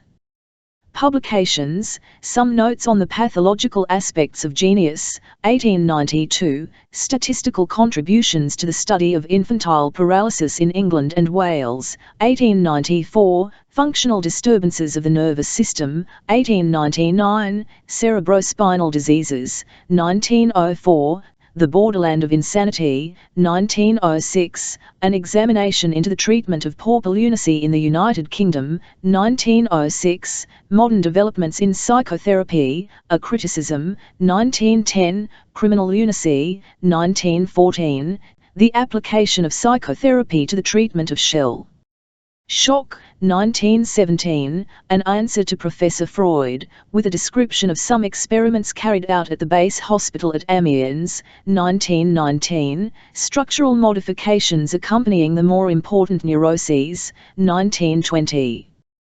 Clubs, Whites, Oxford and Cambridge, Alpine, etc. Recreations, chess, mountaineering, fishing. Address: 282 Harley Street and St Luke's House, Prince of Wales Road, Battersea Park, SWLL. He flung the book away. Confirmation, he groaned. As if I needed, he sat down again and buried his face in his hands. He remembered quite suddenly how, years ago, he had stood before the breakfast table at Denver Castle, a small, peaky boy in blue knickers, with a thunderously beating heart. The family had not come down. There was a great silver urn with a spirit lamp under it, and an elaborate coffee pot boiling in a glass dome. He had twitched the cover of the tablecloth, twitched it harder, and the urn moved ponderously forward and all the teaspoons rattled. He seized the tablecloth in a firm grip and pulled his hardest. He could feel now the delicate and awful thrill as the and the coffee machine and the whole of a Severs breakfast service had crashed down in one stupendous ruin. He remembered the horrified face of the butler, and the screams of a lady guest. A log broke across and sank into a fluff of white ash. A belated motor lorry rumbled past the window. Mr. Bunter, sleeping the sleep of the true and faithful servant, was aroused in the small hours by a hoarse whisper, "Bunter." "Yes, my lord," said Bunter, sitting up and switching on the light. "Put that light out, damn you," said the voice. "Listen, over there, listen, can't you hear it?" "It's nothing, my lord," said Mr. Bunter, hastily getting out of bed and catching hold of his master. "It's all right, you get to bed quick and I'll fetch you a drop of bromide." "Why, you're all shivering, you've been sitting up too late." "Hush." "No, no, it's the water," said Lord Peter with chattering teeth. "It's up to their waists down there, poor devils." "But listen. Can't you hear it? Tap, tap, tap, they are mining us, but I don't know where. I can't hear, I can't." "Listen, you. There it is again. We must find it, we must stop it. Listen.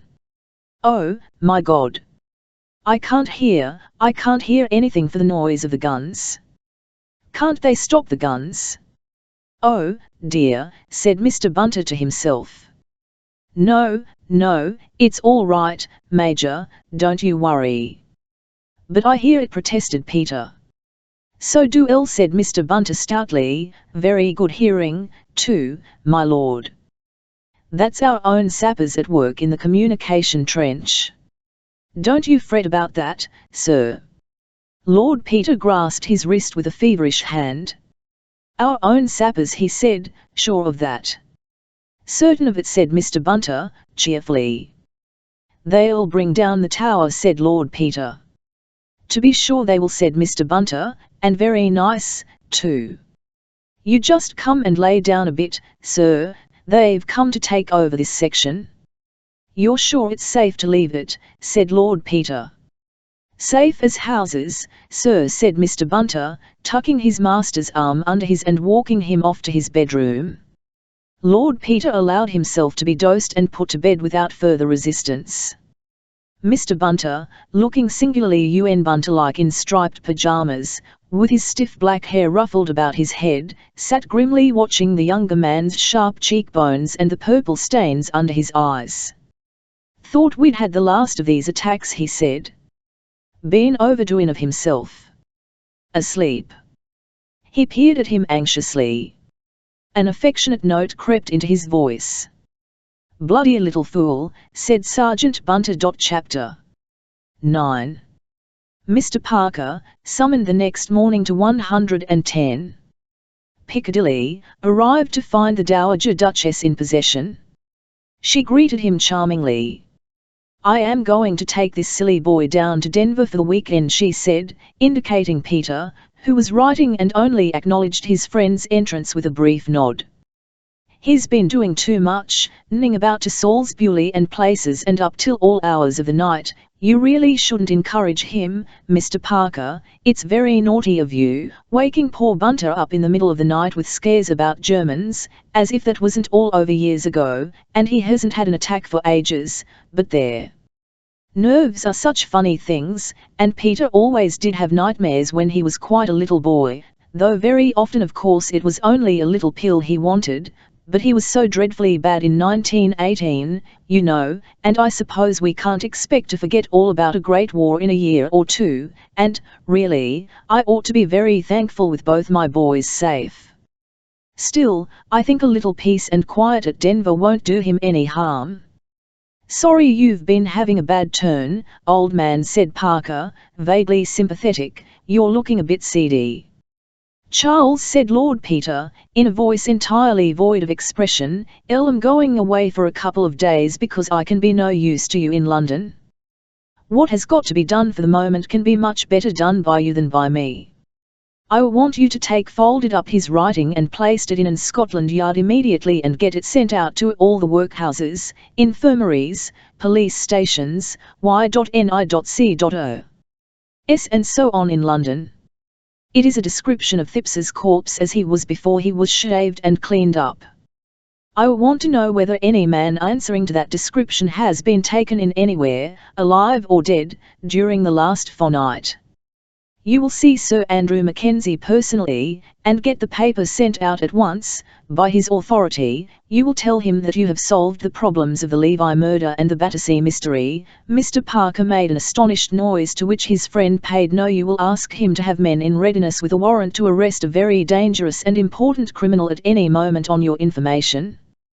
When the replies to this paper come in, you will search for any mention of St. Luke's Hospital, or of any person connected with St. Luke's Hospital, and you will send for me at once. Meanwhile you will scrape acquaintance, I don't care how, with one of the students at St. Luke's. Don't march in there blowing about murders and police warrants, or you may find yourself in Queer Street. I shall come up to town as soon as I hear from you, and I shall expect to find a nice ingenuous Sawbones here to meet me." He grinned faintly. "Do you mean you've got to the bottom of this thing?" asked Parker. "Yes. I may be wrong. I hope I am, but I know I'm not." "You won't tell me?" "Do you know," said Peter, "honestly I'd rather not. I say I may be wrong, and I'd feel as if I'd libel the Archbishop of Canterbury. Well, tell me, is it one mystery or two?" "One. You talked of Levi murder. Is Levi dead?" "God, yes," said Peter, with a strong shudder. The Duchess looked up from where she was reading the Tatler. "Peter," she said, "is that your coming on again? Whatever you two are chattering about, you'd better stop it at once if it excites you. Besides, it's about time to be off." "All right, Mother," said Peter. He turned to Bunter, standing respectfully in the door with an overcoat and suitcase. "You understand what you have to do, don't you?" he said. "Perfectly, thank you, my lord. The car is just arriving, Your Grace." "With Mrs. Thipps inside it," said the Duchess. "She'll be delighted to see you again, Peter. You remind her so of Mr. Thipps." "Good morning, Bunter." "Good morning, Your Grace." Parker accompanied them downstairs. When they had gone he looked blankly at the paper in his hand, Then, remembering that it was Saturday and there was need for haste, he hailed a taxi. "Scotland Yard," he cried. Tuesday morning saw Lord Peter and a man in a velveteen jacket swishing merrily through 7 acres of tumut tops, streaked yellow with early frosts. A little way ahead, a sinuous undercurrent of excitement among the leaves proclaimed the unseen yet ever near presence of one of the Duke of Denver's setter pups. Presently a partridge flew up with a noise like a police rattle, and Lord Peter accounted for it very creditably for a man who, a few nights before, had been listening to imaginary German sappers. The setter bounded foolishly through the turnips, and fetched back the dead bird. "Good dog," said Lord Peter. Encouraged by this, the dog gave a sudden ridiculous gambol and barked, its ear tossed inside out over its head. "Heel," said the man in velveteen, violently. The animal sidled up. "Fool of a dog, that," said the man in velveteen, "can't keep quiet." "Too nervous, my lord." "One of old Black Lass's pups." "Dear miss," said Peter, "is the old dog still going?" "No, my lord, we had to put her away in the spring." Peter nodded. He always proclaimed that he hated the country and was thankful to have nothing to do with the family estates, but this morning he enjoyed the crisp air and the wet leaves washing darkly over his polished boots. At Denver things moved in an orderly way, no one died sudden and violent deaths except aged setters, and partridges, to be sure. He sniffed up the autumn smell with appreciation. There was a letter in his pocket which had come by the morning post, but he did not intend to read it just yet. Parker had not. There was no hurry. He read it in the smoking room after lunch. His brother was there, dozing over the Times, a good, clean Englishman, sturdy and conventional, rather like Henry VIII in his youth, Gerald, 16th Duke of Denver. The Duke considered his cadet rather degenerate, and not quite good form. He disliked his taste for police court news. The letter was from Mr. Bunter. 110, Piccadilly, my lord. I write, Mr. Bunter had been carefully educated and knew that nothing is more vulgar than a careful avoidance of beginning a letter with the first person singular, as your lordship directed, to inform you of the result of my investigations. I experienced no difficulty in becoming acquainted with Sir Julian Freke's manservant. He belongs to the same club as the Honourable Frederick Arbuthnot's man, who is a friend of mine, and was very willing to introduce me. He took me to the club yesterday, Sunday, evening, and we dined with the man, whose name is John Cummings, and afterwards I invited Cummings to drinks and a cigar in the flat. Your lordship will excuse me doing this, knowing that it is not my habit, but it has always been my experience that the best way to gain a man's confidence is to let him suppose that one takes advantage of one's employer. I always suspected Bunter of being a student of human nature, commented Lord Peter. I gave him the best old port. The deuce you did, said Lord Peter, having heard you and Mr. Arbuthnot talk over it. Said Lord Peter. Its effects were quite equal to my expectations as regards the principal matter in hand, but I very much regret to state that the man had so little understanding of what was offered to him that he smoked a cigar with it, one of your lordship's Villars. You will understand that I made no comment on this at the time, but your lordship will sympathise with my feelings. May I take this opportunity of expressing my grateful appreciation of your lordship's excellent taste in food, drink and dress? It is, if I may say so, more than a pleasure, it is an education, to valet and buttle your lordship. Lord Peter bowed his head gravely. What on earth are you doing, Peter, sitting there nodding and grinning like a what you may call it, demanded the Duke, coming suddenly out of a snooze. Someone writing pretty things to you, what? Charming things, said Lord Peter. The Duke eyed him doubtfully. Hope to goodness you don't go and marry a chorus beauty, muttered inwardly, and returned to the Times. Here over dinner I had set myself to discover Cummings's tastes, and found them to run in the direction of the music hall stage. During his first glass I drew him out in this direction, your lordship having kindly given me opportunities of seeing every performance in London, and I spoke more freely than I should consider becoming in the ordinary way in order to make myself pleasant to him. I may say that his views on women and the stage were such as I should have expected from a man who would smoke with your lordship's port. With the second glass I introduced the subject of your lordship's inquiries. In order to save time I will write our conversation in the form of a dialogue, as nearly as possible as it actually took place. Cummings, you seem to get many opportunities of seeing a bit of life, Mr. Bunter. Bunter, one can always make opportunities if one knows how. Cummings, it's very easy for you to talk, Mr. Bunter. You're not married, for one thing. Bunter, I know better than that, Mr. Cummings. Cummings, so do I, now, when it's too late. He sighed heavily, and I filled up his glass. Bunter, does Mrs. Cummings live with you at Battersea?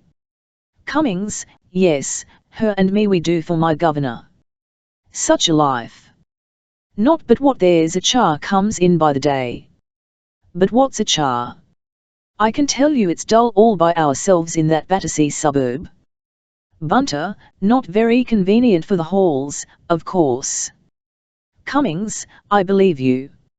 It's all right for you, here in Piccadilly, right on the spot as you might say. And I dare say your governor's often out all night, eh? Bunter, oh, frequently, Mr. Cummings. Cummings, and I dare say you take the opportunity to slip off yourself every so often, eh? Bunter, well, what do you think, Mr. Cummings? Cummings, that's it, there you are. But what's a man to do with a nagging fool of a wife and a blasted scientific doctor for a governor, as sits up all night cutting up dead bodies and experimenting with frogs? Bunter, surely he goes out sometimes. Cummings, not often. And always back before 12. And the way he goes on if he rings the bell and you ain't there. I give you my word, Mr. Bunter. Bunter, temper? Cummings, no, but looking through you, nasty like, as if you was on that operating table of his and he was going to cut you up. Nothing a man could rightly complain of, you understand, Mr. Bunter, just nasty looks. Not but what I will say he's very correct. Apologizes if he's been inconsiderate. But what's the good of that when he's been and gone and lost you your night's rest? Bunter, how does he do that? Keeps you up late, you mean? Cummings, not him, far from it. House locked up and household to bed at 10:30. That's his little rule. Not but what I'm glad enough to go as a rule, it's that dreary. Still, when I do go to bed I like to go to sleep. Bunter, what does he do? Walk about the house? Cummings, doesn't he? All night. And in and out of the private door to the hospital. Bunter, you don't mean to say, Mr. Cummings, a great specialist like Sir Julian Freke does night work at the hospital? Cummings, no, he does his own work, research work, as you may say. Cuts people up. They say he's very clever. Could take you or me to pieces like a clock, Mr. Bunter, and put us together again. Bunter, do you sleep in the basement, then, to hear him so plain? Cummings, no, our bedroom's at the top. But, Lord! What's that? He'll bang the door so you can hear him all over the house. Bunter, many's the time I've had to speak to Lord Peter about that. And talking all night. And baths. Cummings, baths? You may well say that, Mr. Bunter. Baths? Me and my wife sleep next to the cistern room. Noise fit to wake the dead. All hours. When do you think he chose to have a bath? No later than last Monday night, Mr. Bunter. Bunter, I've known them to do it at 2 in the morning, Mr. Cummings. Cummings, have you, now? Well, this was at 3 o'clock in the morning we was waked up. I give you my word. Bunter, you don't say so, Mr. Cummings. Cummings, he cuts up diseases, you see, Mr. Bunter, and then he don't like to go to bed till he's washed the bacilluses off, if you understand me. Very natural, too, I dare say. But what I say is, the middle of the night's no time for a gentleman to be occupying his mind with diseases. Bunter, these great men have their own way of doing things. Cummings, well, all I can say is, it isn't my way. I could believe that, your lordship. Cummings has no signs of greatness about him, and his trousers are not what I would wish to see in a man of his profession. Bunter, is he habitually as late as that, Mr. Cummings? Cummings, well, no, Mr. Bunter, I will say, not as a general rule. He apologized, too, in the morning, and said he would have the cistern seen to, and very necessary, in my opinion, for the air gets into the pipes, and the groaning and screeching as goes on is something awful. Just like Niagara, if you follow me, Mr. Bunter, I give you my word. Bunter, well, that's as it should be, Mr. Cummings. One can put up with a great deal from a gentleman that has the manners to apologize. And, of course, sometimes they can't help themselves. A visitor will come in unexpectedly and keep them late, perhaps. Cummings, that's true enough, Mr. Bunter. Now I come to think of it, there was a gentleman come in on Monday evening. Not that he came late, but he stayed about an hour, and may have put Sir Julian behindhand. Bunter, very likely. Let me give you some more port, Mr. Cummings. Or a little of Lord Peter's old brandy. Cummings, a little of the brandy, thank you, Mr. Bunter. I suppose you have the run of the cellar here. He winked at me. Trust me for that, I said, and I fetched him the Napoleon. I assure your lordship it went to my hell to pour it out for a man like that.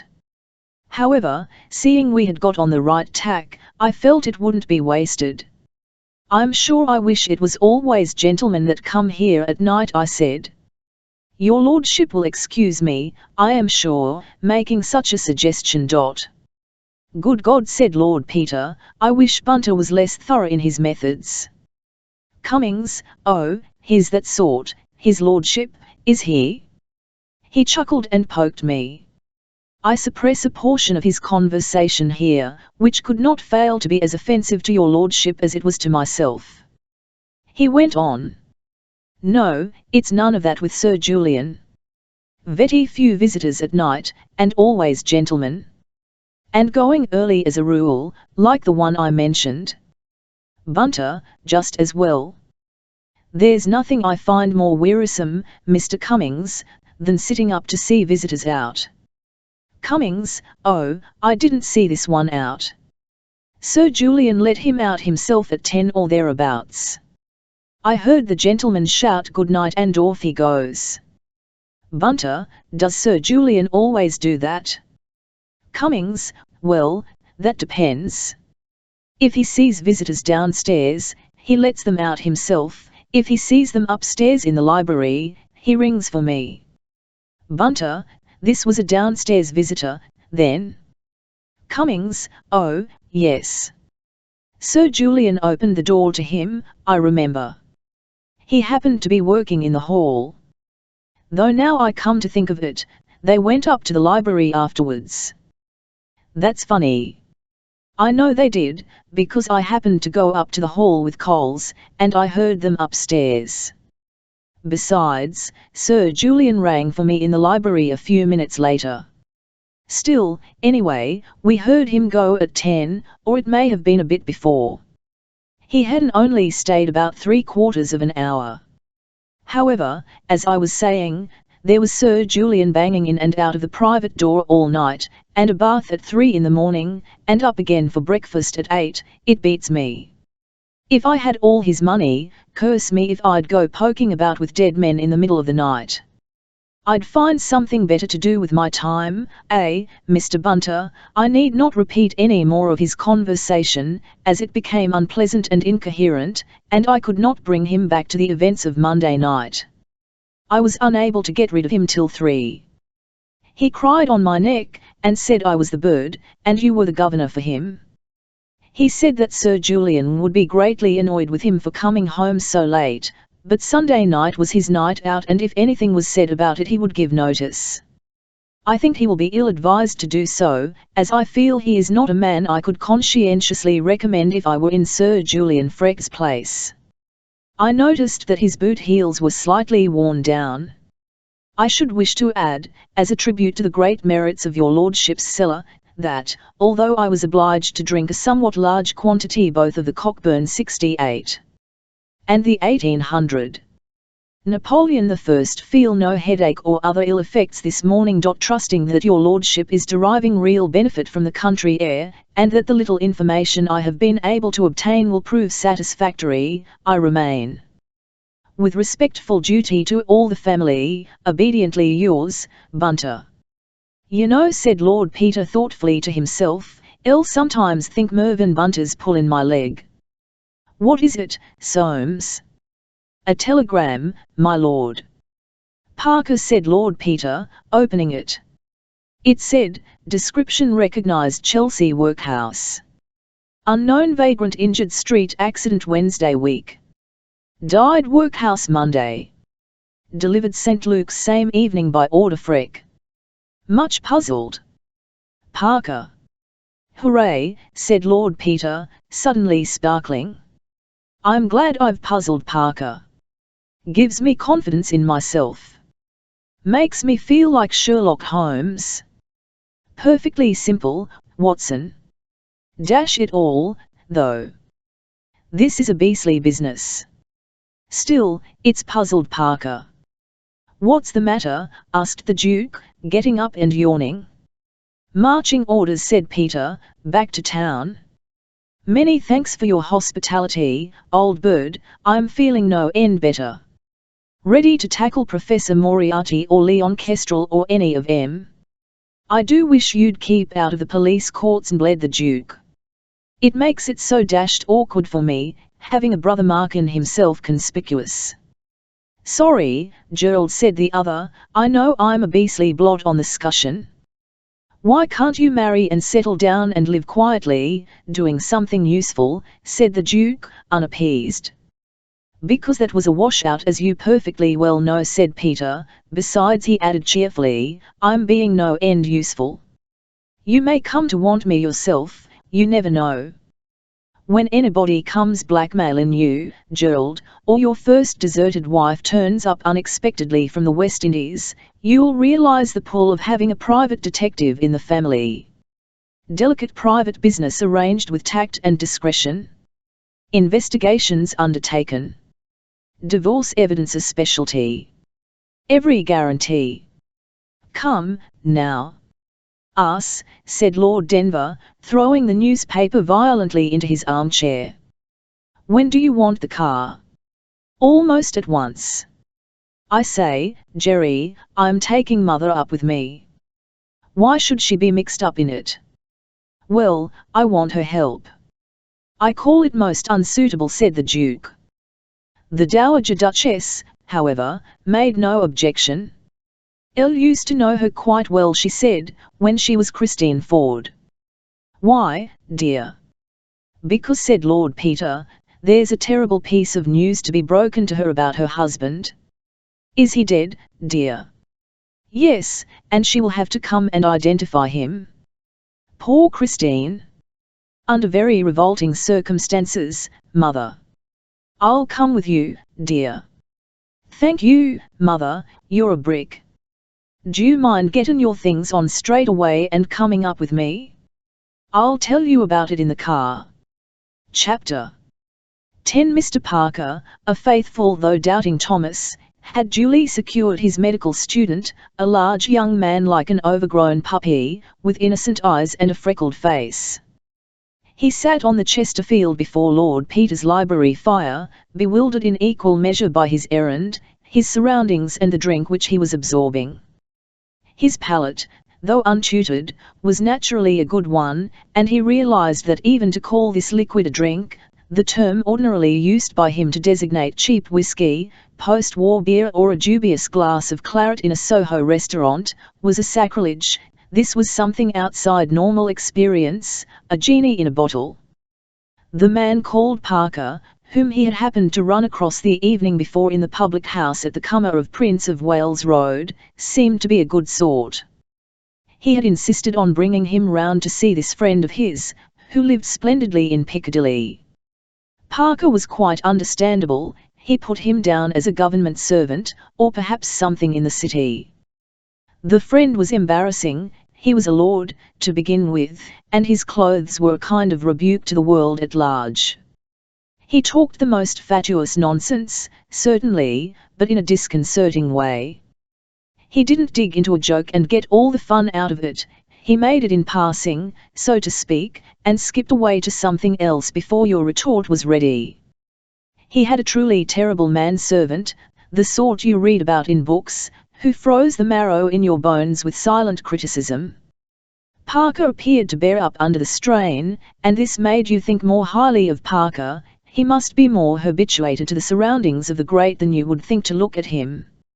You wondered what the carpet had cost on which Parker was carelessly spilling cigar ash. Your father was an upholsterer, Mr. Piggott, of Piggott & Piggott, Liverpool, and you knew enough about carpets to know that you couldn't even guess at the price of this one. When you moved your head on the bulging silk cushion in the corner of the sofa, it made you wish you shaved more often and more carefully.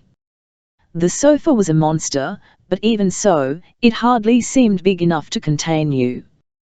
This Lord Peter was not very tall. In fact, he was rather a small man, but he didn't look undersized.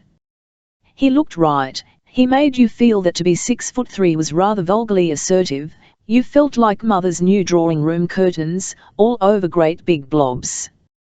But everybody was very decent to you, and nobody said anything you couldn't understand, or sneered at you. There were some frightfully deep-looking books on the shelves all round, and you had looked into a great folio Dante which was lying on the table, but your hosts were talking quite ordinarily and rationally about the sort of books you read yourself, clinking good love stories and detective stories. You had read a lot of those, and could give an opinion, and they listened to what you had to say, though Lord Peter had a hinny way of talking about books, too, as if the author had confided in him beforehand, and told him how the story was put together, and which bit was written first. It reminded you of the way old Freck took a body to pieces. "Thing I object to in detective stories," said Mr. Piggott, "is the way fellows remember every bloomin' thing that's happened to 'em within the last 6 months. They are always ready with their time of day and was it raining or not, and what were they doing on such and such a day. Reel it all off like a page of poetry.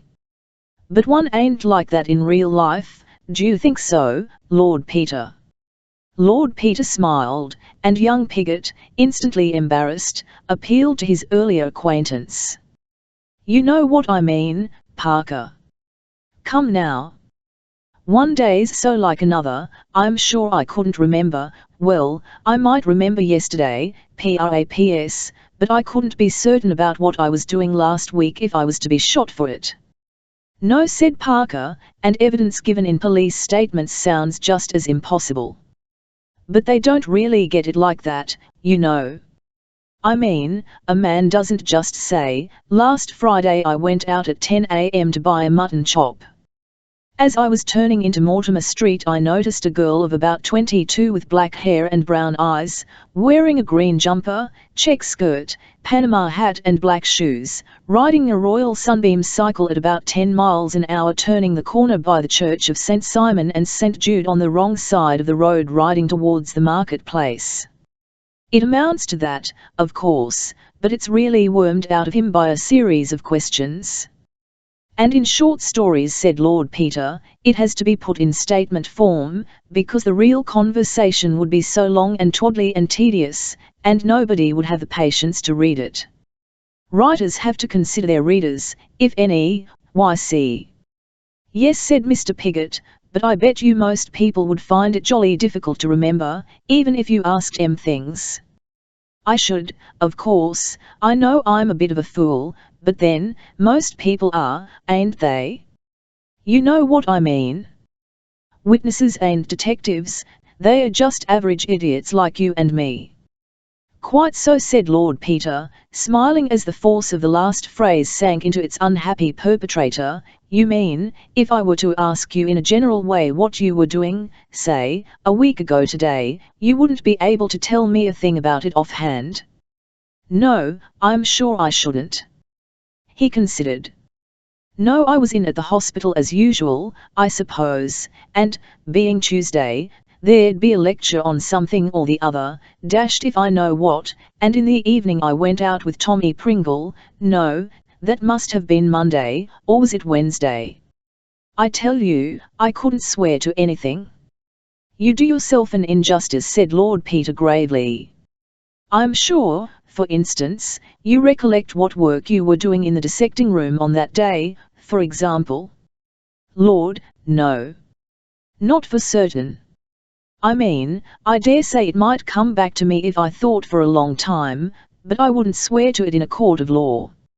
I'll bet you half a crown to sixpence, said Lord Peter, that you'll remember within 5 minutes. I'm sure I can't. We'll see. Do you keep a notebook of the work you do when you dissect? Drawings or anything? Oh, yes. Think of that. What's the last thing you did in it? That's easy, because I only did it this morning. It was leg muscles. Yes. Who was the subject? An old woman of sorts, died of pneumonia. Yes. Turn back the pages of your drawing book in your mind.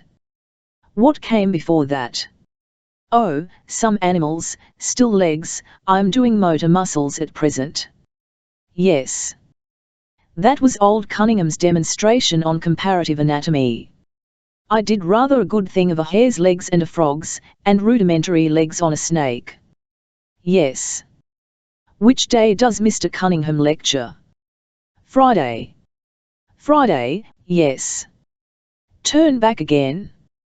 What comes before that? Mr. Piggott shook his head. Do your drawings of legs begin on the right-hand page or the left-hand page? Can you see the first drawing? Yes, yes, I can see the date written at the top. It's a section of a frog's hind leg, on the right-hand page. Yes. Think of the open book in your mind's eye. What is opposite to it? This demanded some mental concentration. Something round, coloured. Oh, yes, it's a hand. Yes.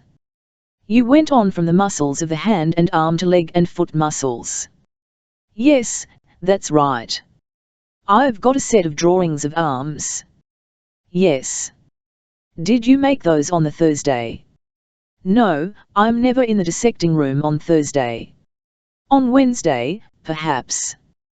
Yes, I must have made them on Wednesday. Yes, I did. I went in there after we'd seen those tetanus patients in the morning. I did them on Wednesday afternoon. I know I went back because I wanted to finish M. I worked rather hard, for me. That's why I remember. Yes, you went back to finish them. When had you begun them, then? Why, the day before. The day before? That was Tuesday, wasn't it? I've lost count. Yes, the day before Wednesday. Yes, Tuesday. Yes. Were they a man's arms or a woman's arms? Oh, a man's arms. Yes, last Tuesday, a week ago tar clay, you were dissecting a man's arms in the dissecting room. Sixpence, please. By Jove. Wait a moment. You know a lot more about it than that. You've no idea how much you know. You know what kind of man he was. Oh, I never saw him complete, you know. I got there a bit late that day, I remember. I'd asked for an arm specially, because I was rather weak in arms, and that's the attendant, had promised to save me one. Yes. You have arrived late and found your arm waiting for you. You are dissecting it, taking your scissors and slitting up the skin and pinning it back. Was it Vo young, fair skin? Oh, no, no. Ordinary skin, I think, with dark hairs on it, yes, that was it. Yes. A lean, stringy arm, perhaps, with no extra fat anywhere. Oh, no, I was rather annoyed about that. I wanted a good, muscular arm, but it was rather poorly developed and the fat got in my way. Yes, a sedentary man who didn't do much manual work. That's right. Yes. You dissected the hand, for instance, and made a drawing of it. You would have noticed any hard calluses. Oh, there was nothing of that sort. No. But should you say it was a young man's arm? Firm young flesh and limber joints? No. Old and stringy, perhaps? No. Middle-aged, with rheumatism? I mean, there was a chalky deposit in the joints, and the fingers were a bit swollen. Yes. A man about 50. About that. Yes. There were other students at work on the same. Oh, yes. Yes. And they made all the usual sort of jokes about it.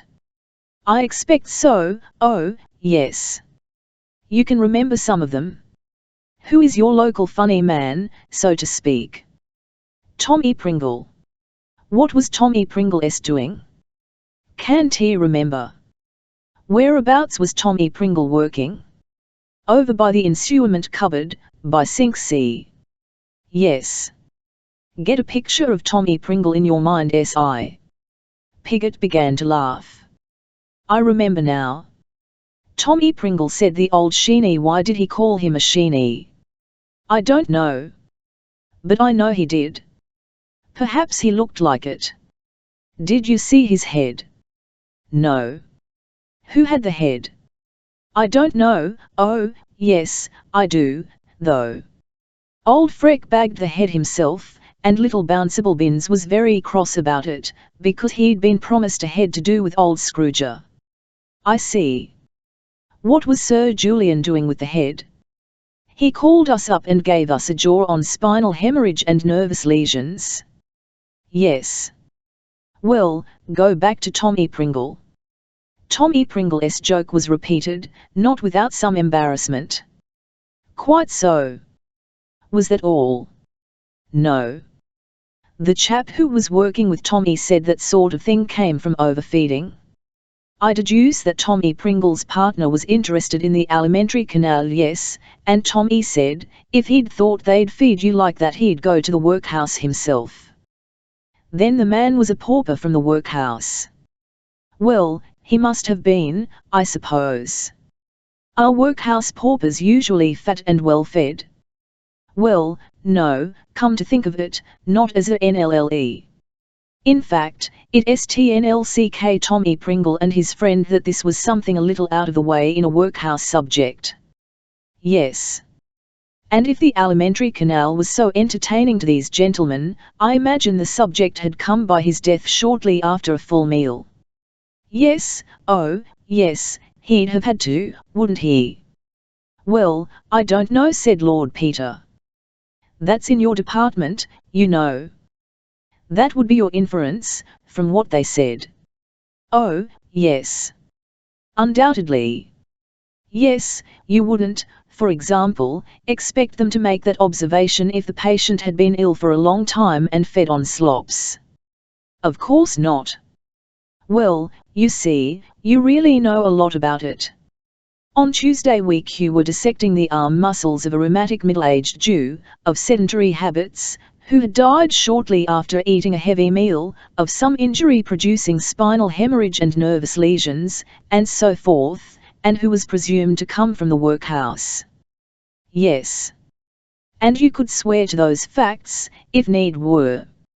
Well, if you put it in that way, I suppose I could.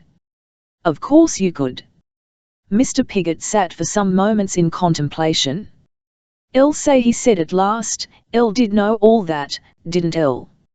"Oh, yes, you knew it all right, like Socrates' slave." "Who's he?" "A person in a book I used to read as a boy." "Oh, does he come in the last days of Pompeii?" "No, another book, I dare say you escaped it." "It's rather dull." "I never read much except Henty and Fenimore Cooper at school." "Have I got rather an extra good memory, then?" "You have a better memory than you credit yourself with." "But then why can't I remember all the medical stuff? It all goes out of my head like a sieve." "Well, why can't you?" said Lord Peter, standing on the hearthrug and smiling down at his guest. "Well," said the young man, "the chaps who examine one don't ask the same sort of questions you do. No, they leave you to remember all by yourself. And it's beastly hard. Nothing to catch hold of, don't you know? But, I say, how did you know about Tommy Pringle being the funny man? And I didn't, till you told me." "No, I know. But how did you know he'd be there if you did ask?"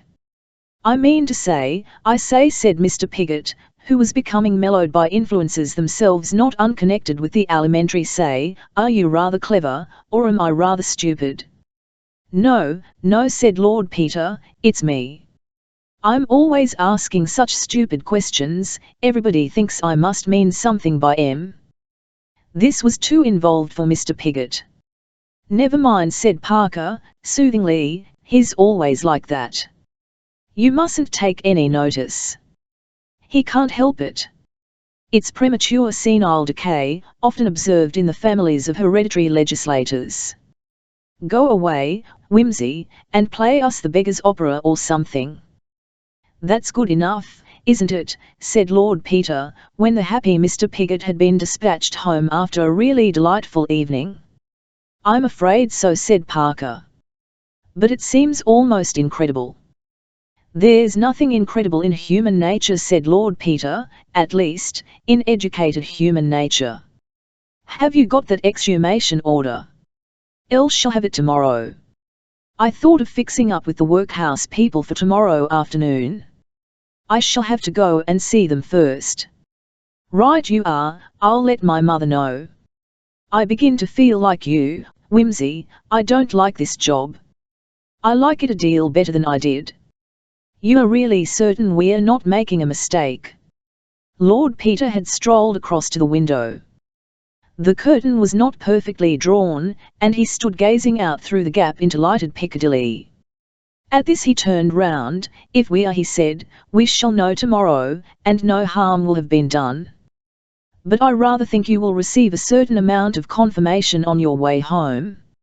Look here, Parker, d'you know, if I were you I'd spend the night here.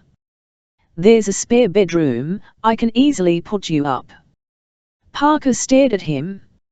"Do you mean, I'm likely to be attacked?" "I think it ven likely indeed." "Is there anybody in the street?" "Not now, there was half an hour ago." "When Piggott left?" "Yes." "I say, I hope the boy is in no danger." "That's what I went down to see." "I don't think so. Fact is, I don't suppose anybody would imagine we'd exactly made a confidant of Piggott. But I think you and I are in danger." "You'll stay?" "I'm damned if I will, Whimsy." "Why should I run away?" "Bosh," said Peter. "You'd run away all right if you believed me, and why not?" "You don't believe me. In fact, you're still not certain I'm on the right tack. Go in peace, but don't say I didn't warn you." "I won't, I'll dictate a message with my dying breath to say I was convinced." "Well, don't walk, take a taxi." "Very well, I'll do that. And don't let anybody else get into it." "No." It was a raw, unpleasant night. A taxi deposited a load of people returning from the theatre at the block of flats next door, and Parker secured it for himself. He was just giving the address to the driver, when a man came hastily running up from a side street. He was in evening dress and an overcoat. He rushed up, signalling frantically. Sir, dear me. Why, it's Mr. Parker. How fortunate. If you would be so kind, summoned from the club, a sick friend, can't find a taxi. Everybody going home from the theatre, if I might share your cab, you are returning to Bloomsbury? I want Russell Square, if I might presume, a matter of life and death. He spoke in hurried gasps, as though he had been running violently and far. Parker promptly stepped out of the taxi. Delighted to be of service to you, Sir Julian, he said, take my taxi. I am going down to Craven Street myself, but I'm in no hurry. Pray make use of the cab. It's extremely kind of you, said the surgeon. I am ashamed. That's all right, said Parker, cheerily. I can wait. He assisted Freck into the taxi. What number? 24 Russell Square, driver, and look sharp. The taxi drove off. Parker remounted the stairs and rang Lord Peter's bell. Thanks, old man, he said. I'll stop the night, after all. Come in, said Whimsy. Did you see that? Asked Parker. I saw something. What happened exactly? Parker told his story. Frankly, he said, I've been thinking you a bit mad, but now I'm not quite so sure of it. Peter laughed. Blessed are they that have not seen and yet have believed. Bunter, Mr. Parker will stay the night.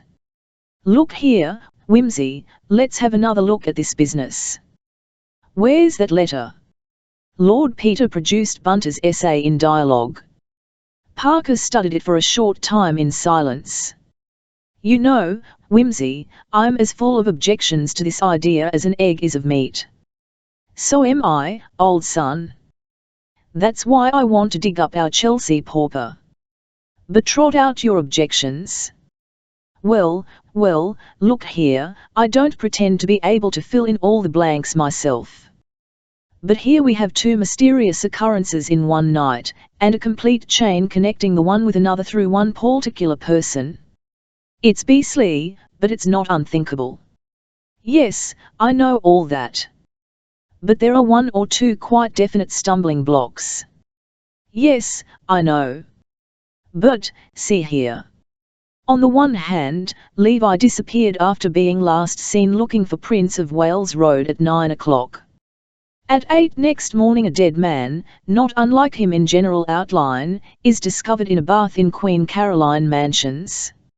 Levi, by Freck's own admission, was going to see Freck. By information received from Chelsea Workhouse, a dead man, answering to the description of the Battersea corpse in its natural state, was delivered that same day to Freck. We have Levi with a past, and no future, as it were, an unknown vagrant with a future, in the cemetery, and no past, and Freck stands between their future and their past. That looks all right, yes. Now, further, Freck has a motive for getting rid of Levi, an old jealousy. Very old, and not much of a motive. People have been known to do that sort of thing. You're thinking that people don't keep up old jealousies for 20 years or so. Perhaps not. Not just primitive, BMTE jealousy. That means a word and a blow. But the thing that rankles is hurt vanity. That sticks. Humiliation. And we've all got a sore spot we don't like to have touched. I've got it. You've got it. Some blighters said hell knew no fury like a woman scorned. Stickin' it onto women, poor devils. Sex is every man's loco spot, you needn't fidget, you know it's true, he'll take a disappointment, but not a humiliation. I knew a man once who'd been tummed down, not too charitably, by a girl he was engaged to. He spoke quite decently about her. I asked what had become of her. Oh, he said, she married the other fellow. And then burst out, couldn't help himself. Lord, yes, he cried. To think of it, jilted for a Scotchman. I don't know why he didn't like Scots, but that was what got him on the raw. Look at Freck.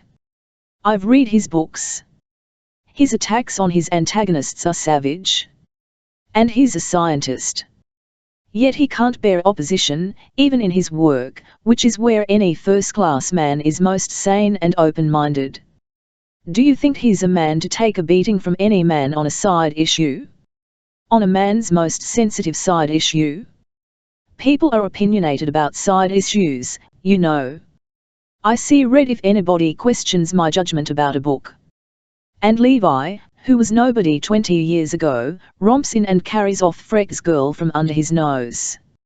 It isn't the girl Freck would bother about, it's having his aristocratic nose put out of joint by a little Jewish nobody. There's another thing. Freck's got another side issue. He likes crime. In that criminology book of his he gloats over a hardened murderer. I've read it, and I've seen the admiration simply glaring out between the lines whenever he writes about a callous and successful criminal. He reserves his contempt for the victims or the penitents or the men who lose their heads and get found out. His heroes are Edmond de la Pommeraye, who persuaded his mistress into becoming an accessory to her own murder, and George Joseph Smith of Brides in Abarth fame, who could make passionate love to his wife in the night and carry out his plot to murder her in the morning. After all, he thinks conscience is a vermiform appendix. Chop it out and you'll feel all the better. Freck isn't troubled by the usual conscientious deterrent. Witness his own hand in his books. Now again. The man who went to Lever's house in his place knew the house, Freck knew the house. He was a red-haired man, smaller than Levi, but not much smaller, since he could wear his clothes without appearing ludicrous. You have seen Freck, you know his height, about 5'11", I suppose, and his auburn mane. He probably wore surgical gloves. Freck is a surgeon. He was a methodical and daring man. Surgeons are obliged to be both daring and methodical. Now take the other side. The man who got hold of the Battersea corpse had to have access to dead bodies. Freck obviously had access to dead bodies. He had to be cool and quick and callous about handling a dead body. Surgeons are all that. He had to be a strong man to carry the body across the roofs and dump it in at Thipps's window. Freck is a powerful man and a member of the Alpine Club. He probably wore surgical gloves and he let the body down from the roof with a surgical bandage.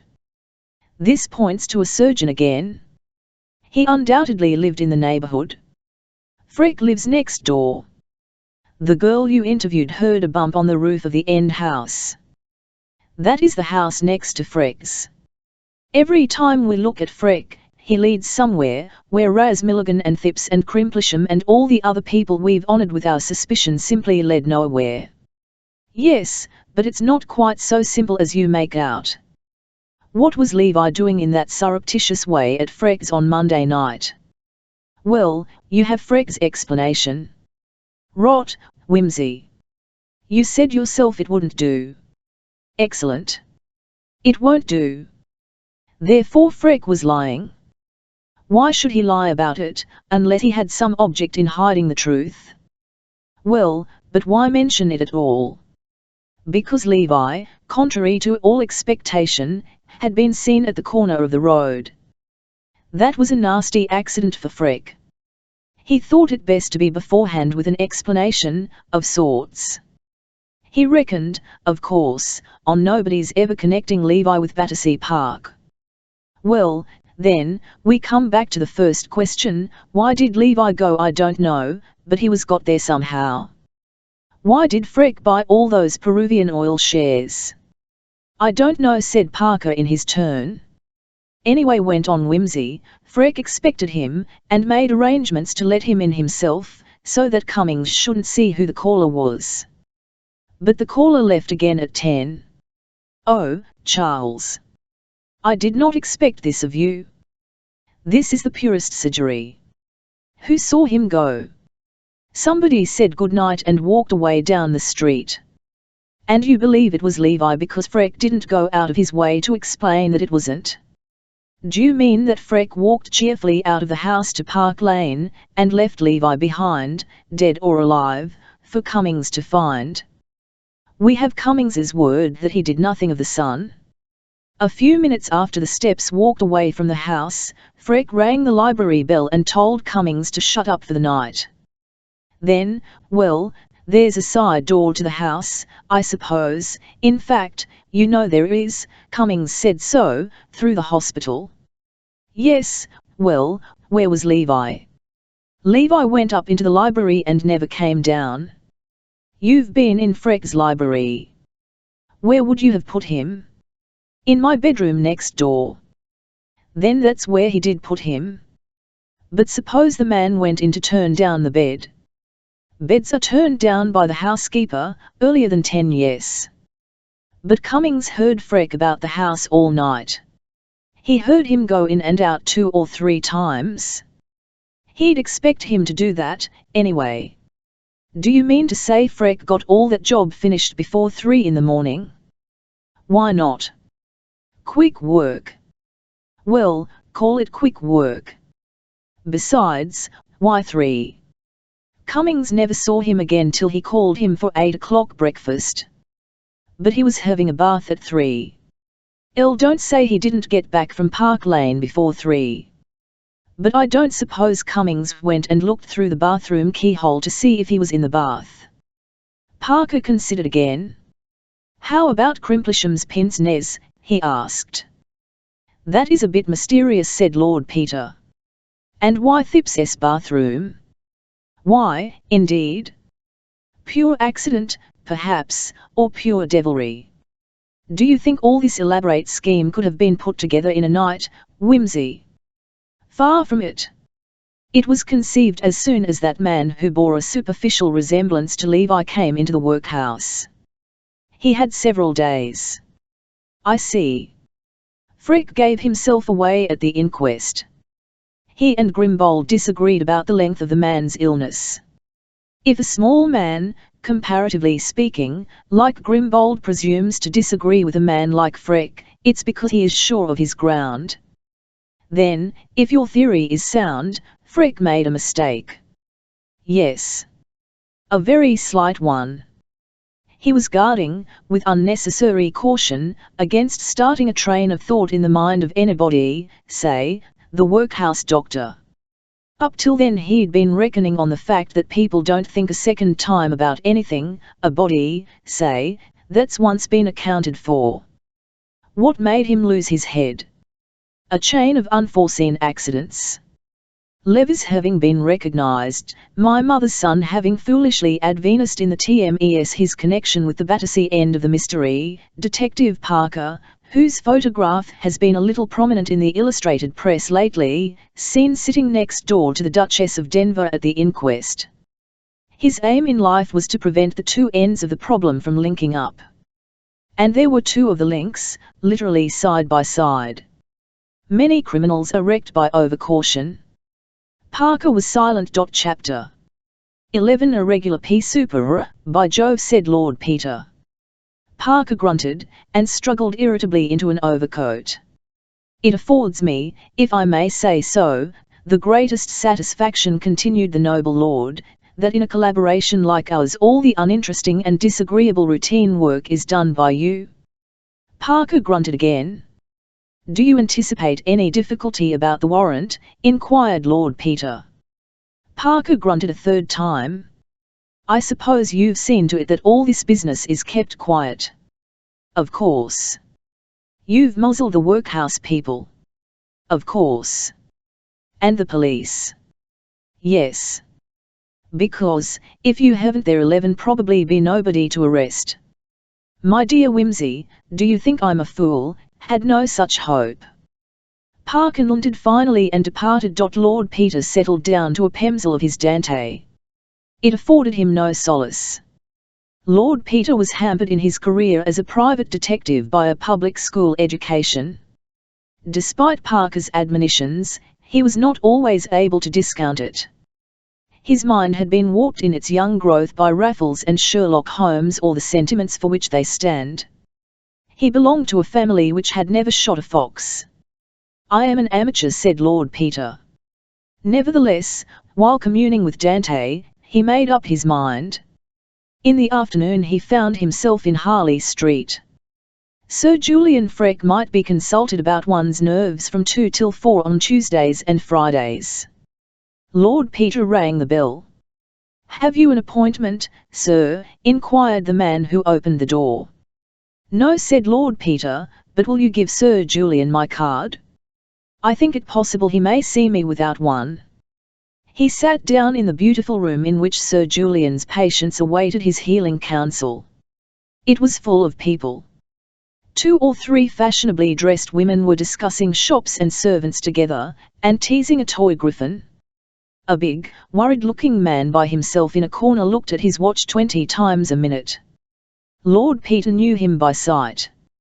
It was Wintrington, a millionaire, who had tried to kill himself a few months ago. He controlled the finances of 5 countries, but he could not control his nerves. The finances of 5 countries were in Sir Julian Freke's capable hands. By the fireplace sat a soldierly-looking young man, of about Lord Peter's own age. His face was prematurely lined and worn, he sat bolt upright, his restless eyes darting in the direction of every slightest sound.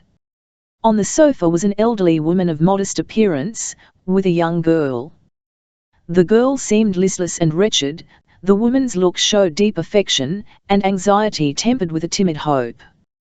Close beside Lord Peter was another younger woman, with a little girl, and Lord Peter noticed in both of them the broad cheekbones and beautiful grey, slanting eyes of the Slav. The child, moving restlessly about, trod on Lord Peter's patent leather toe, and the mother admonished her in French before turning to apologize to Lord Peter. "Mais je vous en prie, madame," said the young man, "it is nothing." "She is nervous, pauvre petite," said the young woman. "You are seeking advice for her?" "Yes." "He is wonderful, the doctor." "Figure to yourself, monsieur, she cannot forget, poor child, the things she has seen." She leaned nearer, so that the child might not hear. "We have escaped from starving Russia 6 months ago. I dare not tell you, she has such quick ears, and then, the cries, the tremblings, the convulsions, they all begin again. We were skeletons when we arrived, mon, that is better now. See, she is thin, but she is not starved. She would be fatter but for the nerves that keep her from eating. We who are older, we forget, enfin, on apprendre ne pas y penser, but these children. When one is young, monsieur, tout qa impression trope." Lord Peter, escaping from the thraldom of British good form, expressed himself in that language in which sympathy is not condemned to mutism. "But she is much better," said the mother, proudly, "the great he does marvels." "C'est un homme précieux," said Lord Peter. "All, monsieur, c'est un saint qui opère des miracles. Nous prions pour lui, Natasha et moi, tous les jours. N'est-ce pas, chérie?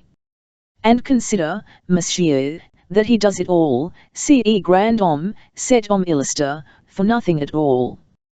When we come here, we have not even the clothes upon our backs, we are ruined, famished. Et avec que nous sommes de bonne famille, mais hélas. Monsieur, en Russie, comme vous savez, que vous vort que des insultes, quelles atrocités. Enfin. The great Sir Julian sees us, he says, "Madam, your little girl is very interesting to me. Say no more. I cure her for nothing, pour ses beaux atil ajoute en rien. Ah, monsieur, say un saint, un veritable saint. And Natasha is much, much better. Madam, je vous en félicite. And you, monsieur? You are young, well, strong, you also suffer? It is still the war, perhaps. A little remains of shell shock, said Lord Peter. Ah, yes. So many good, brave, young men. Sir Julian can spare you a few minutes, my lord, if you will come in now, said the servant.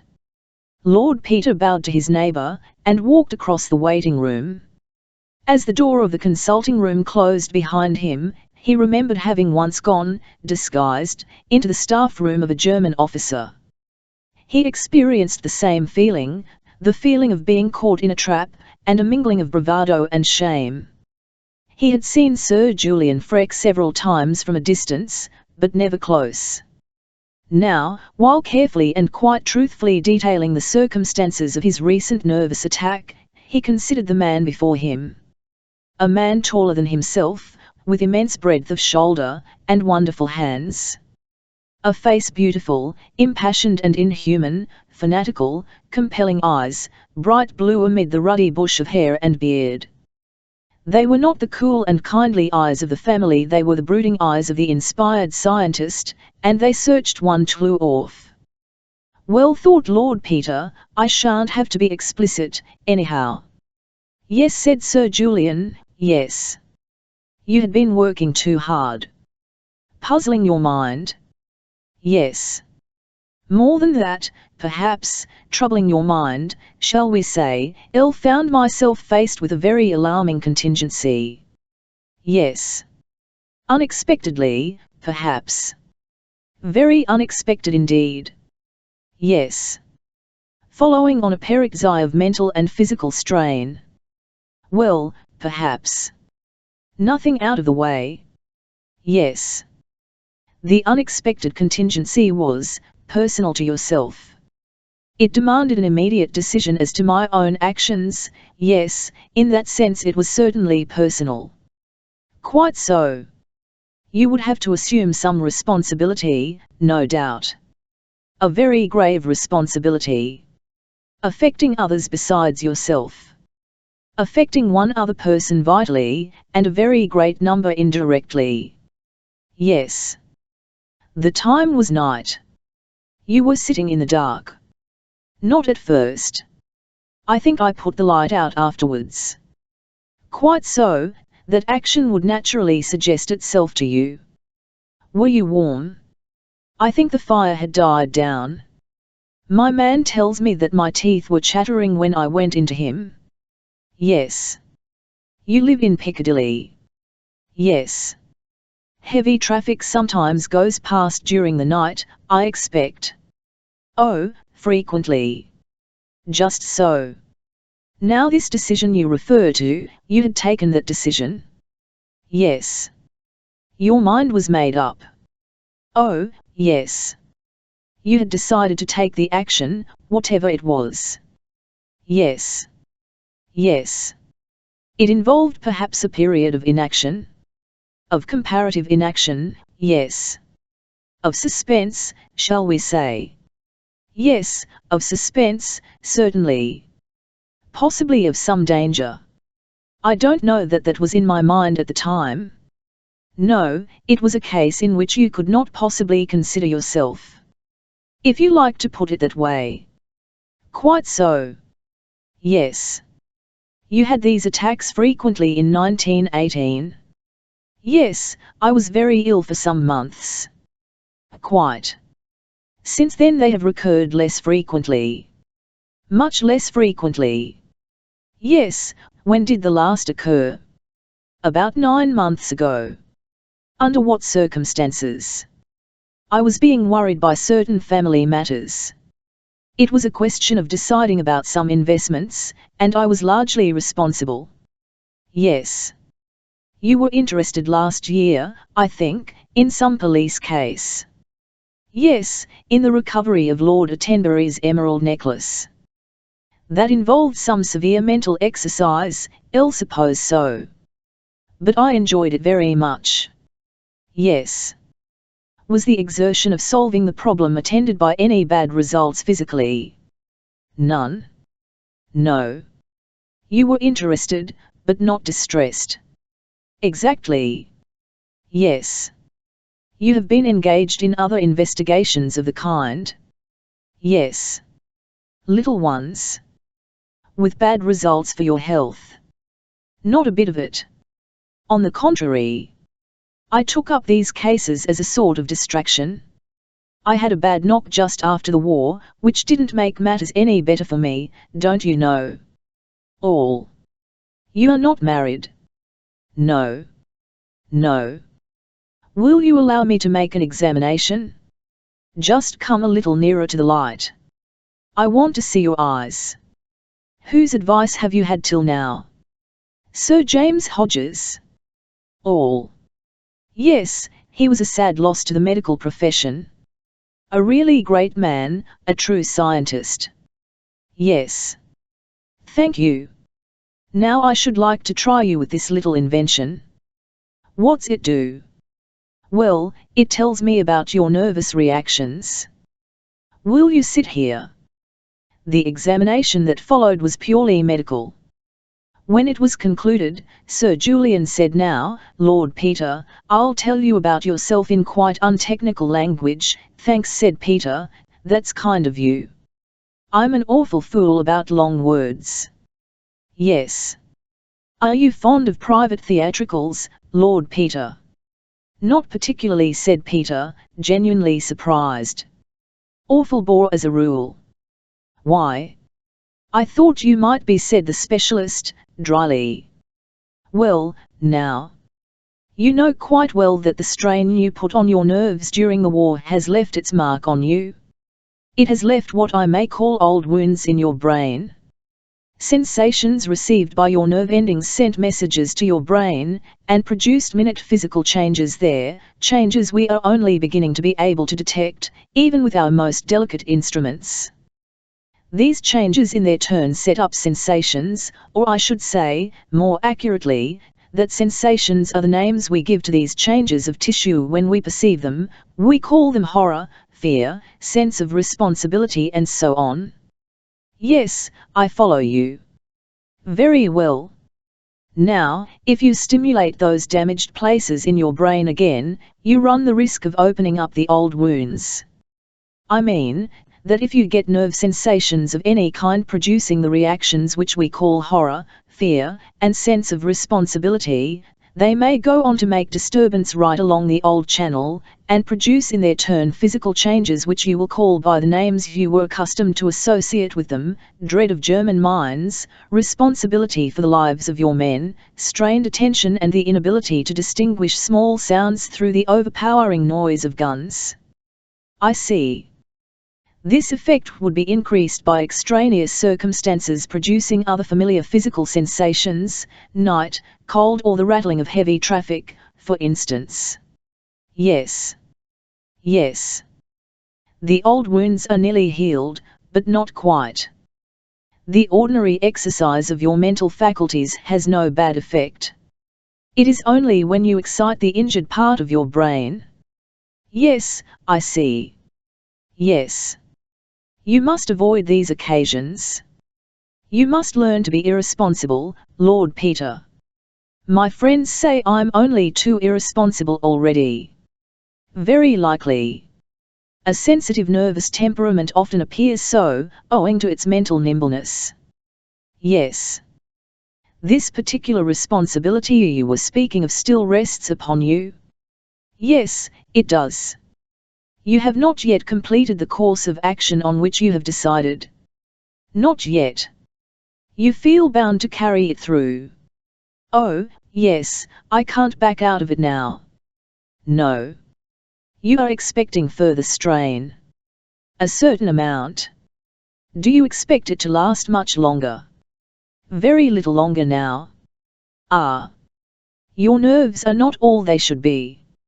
No. No. Nothing to be alarmed about, but you must exercise care while undergoing this strain, and afterwards you should take a complete rest. How about a voyage in the Mediterranean or the South Seas or somewhere? Thanks. I'll think about it. Meanwhile, to carry you over the immediate trouble, I will give you something to strengthen your nerves. It will do you no permanent good, you understand, but it will tide you over the bad time. And I will give you a prescription. Thank you. Sir Julian got up and went into a small surgery leading out of the consulting room. Lord Peter watched him moving about, boiling something and writing. Presently he returned with a paper and a hypodermic syringe. "Here is the prescription. And now, if you will just roll up your sleeve, I will deal with the necessity of the immediate moment." Lord Peter obediently rolled up his sleeve. Sir Julian Freke selected a portion of his forearm and anointed it with iodine. "What's that you're going to stick into me?" "Bugs." The surgeon laughed. "Not exactly," he said. He pinched up a portion of flesh between his finger and thumb. "You've had this kind of thing before, I expect." "Oh, yes," said Lord Peter. He watched the cool fingers, fascinated, and the steady approach of the needle. "Yes, I've had it before, and, dear, you know, I don't care frightfully about it." He had brought up his right hand, and it closed over the surgeon's wrist like a vice. The silence was like a shock. The blue eyes did not waver, they bummed down steadily upon the heavy white lids below them. Then these slowly lifted, the grey eyes met the blue, coldly, steadily, and held them. When lovers embrace, there seems no sound in the world but their own breathing. So the two men breathed face to face. "As you like, of course, Lord Peter," said Sir Julian, courteously. "Afraid I'm rather a silly ass," said Lord Peter, "but I never could abide these little gadgets. I had one once that went wrong and gave me a rotten bad time. They make me a bit nervous." "In that case," replied Sir Julian, "it would certainly be better not to have the injection. It might rouse up just those sensations which we are desirous of avoiding. You will take the prescription, then, and do what you can to lessen the immediate strain as far as possible." "Oh, yes, I'll take it easy, thanks," said Lord Peter. He rolled his sleeve down neatly. "Much obliged to you. If I have any further trouble I'll look in again." Do," said Sir Julian, cheerfully. "Only make an appointment another time. I'm rather rushed these days. I hope your mother is quite well. I saw her the other day at that Battersea inquest. You should have been there. It would have interested you." Chapter 12. The vile, raw fog tore your throat and ravaged your eyes. You could not see your feet. You stumbled in your walk over poor men's graves. The feel of Parker's old trench coat beneath your fingers was comforting. You had felt it in worse places. You clung on now for fear you should get separated. The dim people moving in front of you were like Brocken spectres. "Take care, gentlemen," said a toneless voice out of the yellow darkness, "there's an open grave just hereabouts." You bore away to the right, and floundered in a mass of freshly tumbed clay. "Hold up, old man," said Parker. "Where is Lady Levi?" "In the mortuary, the Duchess of Denver is with her." "Your mother is wonderful, Peter." "Isn't she?" said Lord Peter. A dim blue light carried by somebody ahead wavered and stood still. "Here you are," said a voice. Two Dantesque shapes with pitchforks loomed up. "Have you finished?" asked somebody. "Nearly done, sir." The demons fell to work again with the pitchforks, no, spades. Somebody sneezed. Parker located the sneezer and introduced him. "Mr. Levitt represents the Home Secretary. Lord Peter Wimsey. We are sorry to drag you out on such a day, Mr. Levitt." "It's all in the day's work," said Mr. Levitt, hoarsely. He was muffled to the eyes. The sound of the spades for many minutes. An iron noise of tools thrown down. Demons stooping and straining. A black-bearded spectre at your elbow. Introduced. The master of the workhouse. "A very painful matter, Lord Peter. You will forgive me for hoping you and Mr. Parker may be mistaken. I should like to be able to hope so too." Something heaving, straining, coming up out of the ground. "Steady, men. This way. Can you see? Be careful of the graves, they lie pretty thick hereabouts. Are you ready?" "Right you are, sir." You go on with the lantern. We can follow you. Lumbering footsteps. Catch hold of Parker's trench coat again. That you, old man? Oh, I beg your pardon, Mr. Levitt, thought you were Parker. Hello, Whimsy, here you are. More graves. A headstone shouldered crookedly aslant. A trip and jerk over the edge of the rough grass. The squeal of gravel under your feet. This way, gentlemen, mind the step. The mortuary. Raw red brick and sizzling gas jets. 2 women in black, and Dr. Grimbold. The coffin laid on the table with a heavy thump. Ave you got that there screwdriver, Bill? Thank ye. Be careful wi the chisel now. Not much substance to these airboards, sir. Several long creaks. A sob. The Duchess's voice, kind but peremptory. Hush, Christine. You mustn't cry. A mutter of voices. The lurching departure of the Dante demons, good, decent demons in corduroy. Dr. Grimbold voice, cool and detached as if in the consulting room. Now, have you got that lamp, Mr. Wingate? Thank you. Yes, here on the table, please. Be careful not to catch your elbow in the flex, Mr. Levitt. It would be better, I think, if you came on this side. Yes, yes, thank you. That's excellent. The sudden brilliant circle of an electric lamp over the table. Dr. Grimbold's beard and spectacles. Mr. Levitt blowing his nose. Parker bending close. The master of the workhouse peering over him. The rest of the room in the enhanced dimness of the gas jets and the fog. A low murmur of voices. All heads bent over the work. Dr. Grimbold again, beyond the circle of the lamplight. We don't want to distress you unnecessarily, Lady Levi. If you will just tell us what to look for, though? Yes, yes, stopped with gold. Yes, the lower jaw, the last but one on the right. Yes, no teeth. What kind of a mole? Yes, just over the left breast. Oh, I beg your pardon, just under, yes, appendicitis. Yes, along the middle. Yes, I quite understand, a scar on the arm. Yes, I don't know if we shall be able to find that, yes, any little constitutional weakness that might. Oh, you, Lady Levi, that's very clear. Don't come unless I ask you to. Now, Wingate. A pause. A murmur. Pulled out? After death, you think, well, so do I. Where is Dr. Colgrove? You attended this man in the workhouse? Yes. Do you recollect? No. You're quite certain about that? Yes, we mustn't make a mistake, you know. Yes, but there are reasons why Sir Julian can't be present. I'm asking you, Dr. Colgrove. Well, you're certain, that's all I want to know.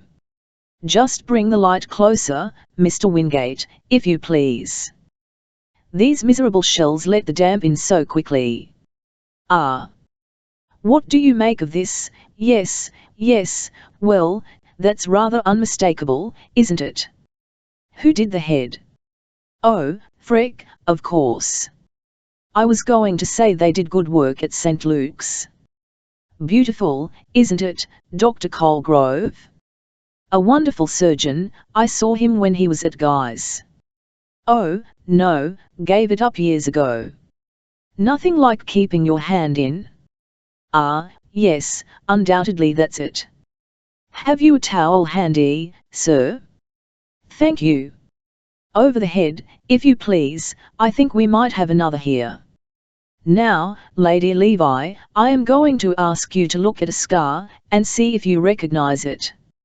I'm sure you are going to help us by being very firm. Take your time, you won't see anything more than you absolutely must. Lucy, don't leave me. No, dear. A space cleared at the table. The lamplight on the Duchess's white hair. Oh, yes, oh, yes. No, no, I couldn't be mistaken. There's that funny little kink in it. I've seen it hundreds of times. Oh, Lucy, Reuben. Only a moment more, Lady Levi. The mole, I think so, oh, yes, that is the very place. Yes. And the scar, was it three-cornered, just above the elbow? Yes, oh, yes. Is this it? I must ask you definitely, Lady Levi. Do you, from these 3 marks, identify the body as that of your husband? Oh. I mustn't I? Nobody else could have them just the same in just those places. It is my husband. It is Reuben. Oh, thank you, Lady Levi. You have been very brave and very helpful. But, I don't understand yet. How did he come here? Who did this dreadful thing? Hush, dear, said the Duchess, the man is going to be punished. Oh, but, how can Leal? Poor Reuben. Who could have wanted to hurt him? Can I see his face? No, dear, said the Duchess. That isn't possible. Come away, you mustn't distress the doctors and people. No, no, they've all been so kind. Oh, Lucy. We'll go home, dear. You don't want us any more, Dr. Grimbold. No, Duchess, thank you. We are very grateful to you and to Lady Levi for coming. There was a pause, while the 2 women went out, Parker, collected and helpful, escorting them to their waiting car.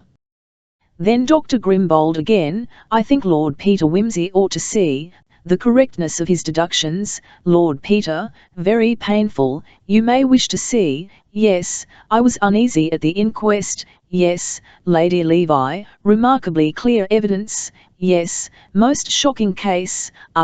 Here's Mr. Parker, you and Lord Peter Wimsey entirely justified. Do I really understand? Really?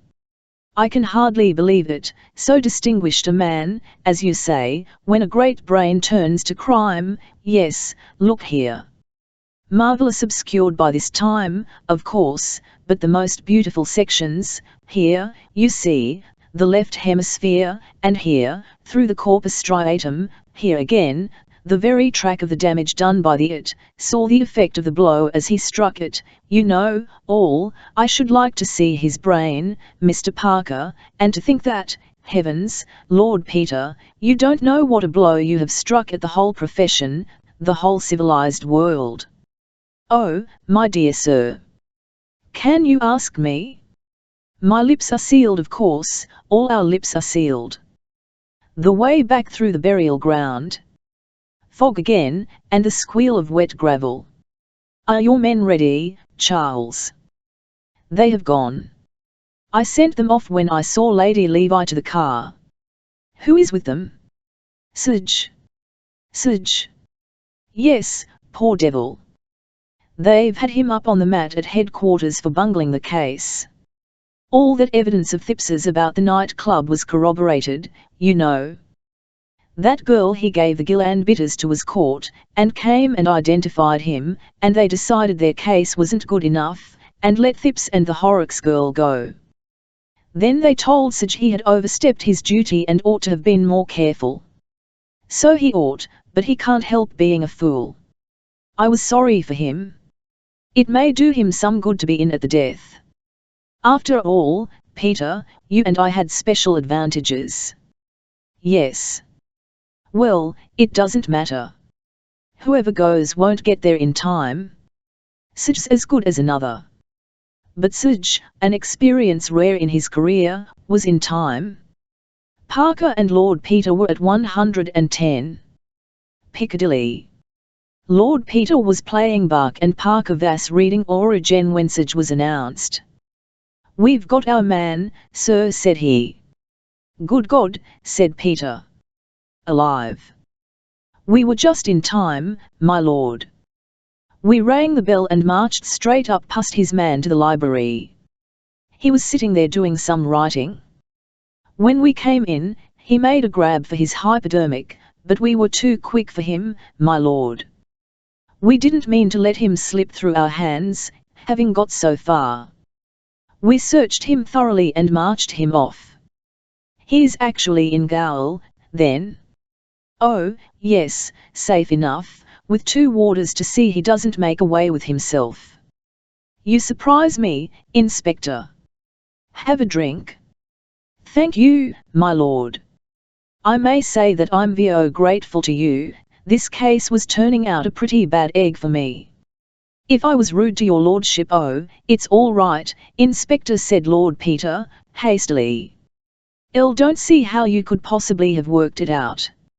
I had the good luck to know something about it from other sources. That's what Freck says.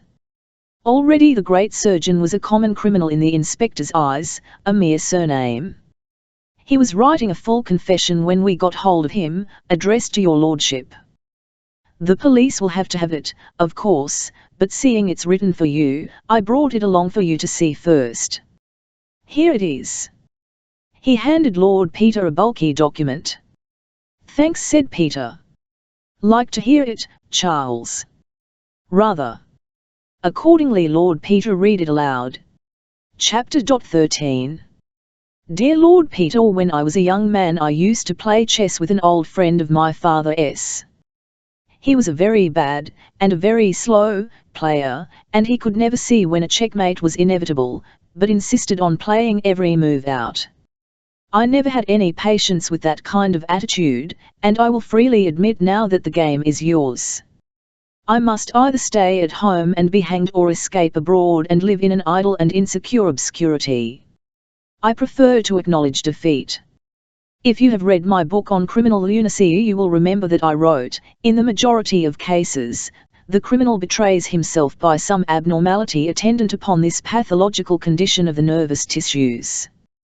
His mental instability shows itself in various forms: an overweening vanity, leading him to brag of his achievement, a disproportionate sense of the importance of the offense, resulting from the hallucination of religion, and driving him to confession, egomania, producing the sense of horror or conviction of sin, and driving him to headlong flight without covering his tracks, a reckless confidence, resulting in the neglect of the most ordinary precautions, as in the case of Henry Wainwright, who left a boy in charge of the murdered woman's remains while he went to call a cab, or on the other hand, a nervous distrust of her perceptions in the past, causing him to revisit the scene of the crime to assure himself that all traces have been as safely removed as his own judgment knows them to be.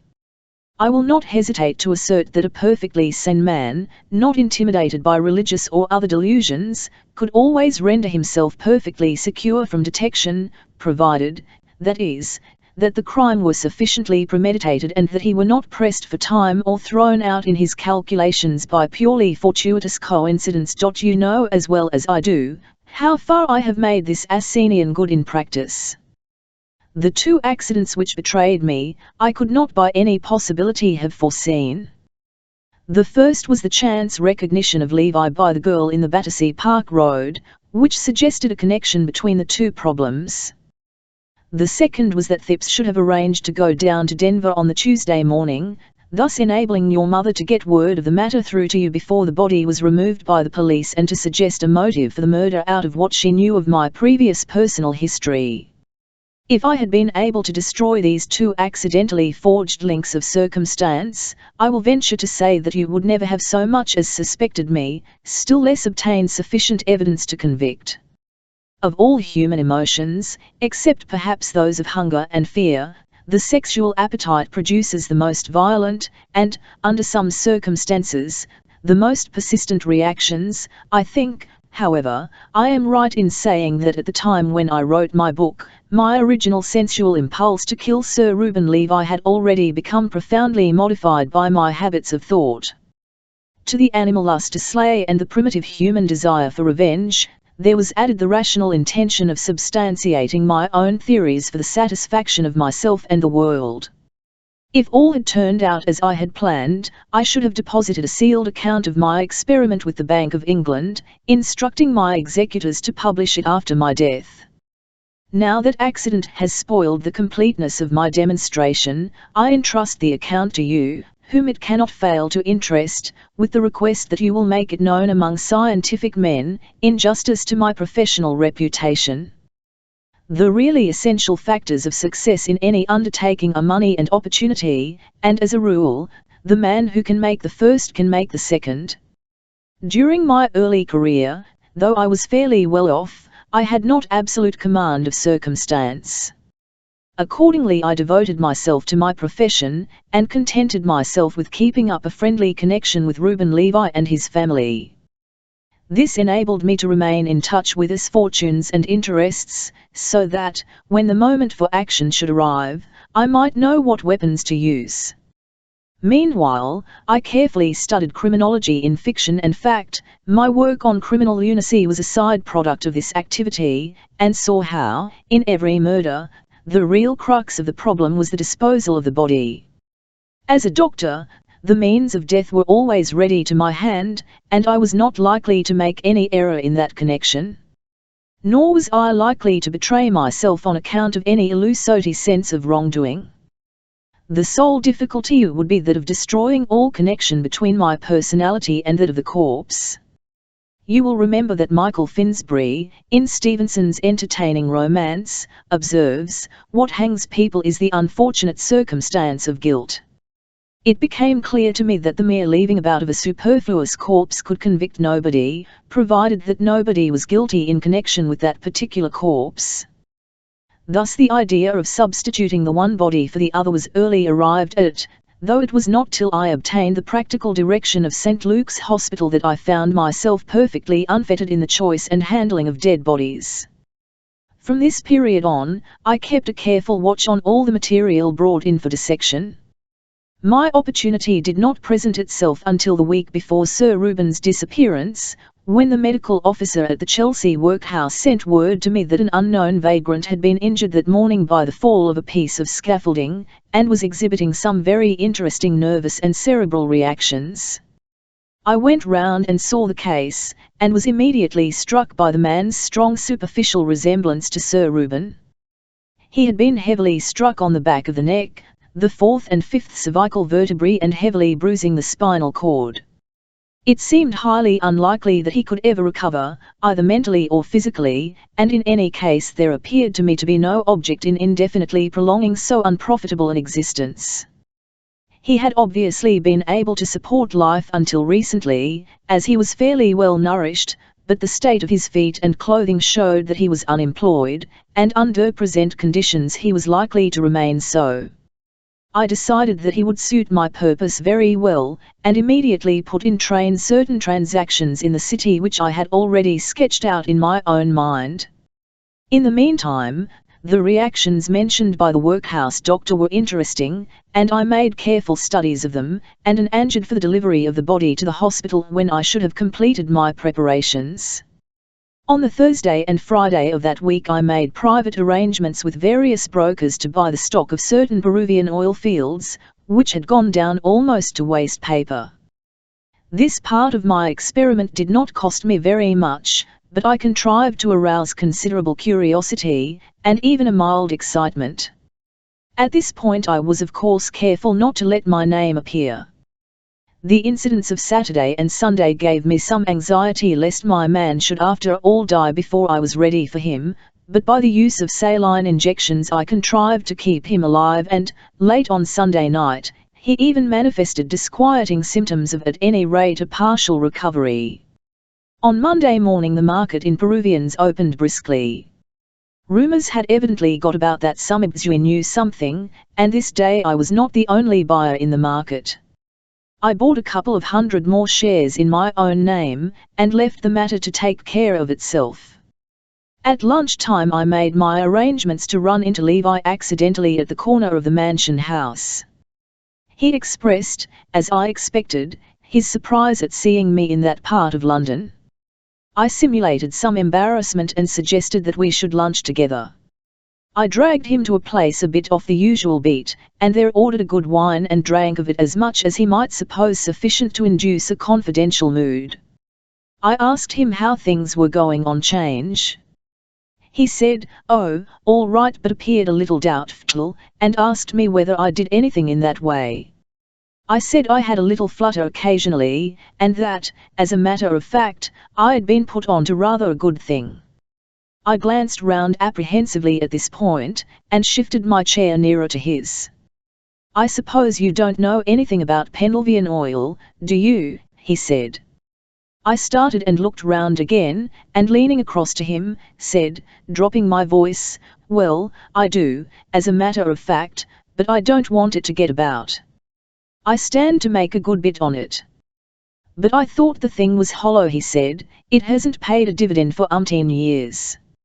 "No," I said, "it hasn't, but it's going to. I've got inside information." He looked a bit unconvinced, and I emptied off my glass, and edged right up to his ear. "Look here," I said, "I'm not giving this away to everyone, but I don't mind doing you and Christine a good turn. You know, I've always kept a soft place in my heart for her, ever since the old days. You got in ahead of me that time, and now it's up to me to heap coals of fire on you both." I was a little excited by this time, and he thought I was drunk. "It's very kind of you, old man," he said, "but I'm a cautious bird, you know, always was. I'd like a bit of proof." And he shrugged up his shoulders and looked like a pawnbroker. "I'll give it to you," I said, "but it isn't safe here. Come round to my place tonight after dinner, and I'll show you the report." "How'd you get hold of it?" said he. "I'll tell you tonight," said I. "Come round after dinner, any time after MNE, say." "To Harley Street?" he asked, and I saw that he meant coming.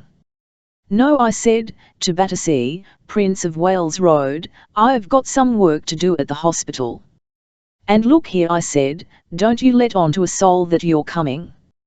I bought a couple of 100 shares today, in my own name, and people are sure to get wind of it.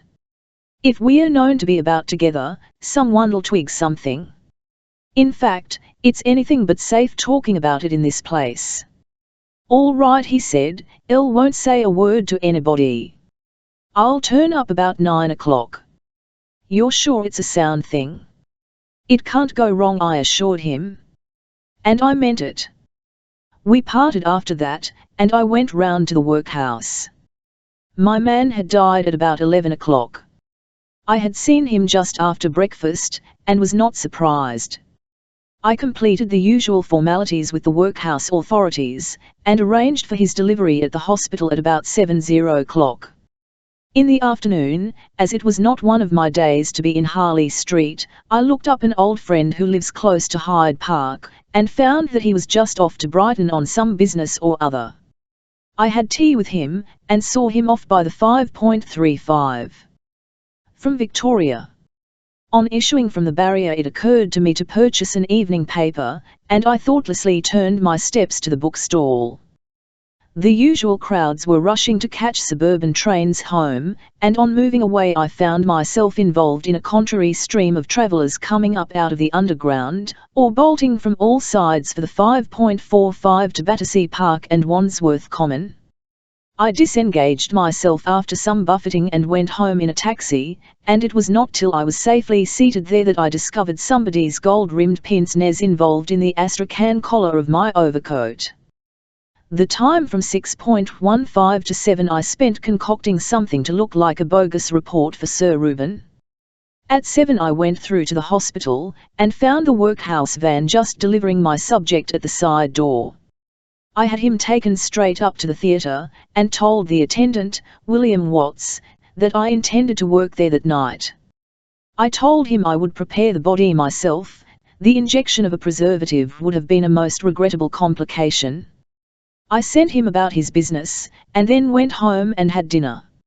I told my man that he should be working in the hospital that evening, and that he could go to bed at 10:30 as usual, as I could not tell whether I should be late or not. He is used to my erratic ways. I only keep 2 servants in the Battersea house, the manservant and his wife, who CCX, KS for me. The rougher domestic work is done by a charwoman, who sleeps out. The servant's bedroom is at the top of the house, overlooking Prince of Wales Road. As soon as I had dined, I established myself in the hall with some papers. My man had cleared dinner by 8:15, and I told him to give me the siphon and tantalus, and sent him downstairs. Levi rang the bell at 9:20, and I opened the door to him myself. My man appeared at the other end of the hall, but I called to him that it was all right, and he went away. Levi wore an overcoat with evening dress and carried an umbrella. "Why, how wet you are!" I said. "How did you come?"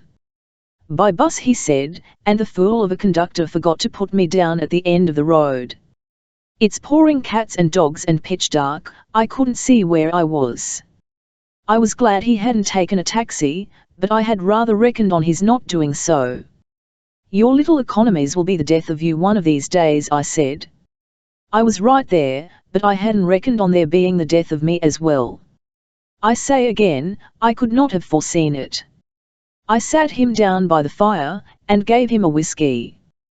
He was in high spirits about some deal in Argentines he was bringing off the next day. We talked money for about 1/4 of an hour, and then he said, "Well, how about this Peruvian mare's nest of yours?" "It's no mare's nest," I said, "come and have a look at it." I took him upstairs into the library, and switched on the centre light and the reading lamp on the writing table. I gave him a chair at the table with his back to the fire, and fetched the papers I had been faking, out of the safe. He took them, and began to read them, poking over them in his short-sighted way, while I mended the fire. As soon as I saw his head in a favourable position, I struck him heavily with the poker, just over the 4th cervical. It was delicate work calculating the exact force necessary to kill him without breaking the skin, but my professional experience was useful to me. He gave one loud gasp, and tumbled forward onto the table quite noiselessly. I put the poker back, and examined him. His neck was broken, and he was quite dead. I carried him into my bedroom and undressed him. It was about 10 minutes to 10 when I had finished. I put him away under my bed, which had been turned down for the night, and cleared up the papers in the library. Then I went downstairs, took Levi's umbrella, and let myself out at the hall door, shouting good night loudly enough to be heard in the basement if the servants should be listening. I walked briskly away down the street, went in by the hospital side door, and returned to the house noiselessly by way of the private passage. It would have been awkward if anybody had seen me then, but I leaned over the back stairs and heard the cook and her husband still talking in the kitchen. I slipped back into the hall, replaced the umbrella in the stand, cleared up my papers there, went up into the library and rang the bell. When the man appeared, I told him to lock up everything except the private door to the hospital. I waited in the library until he had done so, and about 10:30, I heard both servants go up to bed. I waited 1/4 of an hour longer and then went through to the dissecting room. I wheeled one of the stretcher tables through the passage to the house and then went to fetch Levi. It was a nuisance having to get him downstairs, but I had not liked to make away with him in any of the ground floor rooms, in case my servant should take a fancy to poke his head in during the few minutes that I was out of the house, or while locking up. Besides, that was a flea bite to what I should have to do later. I put Levi on the table, wheeled him across to the hospital and substituted him for my interesting pauper. I was sorry to have to abandon the idea of getting a look at the latter's brain, but I could not afford to incur suspicion. It was still rather early, so I knocked down a few minutes getting Levi ready for dissection. Then I put my pauper on the table and trundled him over to the house. It was now 11:05, and I thought I might conclude that the servants were in bed. I carried the body into my bedroom. He was rather heavy, but less so than Levi, and my Alpine experience had taught me how to handle bodies. It is as much a matter of knack as of strength, and I am, in any case, a powerful man for my height. I put the body into the bed, not that I expected anyone to look in during my absence, but if they should they might just as well see me apparently asleep in bed. I drew the clothes a little over his head, stripped, and put on Lever's clothes, which were fortunately a little big for me everywhere, not forgetting to take his spectacles, watch and other oddments. At a little before 11:30 I was in the road looking for a cab. People were just beginning to come home from the theatre, and I easily secured one at the corner of Prince of Wales Road. I told the man to drive me to Hyde Park Corner. There I got out, tipped him well, and asked him to pick me up again at the same place in an hour's time. He assented with an understanding grin, and I walked on up Park Lane. I had my own clothes with me in a suitcase, and carried my own overcoat and Lever's umbrella. When I got to number 9 there were lights in some of the top windows. I was nearly too early, owing to the old man's having sent the servants to the theatre. I waited about for a few minutes, and heard it strike the midnight. The lights were extinguished shortly after, and I let myself in with Levi's key. It had been my original intention, when I thought over this plan of murder, to let Levi disappear from the study or the dining room, leaving only a heap of clothes on the hearth rug. The accident of my having been able to secure Lady Lever's absence from London, however, made possible a solution more misleading, though less pleasantly fantastic. I turned on the hall light, hung up Lever's wet overcoat and placed his umbrella in the stand. I walked up noisily and heavily to the bedroom and turned off the light by the duplicate switch on the landing. I knew the house well enough, of course. There was no chance of my running into the manservant. Old Levi was a simple old man, who liked doing things for himself. He gave his valet little work, and never required any attendance at night. In the bedroom I took off Lever's gloves and put on a surgical pair, so as to leave no telltale fingerprints. As I wished to convey the impression that Levi had gone to bed in the usual way, I simply went to bed. The surest and simplest method of making a thing appear to have been done is to do it. A bed that has been lumbled about with one's hands, for instance, never looks like a bed that has been slept in. I dared not use Lever's brush, of course, as my hair is not of his colour, but I did everything else. I supposed that a thoughtful old man like Levi would put his boots handy for his valet, and I ought to have deduced that he would fold up his clothes. That was a mistake, but not an important one. Remembering that well-thought-out little work of Mr. Bentley's, I had examined Lever's mouth for false teeth, but he had none. I did not forget, however, to wet his toothbrush. At 1 o'clock I got up and dressed in my own clothes by the light of my own pocket torch. I dared not turn on the bedroom lights, as there were light blinds to the windows. I put on my own boots and an old pair of galoshes outside the door. There was a thick Turkey carpet on the stairs and hall floor, and I was not afraid of leaving marks. I hesitated whether to chance the banging of the front door, but decided it would be safer to take the latchkey. It is now in the Thames. I dropped it over Battersea Bridge the next day. I slipped quietly down, and listened for a few minutes with my ear to the letterbox. I heard a constable tramp past. As soon as his steps had died away in the distance I stepped out and pulled the door gingerly to. It closed almost soundlessly, and I walked away to pick up my cab. I had an overcoat of much the same pattern as Lever's, and had taken the precaution to pack an opera hat in my suitcase. I hoped the man would not notice that I had no umbrella this time. Fortunately the rain had diminished for the moment to a sort of drizzle, and if he noticed anything he made no observation. I told him to stop at 50 Overstrand Mansions, and I paid him off there, and stood under the porch till he had driven away. Then I hurried round to my own side door and let myself in.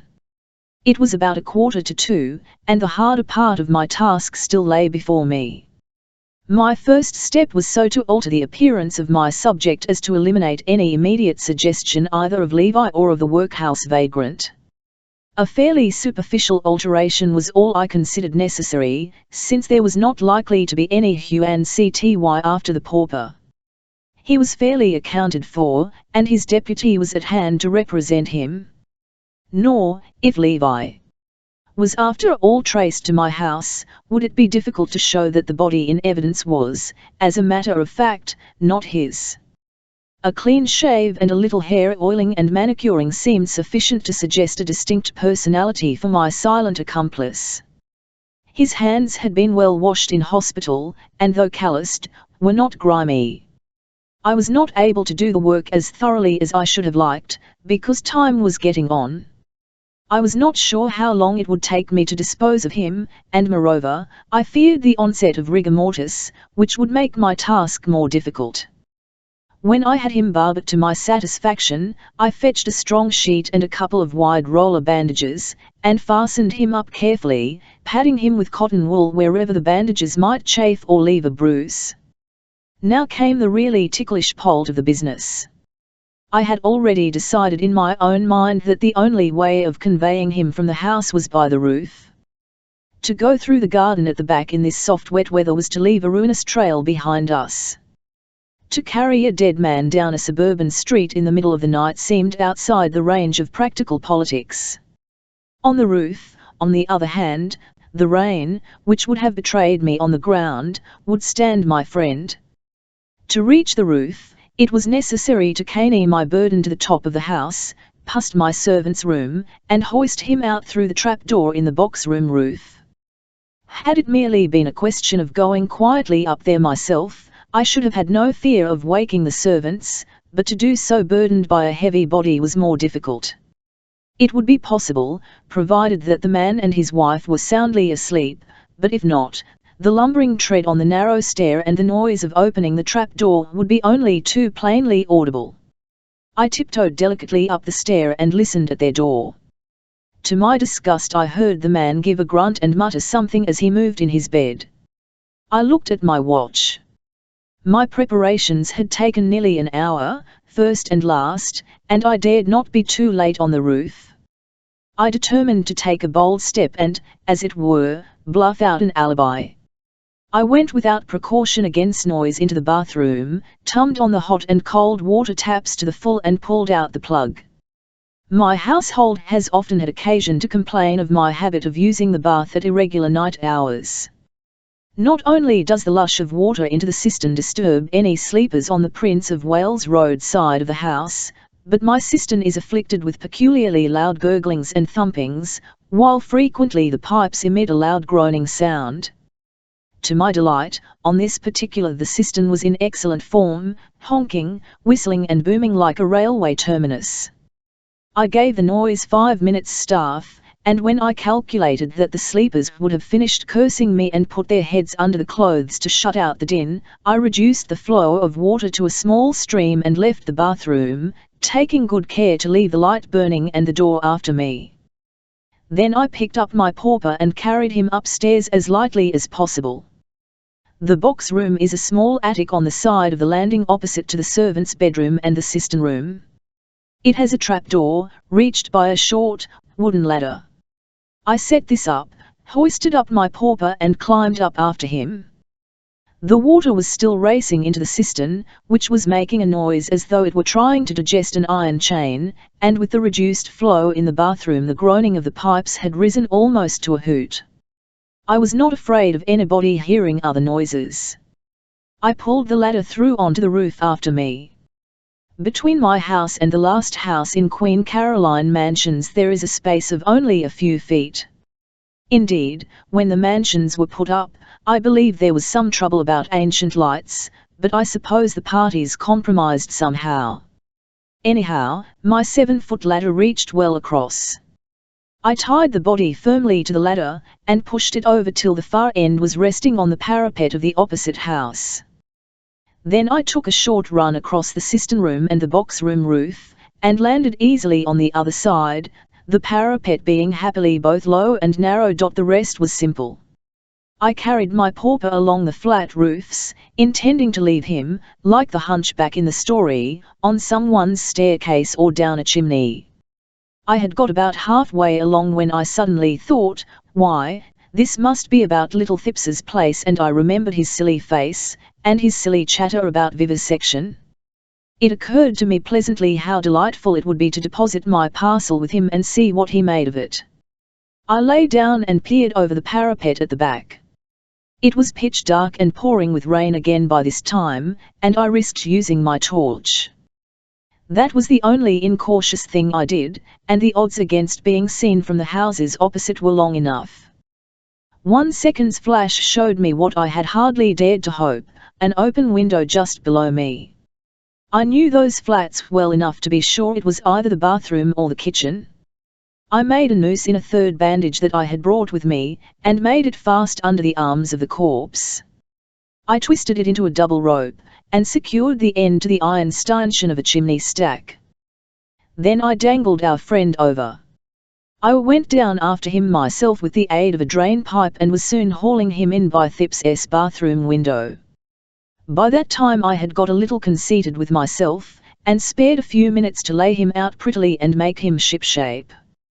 A sudden inspiration suggested that I should give him the pair of pince-nez which I had happened to pick up at Victoria. I came across them in my while I was looking for a penknife to loosen a knot, and I saw what distinction they would lend his appearance, besides making it more misleading. I fixed them on him, effaced all traces of my presence as far as possible, and departed as I had come, going easily up between the drain pipe and the I walked quietly back, recrossed my crevasse and carried in my ladder and sheet. My discreet accomplice greeted me with a reassuring gurgle and thump. I didn't make a sound on the stairs. Seeing that I had now been having a bath for about 3/4 of an hour, I turned the water off, and enabled my deserving domestics to get a little sleep. I also felt it was time I had a little myself. First, however, I had to go over to the hospital and make all safe there. I took off Lever's head, and started to open up the face. In 20 minutes his own wife could not have recognized him. I returned, leaving my wet galoshes and mackintosh by the garden door. My trousers I dried by the gas stove in my bedroom, and blushed away all traces of mud and brick dust. My pauper's beard I burned in the library. I got a good 2 hours sleep from 5 to 7, when my man called me as usual. I apologized for having kept the water running so long and so late, and added that I thought I would have the system seen to. I was interested to note that I was rather extra hungry at breakfast, showing that my night's work had caused a certain wear and tear of tissue. I went over afterwards to continue my dissection. During the momming, a peculiarly thick-headed police inspector came to inquire whether a body had escaped from the hospital. I had him brought to me where I was, and had the pleasure of showing him the work I was doing on Sir Reuben Lever's head. Afterwards I went round with him to Thips's and was able to satisfy myself that my pauper looked very convincing. As soon as the exchange opened I telephoned my various brokers, and by exercising a little care, was able to sell out the greater part of my Peruvian stock on a rising market. Towards the end of the day, however, buyers became rather unsettled as a result of Lever's death, and in the end I did not make more than a few hundreds by the transaction. Trusting I have now made clear to you any point which you may have found obscure, and with congratulations on the good fortune and perspicacity which have enabled you to defeat me, I remain, with kind remembrances to your mother, yours Veti Iuli, Julian Postscriptum, my will is made, leaving my money to St. Luke's Hospital, and bequeathing my to the same institution for dissection. I feel sure that my brain will be of interest to the scientific world. As I shall die by my own hand, I imagine that there may be a little difficulty about this. Will you do me the favour, if you can, of seeing the persons concerned in the inquest, and obtaining that the brain is not damaged by an unskilful practitioner at the post-mortem, and that the body is disposed of according to my wish? By the way, it may be of interest to you to know that I appreciated your motive in calling this afternoon. It conveyed a warning, and I am acting upon it in spite of the disastrous consequences to myself. I was pleased to realize that you had not underestimated my nerve and intelligence, and refused the injection. Had you submitted to it, you would, of course, never have reached home alive. No trace would have been left in your of the injection, which consisted of a harmless preparation of strychnine, mixed with an almost unknown poison, for which there is at present no recognized test, a concentrated solution of SN. At this point the manuscript broke off. Well, that's all clear enough, said Parker. Isn't it queer, said Lord Peter. All that coolness, all those brains, and then he couldn't resist writing a confession to show how clever he was, even to keep his head out of the noose.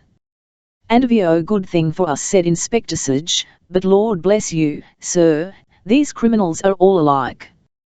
Freck's epitaph, said Parker, when the inspector had departed. What next, Peter? "El shall now give a dinner party," said Lord Peter, "to Mr. John P. Milligan and his secretary and to Messrs. Crimplesham and Wicks. I feel they deserve it for not having murdered Levi." "Well, don't forget the Thippses," said Mr. Parker. "On no account," said Lord Peter, "would I deprive myself of the pleasure of Mrs. Thipps's company." Bunter. My lord. The Napoleon brandy, the end.